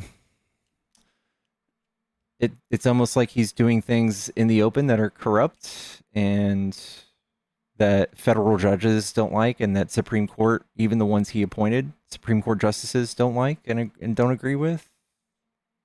It's almost like every nation and every ally we used to have doesn't like us right now because of him. Those are some of the indicators. Okay. How do you feel? I guess you're a Democrat, right? I don't want to assume, but yeah. How do you feel when you see video of the same Democrats today that are older positioning and, well, having the same positions of the things that Trump's doing now, whether it's tariffs, whether it's immigration, and I'm sure you could say the same thing for conservatives on the right. Yeah. But when you see those videos, and I'm asking not from a sarcastic, it's not a gotcha. I don't really do. When you see those, what do you think about that stuff? I don't care. So for the most part, Democrats are free thinkers, and we can all collectively talk about things and evolve our ideas. But we most certainly don't shop for opinions and for people that agree with us to validate our points. So if you're going to reach back into the 80s and find a video of Nancy Pelosi fighting on behalf of tariffs, I would first of all say that it's not the same thing as blanket tariffs. And it's definitely not being used as a mechanism to have countries come kiss the ring and potentially like donate to Trump in the form of cryptocurrency or something like that. I would say that we have evolved in economic policy. We have more data and more experience throughout the years. We have like 60 years of economic data to show a more evolved idea of what we should do. Well, data can always be skewed, right? I mean, if you don't like things proving you wrong, that's one thing you can tell yourself. No, you mean you can, like if you say if you give a percentage, right? A percentage can only tell so much of a story. So my point is that we as Democrats and Republicans they had the same goal for the American people, but they had different ideas on how to get there. When I hear you say, well, Democrats were for the working class, Republicans weren't. The idea back then was that Democrats, well, I think this is noble. Democrats back then, they wanted to help people out of that hole that they were in, but they wanted them reliant on that. I've been on that system and I saw how. However, conservatives and Republicans didn't want to help you so much. They wanted you to get back on your own 2 feet, really on your own. I think this is BS. Real quick, but what? Well, I think hold it's BS. But then they didn't have but everybody still needs a helping hand every once in a while. So that didn't really work either. It was like you did too much on one side, you didn't want to do anything on the other. So there was no real middle ground to how to help the American people. All right, so Wouldn't I'm you gonna agree with that? I'm gonna show you something. This is a map of all of the states that pay into the federal government, and the red ones are the ones that receive more than they pay, meaning they can't keep their lights on. So it's just like if you have a cousin that can't make rent every month and you have to send him some money, those are all of these red states. And they've become reliant on these Democrat states to even exist. They've become reliant on us to have their way and to write laws the way they have been for the last 200 something years, because they still haven't figured out how to do the economy. Do you think we should stop doing that? Do you think we should stop helping those states, you mean? Yeah. Because it seems like they're just Helping becoming them? reliant. No, but I think there should be a way to get them to be unreliant. Do you think that way is to How long cut have they- taxes more and more and more? How long have they been that way? That's a good question. For a long time. What's a And they're long time? also the ones that excel in violent crime. They're also the ones that excel in just about every other economic metric and every other metric in education. They fall far below the blue states. But what's a long time? 4 years, 8 years, 12, 24, 36? I would say 40? 50, 60, 70, 80 years. Maybe 100, maybe this whole time. Maybe 250 years. And then you still had both sides not able to do a damn thing. What do you mean? So the blue states seem to carry their own weight. Well, if you're telling me they've gone back 40, 50 years, what's happened since then? It's almost as if the ones who don't keep cutting taxes and provide social programs, the ones you just demonized, it turns out that their societies are able to carry themselves. Or they just have better economies. Like, look at California. That's a big economy. It turns New out York, that you that's have a big better economy when Texas, everybody a else big is doing economy. better. Yeah. Okay, so then you'd have to go state by state and look at their economies. I don't know. Doesn't Alaska have a good economy? And I don't. Seriously, like, what do they do in Alaska? They're negative. They're.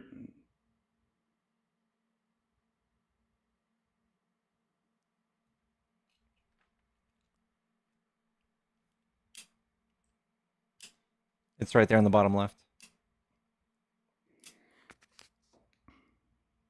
The bottom left. Oh, can I?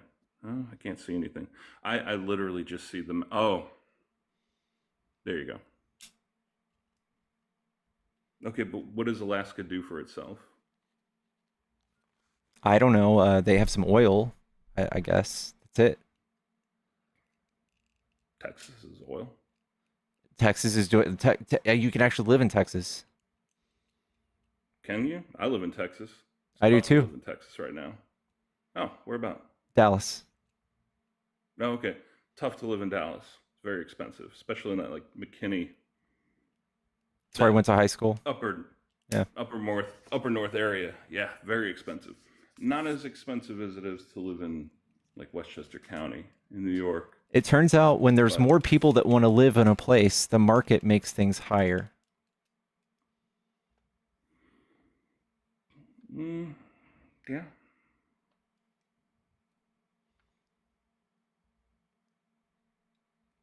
But do more people want to live in New York than Texas? Mm-hmm. Mm-hmm. Yeah, the population shows They it. lost a lot of people. Not really. No, based on what? Per capita? Like, what are your right? But what are your numbers?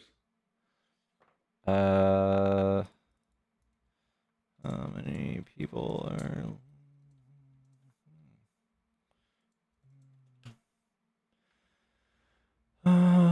moving out of the state with a net loss of 180,000, which is barely anything. If we look at per capita, I'd love to know why people would rather live in New York than Texas. I'm from New York originally. Yeah, you don't know anything about New York if you want to. Like, it's one thing to want to live there, but being able to is a different story. There's more jobs there. In where? New York. New York? The rent's also like 4 times as high.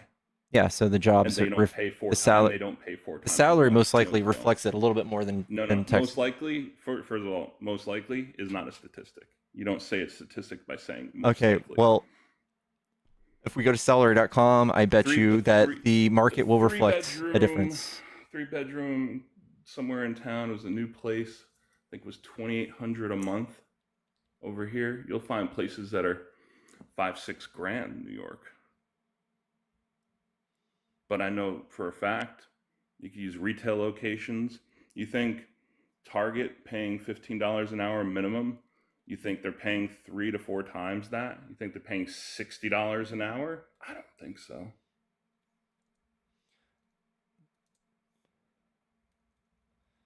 I don't think it scales perfectly, but it definitely scales up. Doesn't in New scale York. at all. It does I scale. like how Of course it somebody does. says I scream upstate. That's funny. I hate that they did that. And New they must be York, from New York's salary is definitely higher in almost every sector than Texas. Average salary in New York is 92. That's what somebody said. So what's the average salary in Texas? I don't know. But y'all 56. 56. 56. Okay. Texas doesn't have state income tax. New York does. Yeah, but you get SALT also, deductions. The taxes overall are higher in New York. So that really doesn't work. Property taxes in Texas are fucking insane. Property taxes in New York are more insane. I'm from Westchester County. Very expensive. So, I don't know. We're doing apples and oranges. New York can pay its own bills. Texas, it has a bunch of oil, so it can pay its own bills. Yeah.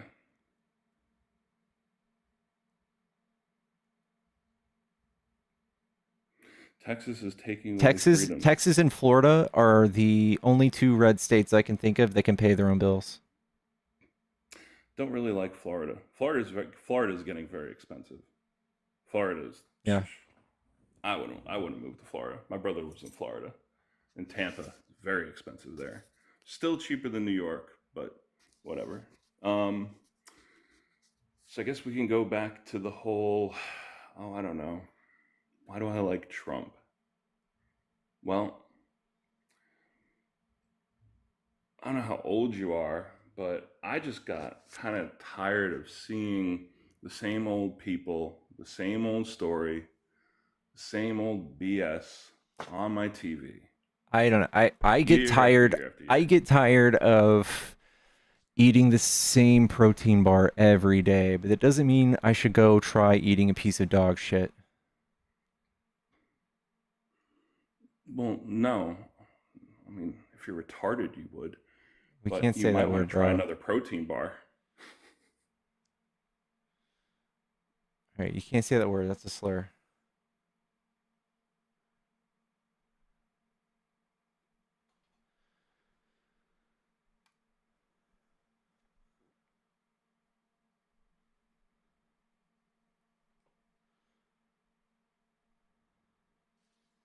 Yellow. Yellow. Are you a Trump supporter? Faux show. Okay, what do you like about Trump?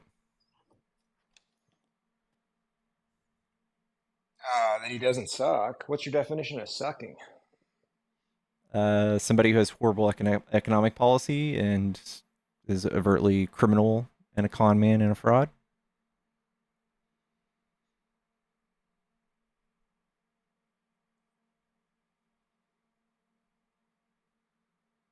Can you hear me? There you are. Don't you think all that's debatable? The economic policy part's not. But everything else is? I mean, Economic policy and philosophies are debatable. I don't know if economic policy is too much in the arena of philosophy. We just go by what's historically worked and repeat the things that are good and don't repeat the things that are bad. You can have philosophical views on trickle-down economics. You can have philosophical views on different strategies for running an economy. You can have coping mechanisms to advocate for things that don't work, but trickle-down economics don't work. Debatable. I understand your point, but it's debatable, is my point. Look, I just like Trump because he's different. I think your last caller was talking a little bit about getting tired of the same old, and it's a definition of insanity. Nobody's perfect. Trump isn't perfect. Democrats aren't perfect.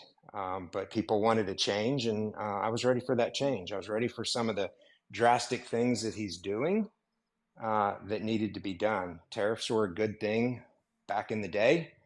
Everyone wanted to be, we had a very prosperous country. Everyone wanted American. We were thriving. Mothers could stay home. I think it's short-sighted to reach. Work. Yeah, you guys reach into the past to find people who are advocating for tariffs, but they were targeted tariffs mostly. No one advocates for blanket tariffs, and they're not the same. You got to stop doing it.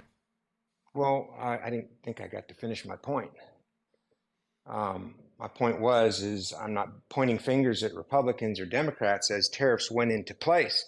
There were justifications for it because we were exporting so many different things that we manufactured. People all over the world wanted to buy American stuff. It got to the point that it was so bad that countries couldn't sell their own stuff because people wanted to buy American. So they started allowing tariffs. And that was fine at the time. Our country was thriving. It wasn't a big deal. They allowed it. We allowed it. It's not a big deal. But you get to a point where we start exporting all of our jobs, and now all of the manufacturing American companies are shipping overseas, and we're no longer manufacturing or exporting a lot of the stuff that we once were. Combine that with the fact that our national debt is, even just the interest in our national debt is astronomical. It's different times. Okay. Nobody had the balls, in my opinion, to do what he's doing now. You're gish galloping. First of all, why did people start letting countries like China manufacture our goods? What was the incentive? Profit. Meaning China made it more efficiently, more cheaper? I'm not going to use the word efficiently, but I will say cheaper for sure. So what makes it a possibility for China to make things cheaper? What are the things that make them capable of that? What's good for an individual company is not good for our country. I know, but what's the mechanism China uses to make things cheap? Cheap labor. It's not what they're making cheap. It's the fact that their labor's cheap for us. Yeah. So if we made things here, our labor would yield a more expensive product, right? 100%. There's a so every action there's a equal and opposite reaction. Yeah. We'd have to cover health insurance. We'd have to cover retirement. All right. I get all that. You get it. But but you're paying for Americans. Yeah. So when you're a country like Europe and you're shopping for plastic bullshit doodads like this, and China's selling them for $1 and we're selling them for $5, where are you going to buy 1,000 of them from? Depends where you can. You're going to buy them from China. Yeah, but I'm talking about,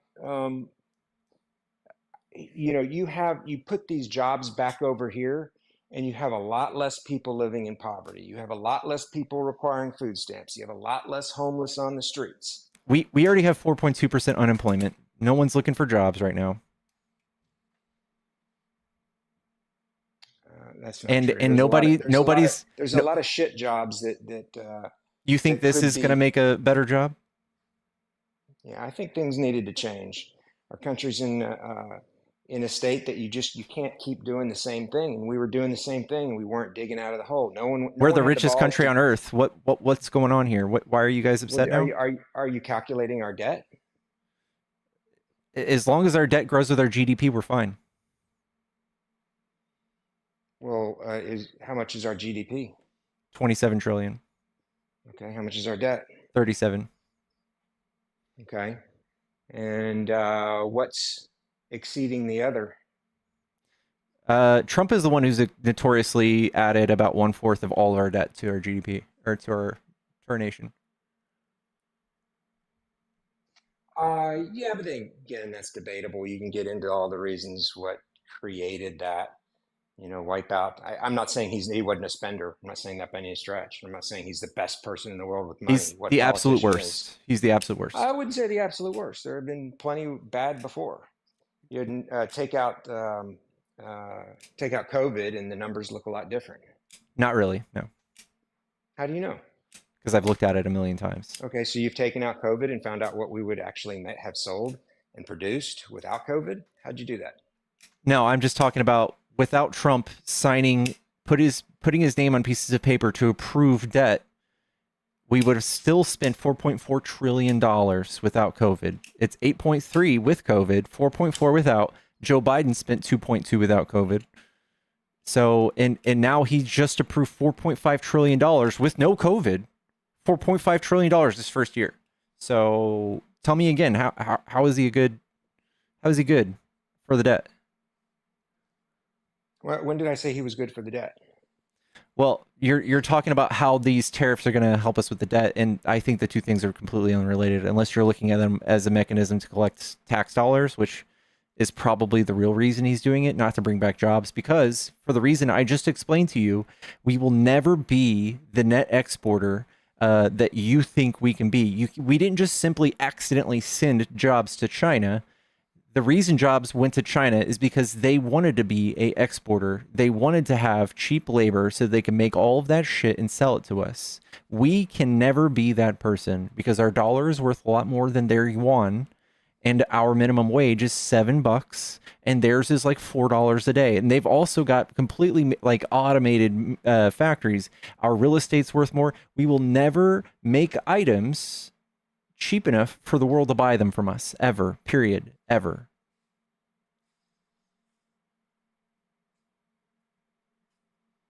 Well, I disagree, because if you can, it's a volume thing. It just depends the volume. Right now, if you make them and you're selling them at a higher volume, if you have access to markets you didn't have access to that, i.e. lower tariffs, you can still sell them and you can make it profitable. Look, and all this is, we don't know. You don't know and I don't know.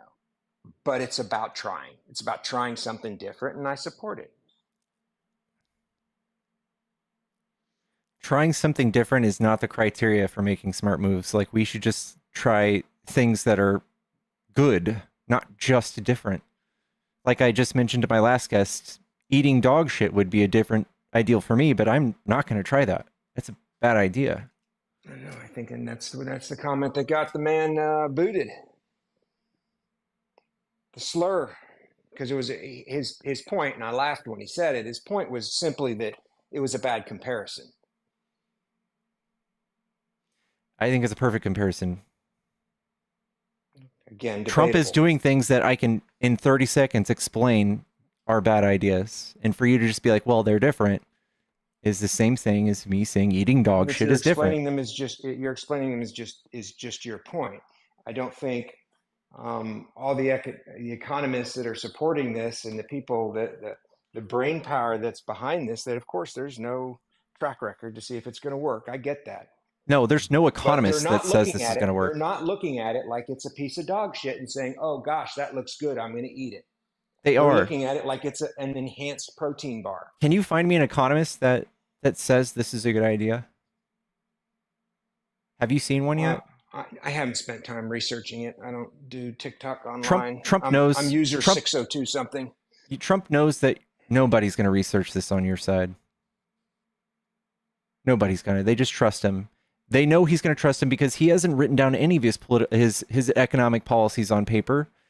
He knows that you guys just simply trust him On the left, we required line by line what you're going to do to the economy before we vote for you. And you guys haven't done that in 3 election cycles. So you're telling me there's not an economist that's backing him? Yeah, his name's Peter Navarro. He's a fringe economist, notoriously a very fringe, dumb economist. Yes. Okay. So you're telling me there's only one economist in this entire country that's backing him? Yeah. I just find that hard to believe. I'll do some research on it, but I just find it hard to believe. I don't have a computer in front of me, so I'm not going to do it right now, but I just find it hard to believe. But I will do some research on it. Come back and prove me wrong.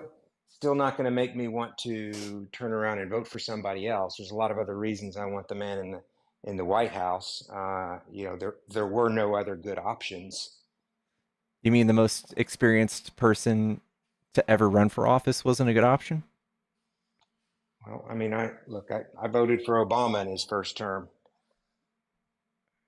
God, what does that mean? You just like good orders? Mercy on my soul. I'm not opposed to, looking at other ideas and things that might work. I just don't think that the options we had were working. I thought things were very business friendly in Trump's first term.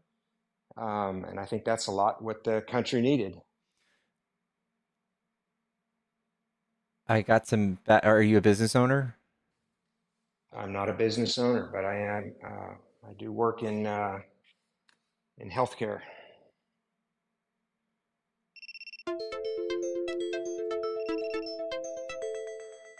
I pray to God you're not a healthcare professional, are you? What's your definition of a healthcare professional? Nurse, doctor? No. I work on the industry side of healthcare. Okay. Sarah, thank you so much for the sub. Yeah, I don't know. I just feel like saying I just want something different is silly. I think that everybody runs a different campaign. That you just have to read their policies, be like, hey, what are you proposing? They're not just saying, hey, I want to do the same thing. They're always introducing new ideas. I think that there needs to be a little bit more nuance next time. And to say that you voted for Obama is completely irrelevant. I think that Obama is a very likable person. I don't think it proves anything. I wasn't trying to prove it other than saying that I'm open to new ideas. I'm not some closed MAGA robot that a lot of folks want to make Republican supporters out to be. It's hard to explain this away then, right? Because you can't really articulate any of his good ideas or his actions right now. Oh, I support. Do you think the only reason I voted for someone is because I wanted to try something different? I was talking about that as one of the reasons. I support him on his. I support him on a lot of things. I believe in a strong military, and I don't want to hear any data about military, more money being spent during Biden's administration than Trump's. Biden gave the biggest raise to military workers. Then we're going back in history, and I can say I don't want to hear anything back in history. You can go before that and look at what Obama did to deplete it. Restructure it? Philosophically speaking, he believes in a strong military. I believe in a strong military. Philosophically speaking, he believes in border security. Philosophically speaking, I believe in border security. I think that his approach to border security is heinous and dumb, and for the dumb person. Did you know that Biden expelled people month by month more than Trump from the border, from the inside of the country? Well, there were a lot more people coming over. So it turns out the border wasn't wide open, was it? No, the border was wide open. When you're out there talking about, hey, we welcome you, come on over. There were caravans of people coming over. Those caravans don't exist right now. Okay. So he'd be exporting a lot less people. The reason people started moving is, first of all, COVID destroyed economies. And when your country is failing, you start going to countries that aren't failing. You start moving around. And also, 4 hours before Trump left office, he gave all Venezuelans temporary protective status. He pretty much shot up a flare and said, hey, come to the United States. I think it's a little more meaningful than Joe Biden saying or muttering something that you didn't like. Where's your evidence that these caravans, when people were going up and interviewing as to why they were coming, and they were saying, COVID has destroyed my country? I don't need evidence for that. Okay, it was just your point. You said the Yeah. reason they came over. Yeah. Here's a map of all of the countries who had 25% plus inflation. There you go.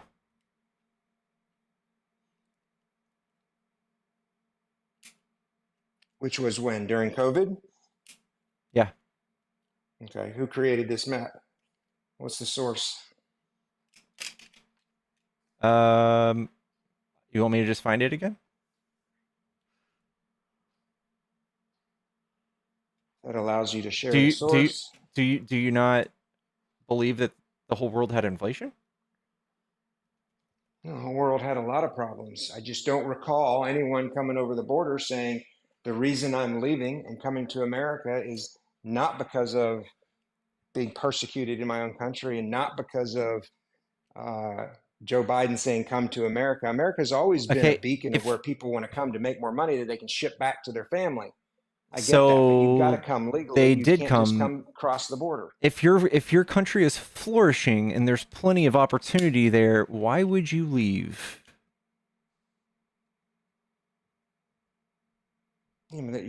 Flourishing compared to what? I mean, like I said, America has always been an opportunity country. That's why they're trying to get here, regardless of COVID or what.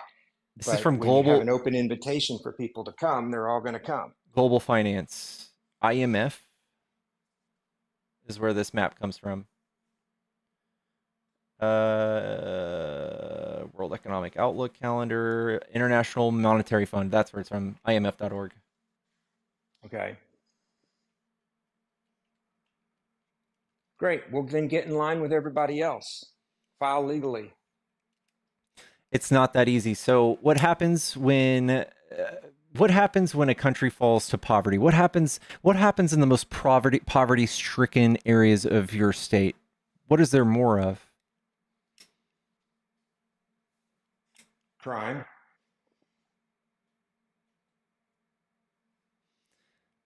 Crime, maybe even sometimes organized crime, gangs, stuff like that. For sure. So if people were fleeing their country because they were in fear of their lives, the two things could be totally tied together, right? Yeah, but they're coming to our country. They're not going to Mexico. They're not going to Honduras. They're not going to Guatemala. They're coming to America. There's no law saying they need to. You have to control those people. You have to vet those people. You have to know we who do they that. are. We do that. Okay. Well, we don't do it when we let them in and then we give them a little card and says, show up in front of this judge, and then don't go after them when they don't. Most of them That's not true. What percentage of people do you think show up for all their court dates? I don't know. Where are you getting your data? From a 12-year study. How many do you think show up? Give me the data. What do you got? 84% show up to 100% of their hearings, for their court hearings. 96 show up to all of their hearings if they have a lawyer. Okay, doesn't it make you kind of curious about who all these other people are that don't show up? Not really. Why they came into our country? Well, it does. Well, see, that's fine. Then that's just a philosophical difference. I care. Yeah. Why do you? What are you scared of? Not that I'm scared of. I just think it's controlling your country. It's having control. I mean, you control your own house. You control who comes into your yard. When you come here and you seek asylum, you think that we don't do like a background check? Yeah, but a lot of those people, background of what? A lot of these people are coming across with no documentation and just saying, "Hey, this is who I am." Okay, how many people come with no documentation? Do you know? I don't know. Okay, I don't either. I don't think that's just a boogeyman. Well, I don't think it's a boogeyman because it's been reported many times. Well, how many is many times? They come with notes. I don't know. I'd have to do the data. I'm not going to spurt out something or make something up, but I know I've seen it reported multiple times. Hmm. The point is get in line. Let us do some These true vetting people, of these people and figuring out who they are. And if we can't figure out who they are, they shouldn't be given a card that maybe they show up to a it's almost courthouse and like maybe they don't. it's almost like we had an app that people could use to apply, and when it was their turn to come over, we let them come, and Trump did away with that. Yeah, wouldn't that be great? We had that. Yeah, I know. I know just by the way you shared that with me, but I don't know enough about it. I'm sure there's a reason it was done away with. Probably had a big part to do with the vetting process.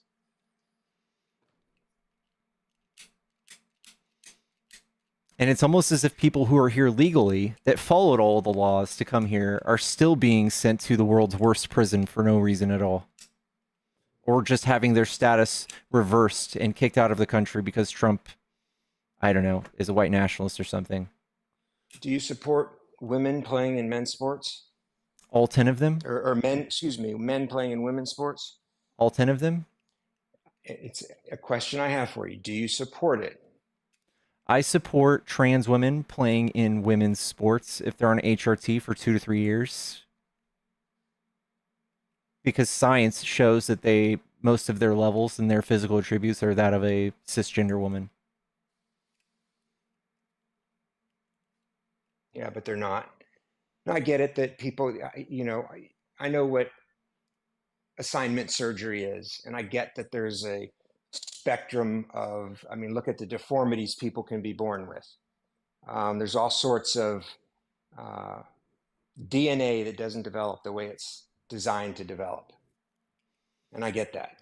But when you have someone who is a man in all physical characteristics, stronger, faster, quicker, designed to be stronger than women, playing in men's sports simply because they feel intellectually like they're a woman, it's dangerous. And it sets a bad precedent. And quite frankly, in my opinion, it is the reason that Trump is in the White House.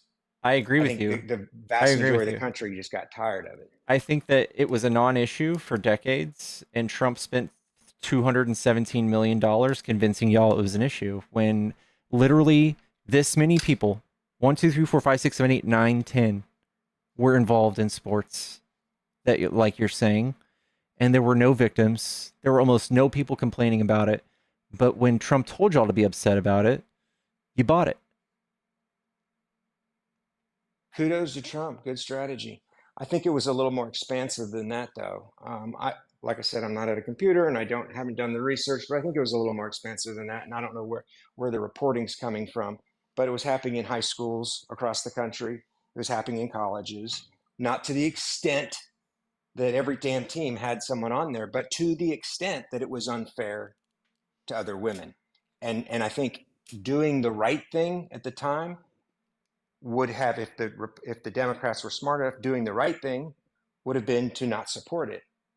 We didn't do anything. Kamala never even mentioned the word trans in any of her speeches. This was completely gaslight issue. You guys were tricked into this. Maybe not. She certainly wasn't against it. Nobody needs to say things that put trans people at harm. This has done nothing more than yank 10 people out of the sports that you are worried about and then cause even more violence towards that community. That's all it's done. Well, I'm in agreement. There should never be violence against any community, 100%. And if, it's kind of like, if you own a company, and you change a policy, you're never going to have 100% of people like it. There's always going to be people against it. And there are crazy people in this world. And you never know how people are going to respond. Going up and trying to shoot President Trump isn't the right thing to do. But crazy people do it. Trans bashing isn't the right thing to do, but crazy people do it. It doesn't mean you shouldn't enact something that's wrong simply because you know crazy people are going to do crazy, stupid things. Stand up for what you believe. And Trump did that. And like you said, that's the reason he's probably in the White House. Kudos We to know why Trump. Donald Trump is in the White House, though. Hi. How y'all What's up, doing Johnny? tonight? Doing good, man. So, let's make something evidently clear. Donald Trump is in the White House because of misleading. We don't need to create hypotheticals or guess on it. The exit polls and the surveys made clear. He won on the economy. He saw that there were higher costs at the grocery store, and he fooled people into thinking that it had anything to do with President Biden's inflation rate.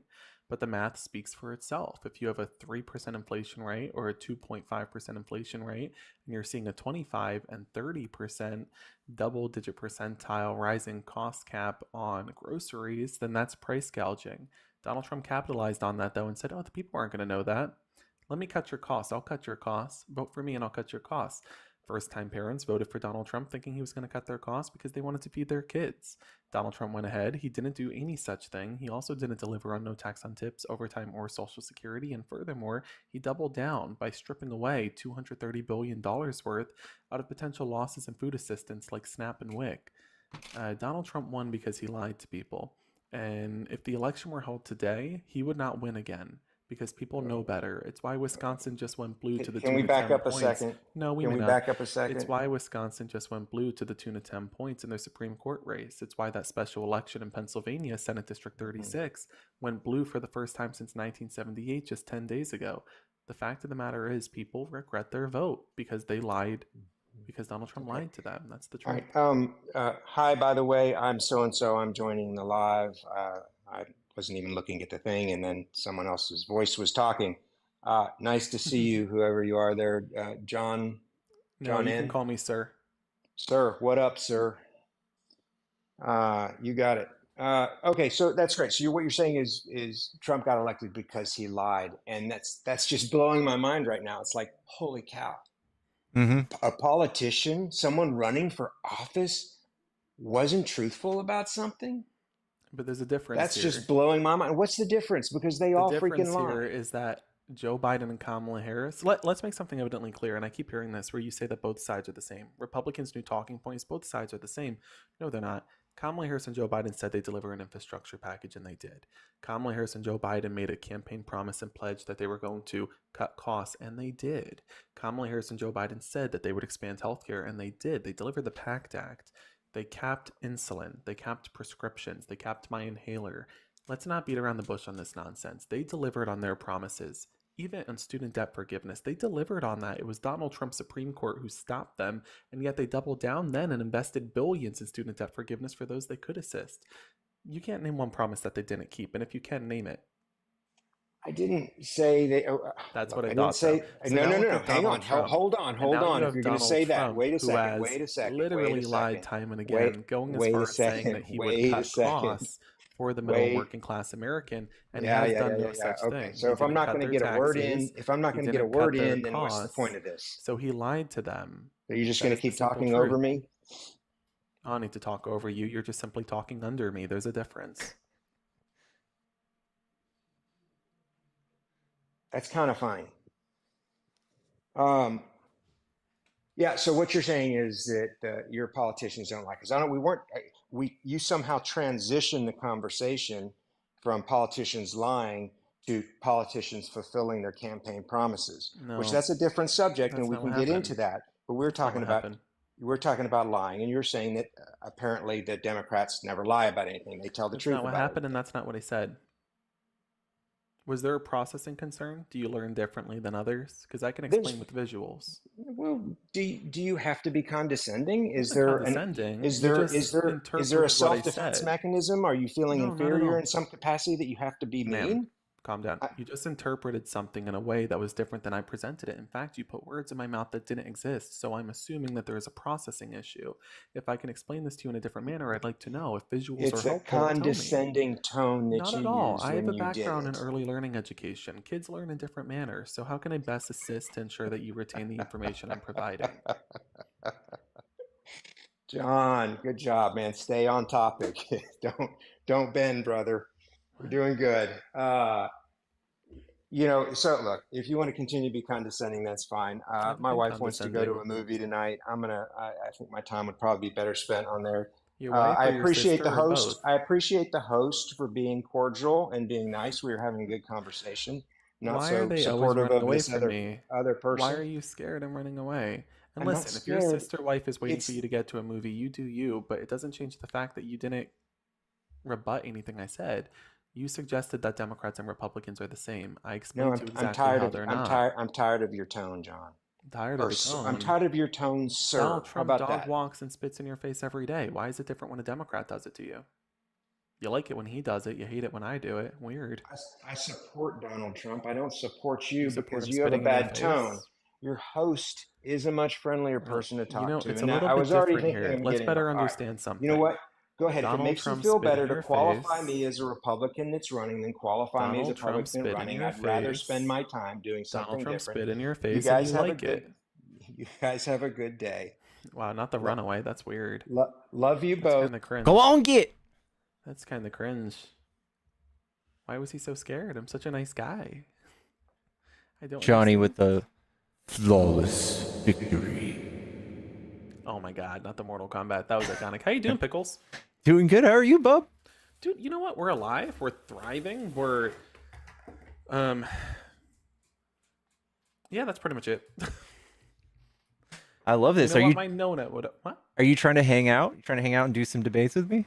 Yeah, I want to chill, man. I was in the area. I got off of my debates. I was vibing, and then I was like, "Who's on?" And I joined this one live stream, and I was like, "Sup?" And now I'm on this live stream, and I'm like, "Hey, you know, got to make my rounds, right?" Hey, you're always welcome in these parts. Thank Here you. parts. Thank you. Thank you. All right, I'm gonna bring someone else up then. Let's do this.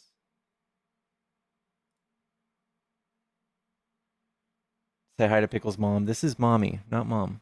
She nappies. She's a little nappies right now. Oh my god, is your mom on? I could call my mom. They could play mahjong together. My mom doesn't know how to. Is your mom MAGA too? My mom's MAGA. Oh no, mine's mine's a lib. Damn. Hello? Yo, hello, can you hear me? Yeah, are you a Trump supporter? Yeah. What do you like about Trump, dude? Well, I like the tariffs. Why do you like the tariffs? Well, I think the tariffs are good for reindustrializing America. I don't think that's gonna happen. Why don't you think that's going to happen? I'm sorry for everybody who's heard me say this a million times, but I'll explain it to you again.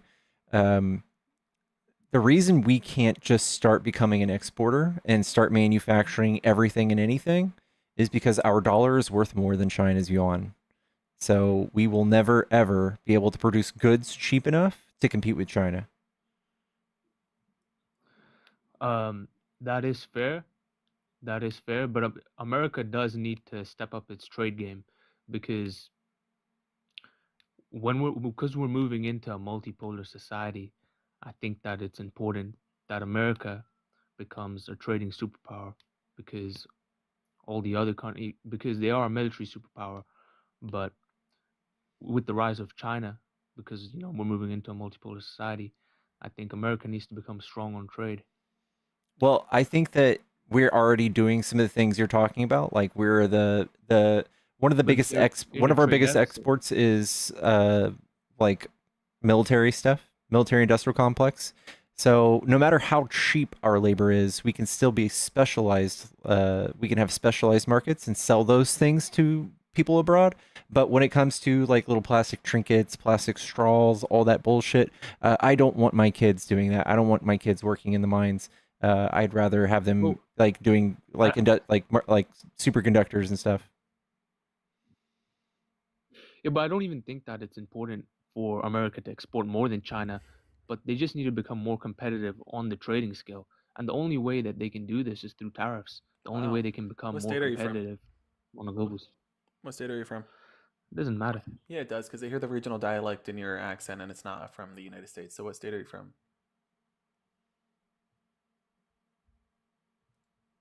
Yeah. Go eat your beans and toast, bitch. Get out of here. Did he just run? Yeah. That's crazy work. Clock the accent. That's some crazy work. Y'all, if you're from England and you want Donald Trump, you can take him. Hello? Hello, how's it going? Going good. Are you a Trump supporter? Not necessarily a Trump supporter, but I like what he's doing. What do you like that he's doing? I would say it boils down to his demeanor, and the way that he's such a prick is causing the entire world to like readjust what they think about how they want to do trade, how they want to behave against each other, which military they support, and that kind of thing. Yeah, I like that. So did you know that the EU just redid, they just did their planning for the next few years for military, and they overwhelmingly all decided to not buy stuff from us in terms of military and defense? I did not hear that, but I would think that they would have to, because if ever the United States was to say, you know what, from now on, we're gonna like up the way that we sell our services in terms of military intervention, then it would suck for them much more than it does right now. Yeah, it's happening. I'm sorry. What do you mean it's happening? I don't care if it's happening. I'm happy for them. I want them to do better for them. So what you're saying is you like the way he's being a prick, and it forces people to buy from us, and the opposite is happening. So what say you? I don't think that other countries are ever really gonna buy from the United States because they wouldn't be able to afford it. What I think is they're gonna continue to use the dollar because it's a universally accepted form of currency. Okay, that's already a thing.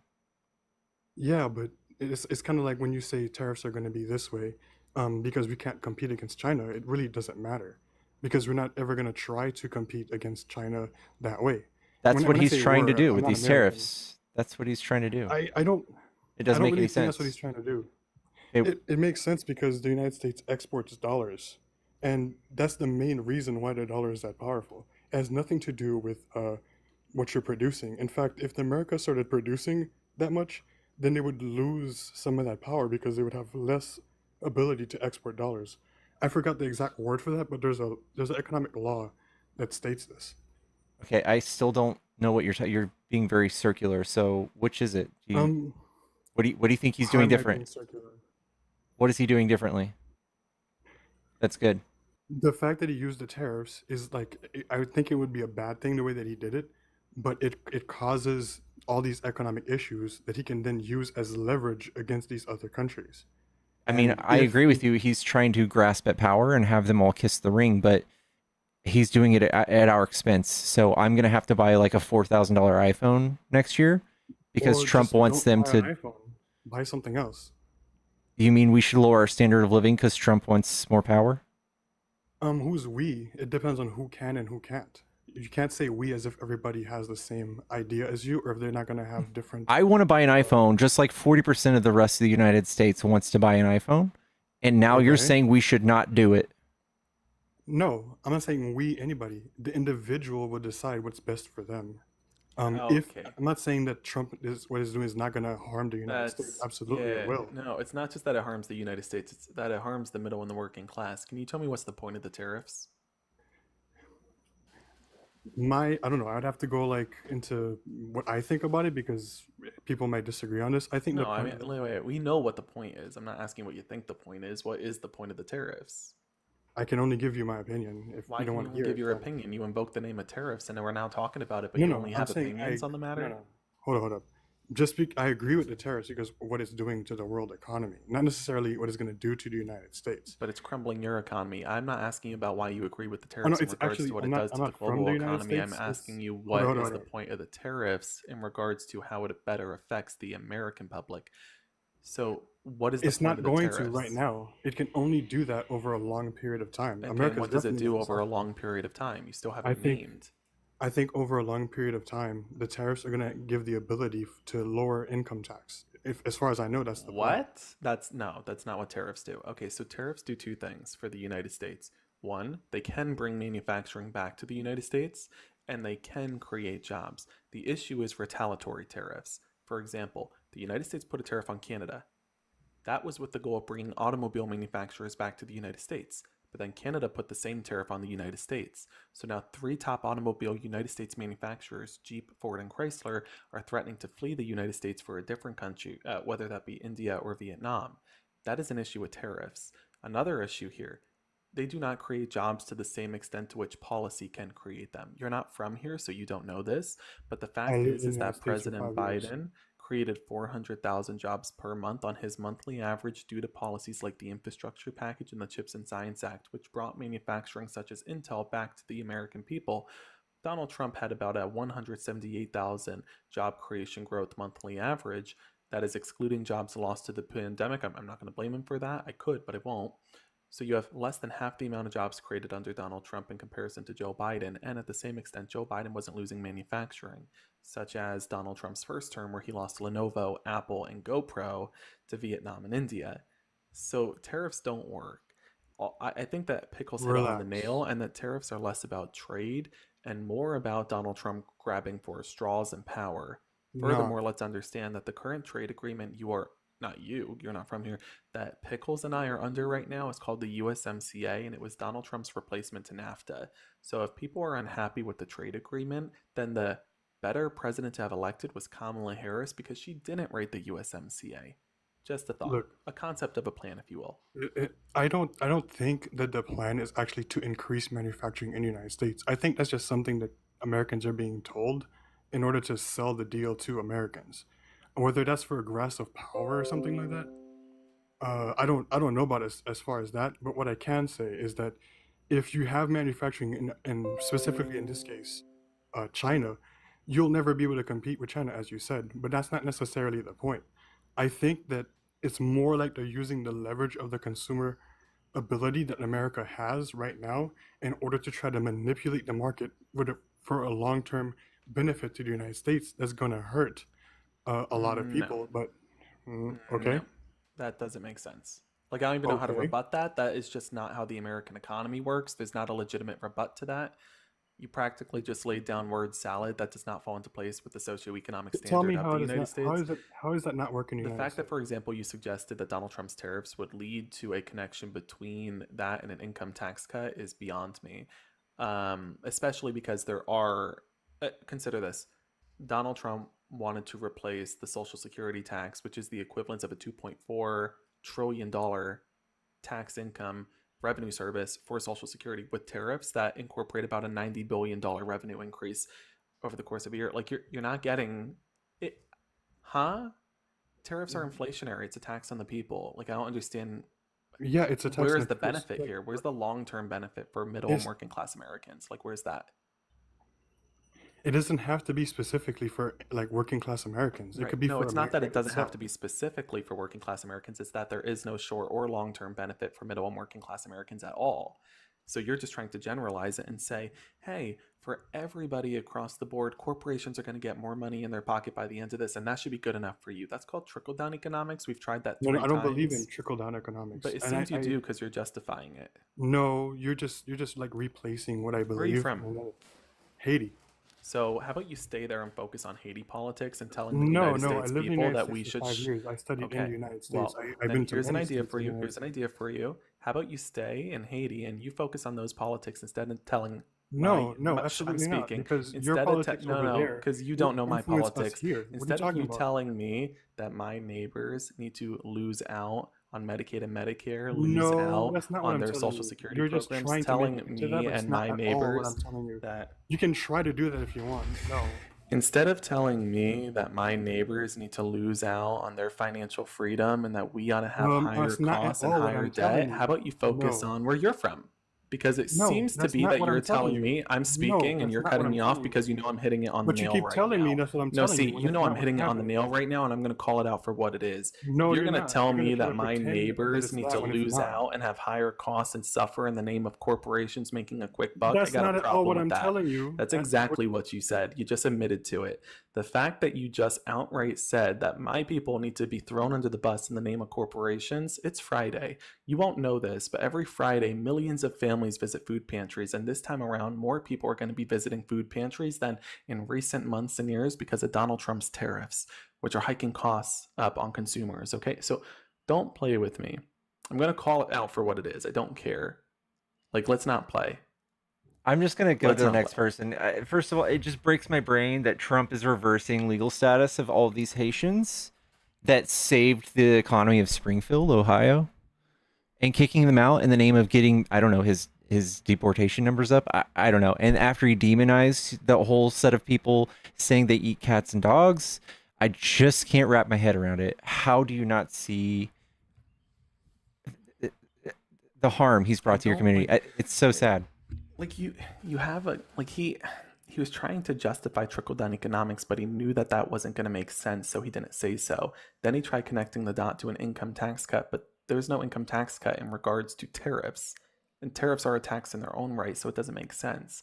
He was trying to say that we were going to replace the revenue of an income tax with tariffs, but it doesn't offset it because tariffs barely add anything in revenue. We lose and they're money going to on slow, tariffs, so it's and like, it slows down trade. It disincentivizes trade. It's just the opposite. Hey guys, how you doing? Doing good. Are you a Trump supporter? Hello? Yeah, can you hear me? Sorry about that. There you are. Yeah. So what was your question? Are you a Trump supporter? No, I'm not a Trump supporter. Did you vote for Trump? No, I didn't vote for Trump.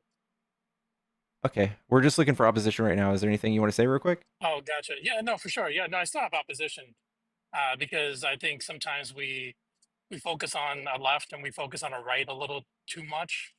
Obviously, it's important to have discussions because that's how you can hopefully get to resolution. But I just want to bring up the fact that, and I know you guys are talking about tariffs and everything like that, so I'm not gonna stay on it too long. But tariffs is not new. It's not something that like Donald Trump just came up with and said, "Hey, you know what? Today I'm gonna go ahead and put tariffs on people." He actually was talking about that throughout his run for presidency. He was talking about that. So it's not like a lot of people that voted for him didn't know what they were gonna get. It's not like they were blinded by that.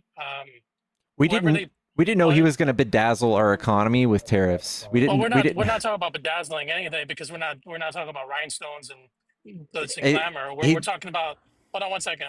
We're talking about respectfully. We're talking about that, in 1800s, tariffs were used to fund the United States. It's well known that tariffs are used to actually keep us a wealthy country. Like we never put income tax into the war and, until we had the war. So the reality is that we don't have to like the left or like the right or whatever, but the reality is that tariffs is not new. It's just China in specific. They're the only ones that retaliate because they do hold so much of the wealth when it comes to what they import.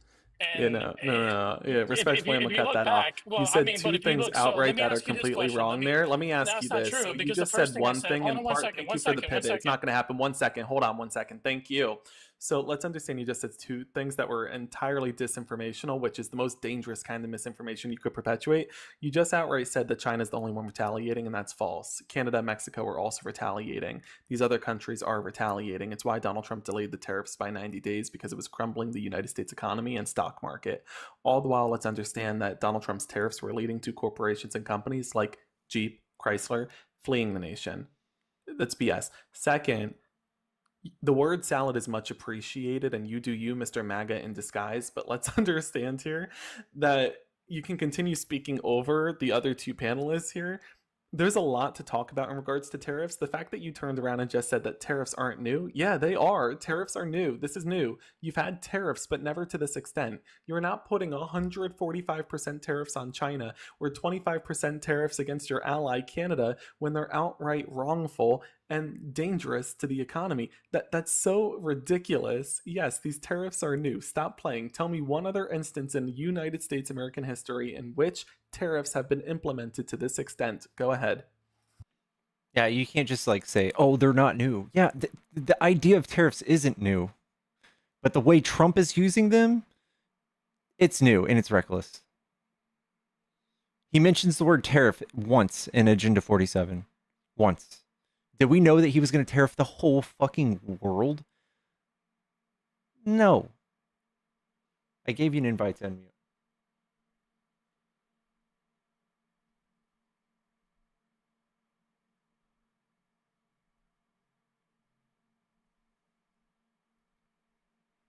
I don't know if you can figure it out. I'm just gonna go to the next person. Also, the whole thing with income tax bugs the shit out of me. Republicans have gone so far into the scheme of taxation is theft, the income tax thing. We never had it up until this point. Yada yada yada. We're a developed economy now. We're in the developed world. We have to compete with everybody else, and we figured out that taxing people at the point of labor, at the point of income, is the best way to do it because it does not disincentivize trade. If you put a tariff or a tax in between me and someone I'm going to trade with, it disincentivizes trade. It slows down the trade of money. Free trade is what allows us to have a thriving economy. You can't have it both ways. You can't just take it away and pretend like it's going to work. I mean, you get some weird guests. You get foreigners, and you get like MAGA, who's like, I'm gonna pretend I'm not MAGA. What is your guests are weird, dude? Like, I know. Why do you get the weird ones? Yellow? Hello? Hello? Hi. How y'all doing today? Doing good. Are you a Trump supporter? I guess kinda. Well, excuse me. What is that?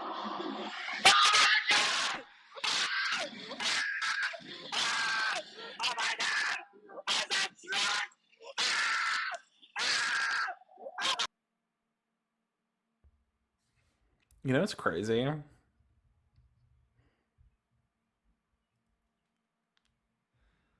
Huh. I feel like it'd be Donald Trump driving that truck. That was pretty poetic, don't you think? It was like Donald Trump driving that truck into his own supporters. Same way he's crashed the economy all on his own. Congratulations, MAGA. They would give You him did this props. to Be like, yourself. listen, without that, I wouldn't have checked my insurance premiums. I wouldn't have checked how much they were costing me. It was actually a good thing. That's the level of cope we're looking at today.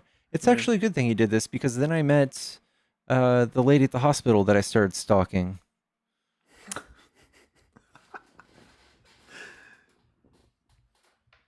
Tic Tac, that was funny. Tic Tac goes Tic Tac raid, but it's just me.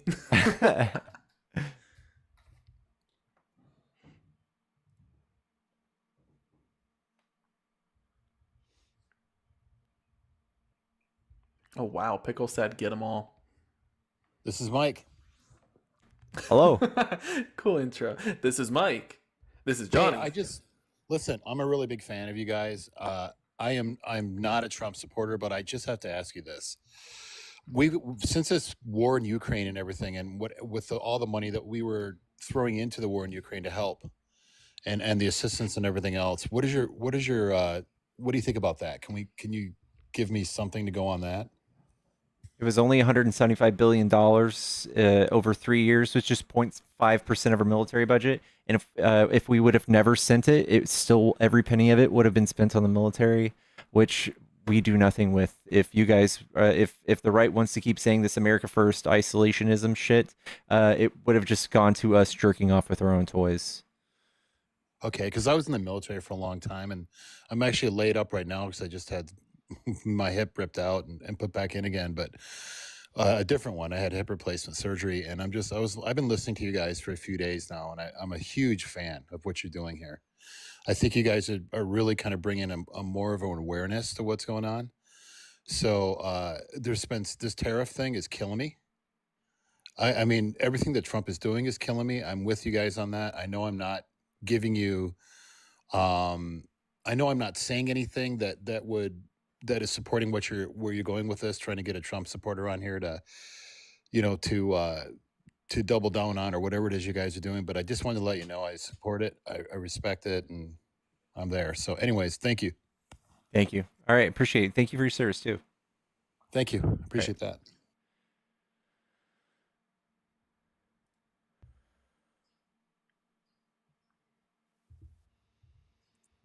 Old Sergio.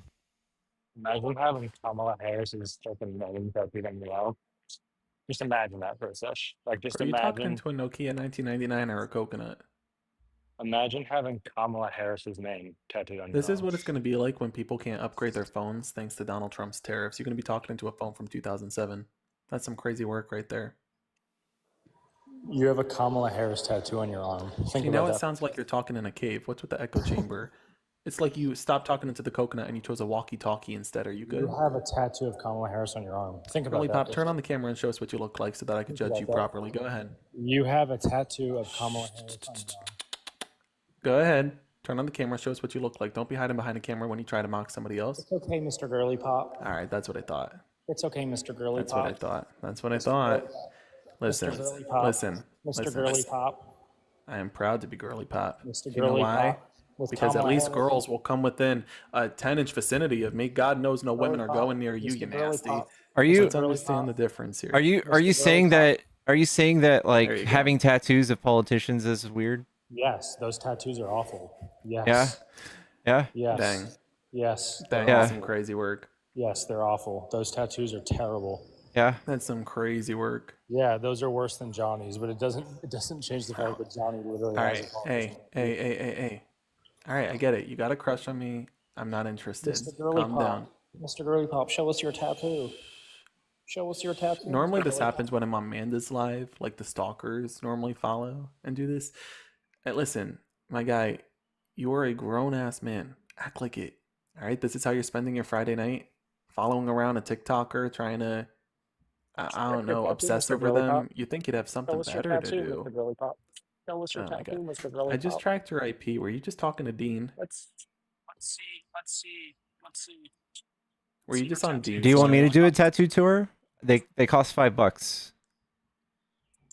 Yeah, he was Show just us in your Dean's tattoo, live, Mr. wasn't Girly he? That's Pop. crazy work. I'll do a Mr. tattoo Girly tour Pop. for $5. You I'll get to I'll see do you get to tattoo see a tour, little 20 nip slip bucks. in the process. I have I baby ain't got a nip nipples. slip, but I'll show you my tramp stamp. Let's see Girly it. Pop tattoo. I'll Let's pay do to the see Girly that. Pop I got tattoo. how much? $5? 20 Girly bucks. Pop tattoo. Let's do the Girly Pop tattoo. I want to Oh see my it. God. This guy, that was a sad life to live. No, so yeah, I do have a Kamala Harris tattoo, and I'm proud of it. So for those of y'all who don't know, hi, I'm Johnny. I'm a Democratic strategist and activist based here in Pennsylvania. Worked on campaigns and administrations from the State House to the White House, whether as President Biden's regional director or as Governor Josh Shapiro's social media manager. You might know some of my work, but you don't know my face. For example, I'm the guy who created the website that tracks Donald Trump's debt down to the penny, featured in HuffPost. If you want to know anything about my accolades, feel free to look me up. I don't need to talk about them because the press has done it for me. Featured in New York Post, New York Times, Politico, CNN, CNBC, BBC, even international global news from Australia to Germany to Japan. That being said, yeah, I do know Kamala Harris. I've gotten to become friends with her team. And I was at her house for the holidays, and I walked up to her and I said I was building out a tattoo sleeve in reference to people and places that have impacted my life, and nobody has impacted my life more than Kamala Harris, who has given me immense opportunities to visit the White House during the State of the Union to work on preparations for the president's address, or to be within the vicinity of just amazing people and leaders. Getting to attend the DNC as one of the youngest in attendance. So, I was proud to get that signature, and she did sign my arm, and I was grateful for it because now I can always remember the kinds of opportunities she has given me along the way. But that's the kind of person that Kamala Harris is. On the other side of the aisle, Donald Trump supporters are getting that signature slapped on their forehead as he takes money out of their pockets, violates their Medicaid and Medicare, and downsizes their Social Security. So now that's just given a cult, isn't it? W Johnny, give Johnny a follow, chat. Also, give me a follow. I know Johnny, so I'm kind of cool too. We text now. Not a big deal. We're like best friends, basically. Right? Pretty much best friends. Yeah. Brothers, even. Wait, you know that scene from SpongeBob where SpongeBob lifts up the shirt and it's like Squidward and SpongeBob attached at the hip, literally? He's my dog's godfather, brothers. chat. It's my dog's godfather. That's crazy work. Let's God, see. my Let's neighbors see. are screaming. We're roommates. Oh my gosh. Hello? Hi, can you hear me? Uh-huh. Are you a Trump supporter? I'm not. So I have leaned red for a good chunk of things. I grew up in Oklahoma, but the project that they came out with, I read some of it, was not a happy camper. I mean, having a nuclear family is kind of good, but like I don't think society needs to backtrack to go forward. But what I was actually hopping on here to ask was, what do you guys think of like the defense budget and us potentially slashing it? I think if done correctly, it's a good idea. I don't know if I trust Trump or any of his ideas to do it. I would rather see like a long thought out plan implemented rather than the way he's taking a butcher knife to our federal government. I agree with that because like it sucks. But with these tariffs and stuff, you guys said that tariffs earlier is like a new thing when it comes to how they're being implemented, which fair, 100% plus on China and stuff, I think is asinine. However, weren't we had tariffs in the past previously, even on Canada and stuff? All right, Pickles, I'm gonna let you deal with this. I'll talk to you later, my friend. Thank you so much for Hey, letting me up. much love, bub. Peace out. Say that part again. That last part. Yeah, so I was always under the understanding that tariffs were always there. They just haven't been implemented to such an extreme of what Trump is doing. Mm-hmm. Is that not actually the case? It's the case, yeah. So um, we've had tariffs on this and that. And in 2019, Trump did some tariffs on like steel and aluminum and things like that to protect some certain industries, which we did see the negative effects of. We saw some retaliatory tariffs from China that put like a bunch of legacy farms out of business, and we had to bail them out. So it turns out we could have just spent the $29 billion we used to bail out all these farms on just bolstering these industries. I think it would have worked out way better. And Trump just comes in and does them times 1,000. He Yeah, does even okay, more. cool. Yeah. I just wanted to chime in and see if like the clarity on that because I was kind of confused. So I appreciate it. Yeah, no problem, dude.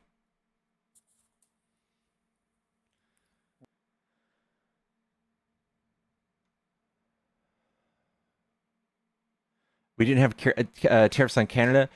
We had some things. He did the USMCA. I imagine we had some tiny things going on with them. We shook hands and we said, "Hey, this is fair. This is even. We can keep it like this for 16 years." And then Trump went back on it. Hello? Hi, how you doing, sir? Doing good. Are you a Trump supporter? No, but I do have a question for like trying to like answer some. Wait, no. Let me restart. My brothers are like lean more to right wing content, and I need some like reasonable questions to sort of combat like some of their views that they're like sort of adopting from watching this type of content. Oh man. What Because what can I do you for? my older brother was watching this video. Do you know Liberty Hangout? Uh-uh. It's a right wing YouTube channel where this woman goes up to people in college campuses or during Pride, and she keeps asking these college students, "What is woman?" or "How many genders are there?" Or like she's very right wing into like these dumb little social issues that don't matter, and like I nearly got him. Like I got a little bit of emotional trying to combat the views, and I was talking a little bit too fast, and I was not able to come up with coherent questions and reasons because I was so emotional and because like her transphobic views are just like so dumb, and I just need to figure out some questions that I need to ask, like better questions that I should have asked combating these types of views. Yeah. Yeah, I think it's silly too. I would just say, hey, do we call female giraffes women? And then get into the point and say these are social constructs that humans made up, and throughout time and throughout history, and depending on where you were, they change. And I always ask people, hey, are you religious? Do you believe in God? Do you believe in Jesus? Well, what religion was Jesus? If he was Jewish, there's I think 6 or 8 different genders in Jewish beliefs in the Talmud, and have them explain that away, and that basically usually uh, that breaks the brain. But I've got another person in queue, so I'm gonna get on to my debates. But maybe I'll talk about this stuff, and you'll be able to hear me talk about it. Oh, okay. Thank you, guys. Yeah, no problem. And there's 5 in Islam. I didn't know that. Hello? Yeah. Are you a Trump supporter? with just you guys, my usuals. Hello? Am I thinking of getting rid of my piercings? People are retiring them? No. I'm getting more piercings. Oh, fuck me in the ass. Sorry, I took so. Yep. Yep.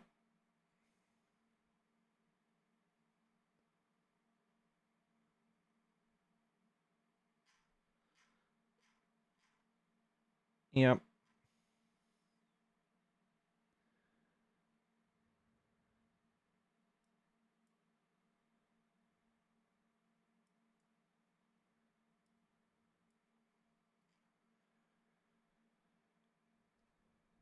Yep. All right.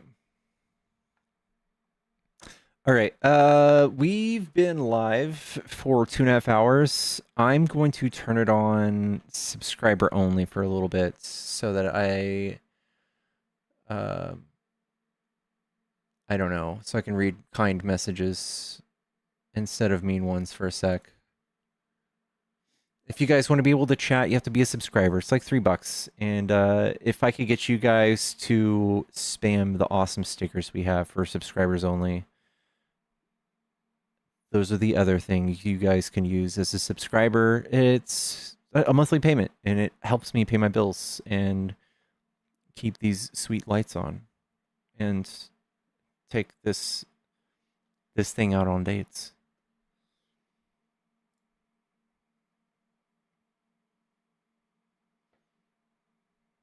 Please, I love it. Oh, yeah, fuck me in the ass. Please.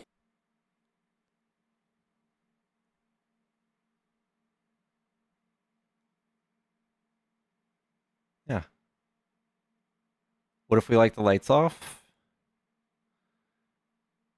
I feel like you're probably Mike Johnson's wife.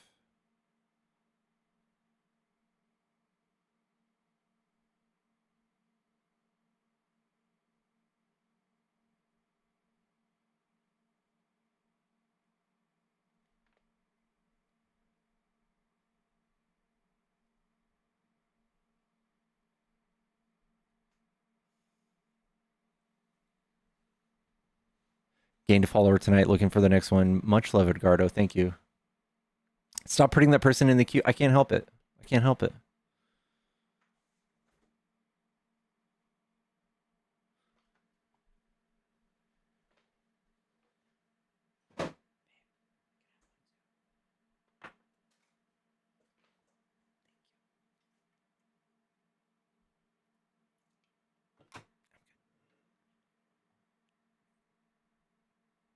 Huh? Huh? Oh.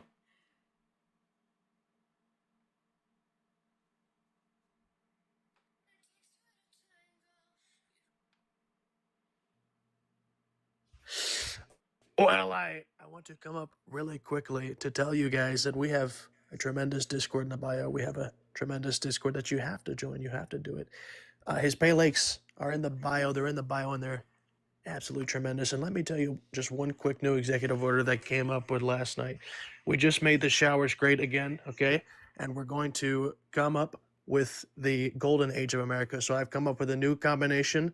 We call this the golden shower. That's what we're going to do. We're going to be having golden showers.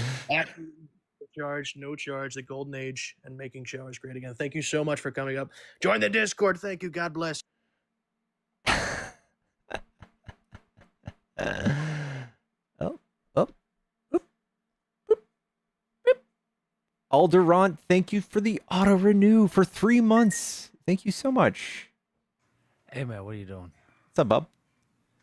Nothing much. Have you read the news today about all the Ooh. crazy shit going on with the courts? The Supreme Court? Well, yeah, well, it's not the Supreme Court per se. Well, hold on. Yeah, it was. The Supreme Court ruled that hold on. No, sorry, that was yesterday. No, I'm talking about Kilmore Garcia. Oh yeah, that they got to bring him back, and they want updates now. Yeah, the Trump administration is arguing that they can't give him updates because they don't know where he's at. Good lord. Yeah, man. So like they kind of just lost this guy. People are speculating that one of two things is happening. One, they don't want to tell us where he's at because if they bring him back, he's going to talk. He's going to tell them everything that happened. Yeah. Or two, this guy's not alive anymore. Yeah. Like that's the other option on this. So it's fucking crazy right now. An immigration judge ruled today that the Columbia University activist Mahmoud Khalil can be deported. What? Yeah, man, they're kicking him out. Whoa. This shit's getting wild, dude. This shit's getting wild.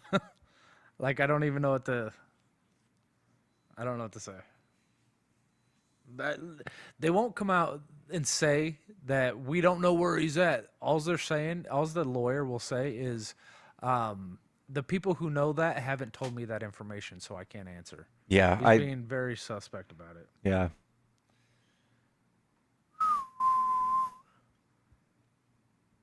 That's kind of scary. German bonds spiking, absolutely spiking through the roof right now. It's because all the investors, they don't have confidence in the American system, so they're buying overseas. They're buying European bonds. I heard that Greek bonds at one point outpaced ours for a second. Greek. Well, they've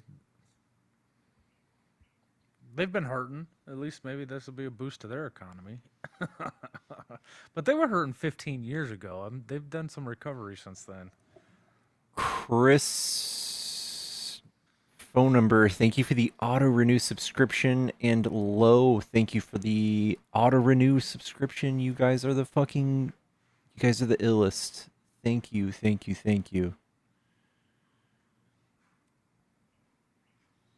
Tell Pickle's girlfriend I said hi. I said, hey. Hello. Oh, I got something. Question. Hello? Hello. Hey, you're kind of quiet. Hello. Is there a way to get like closer to your mic? Hello. Can you hear me now? Yeah, that's a little better. Are you a Trump supporter? Well, it's more of a question I want to ask. Is that true? Trump couldn't get loan from like any other bank, so he went to a Russian bank to get a loan to get money. I think it was Deutsche Bank, not Russian. Oh. Wait, no, he did do that, but that was back in the 80s. Oh. And it wasn't Russian banks per se. He was just taking money. They were renting out his apartment complexes at the Trump Tower, and nobody was living there. So they were paying him through his real estate, and just he was benefiting from Russian money. It pulled him out of bankruptcy for his towers. Yeah, so whatever he's doing, like Trump is doing right now, kind of makes some sense to me now. Thank you. Oh yeah. For show. I've read something like that too before. Yeah, man, that's when he got the name. What was it? Krasnov or something like that. Yeah. Krasnov. Yeah, because he was in their pocket the whole time. He owes them billions of dollars. Well, it's not now. He's repaid their debt. Anyway, I just came up to share some news, kill some time while you didn't have anybody in here, man. I appreciate it. Yeah, I think I dropped like 200 people though. I know. I might be taking a break here soon to go eat dinner and then come back to do more. That's cool. I'm doing date night with the wife again. I'm doing La Miserable. Is that, did I say that right? I don't know. We're watching a play. No Fear with the sub. Appreciate you, No Fear. Thank you guys so much. Chat, I love yous. I love Have a good yous. night. All right, Be hey. safe. Have a good Friday night. You too, bub. You too. I appreciate you. Thank you for the update. You guys, you always do the best little news updates.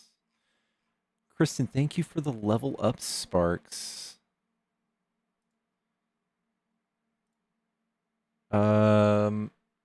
Oh my god, we've already beat the subscription goal. Nobody told me.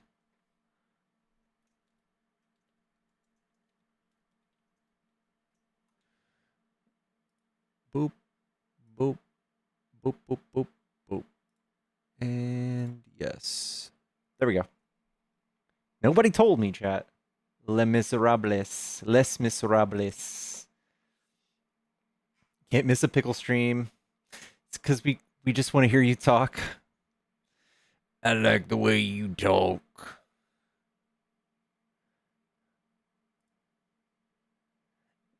I like the way you talk, boy.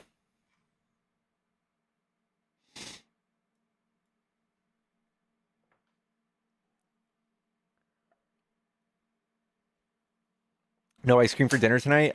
We might change that. L Bell, thank you for the sub. And Kristen West, thank you for the sub. All right, Mo Bailey, Mo Bailey. Going. Hello? Can you hear me? Uh-huh. Okay, cool. I was actually gonna ask when TikTok was up, if they have the ability to appeal that ruling that the judge made to deport Mahmoud. Oh. Or if that's just the absolute standing that they have on it. That's a good question. That's a good question. Because, I mean, that seems very wrong. I don't know. That's something I might refer Rolo to. You know who Rolo is? Doesn't ring a bell. They're an immigration attorney here on TikTok. I think it was the Supreme Court who did it. Damn. Nick, thank you so much for the sub. All right. Well, I don't want to take up too much of your time. I just wanted to ask real quick. No problem. I will try to Google it the best I can, but I'm not sure how far I'll get. Thank you for all you do, Pickles. No problem. Thank you. What's for dinner? Someone asks. So this is what the word on the street is. Our friend is making a pasta dish, and she's a very good cook, by the way. And she's going to use wine to cook. And all I know is that she's going to be reducing the wine to where it's not necessarily alcoholic, which is meaningful to me because I'm sober and I don't drink. But it's going to be a delicious pasta meal. That's all I need to know.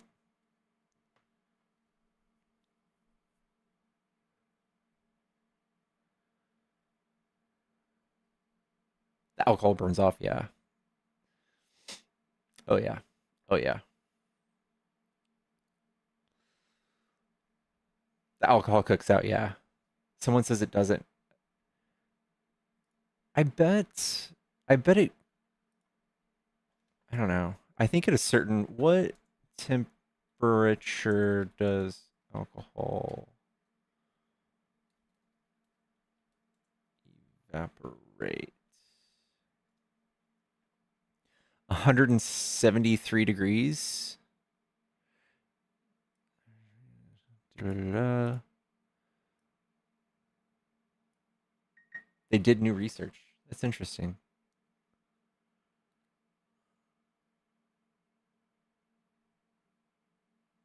She offered you to replace it. Don't you dare tell her to replace anything.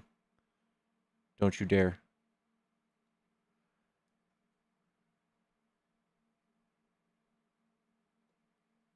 I don't mind it. Like, as long as I'm not drinking, like, enough to make my tummy feel like I just had a a glass of wine, I think it's probably fine. I think it's probably fine.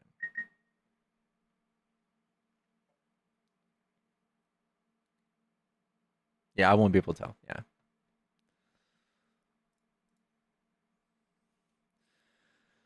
I do drink like non-alcoholic beer sometimes, and it's got like 0.5% in it. And I tend to do okay. Yeah, I'm allergic to alcohol. I break out in handcuffs.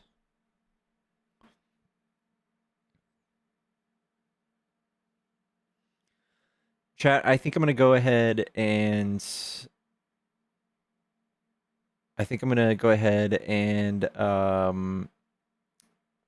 take a tiny break. I will be back.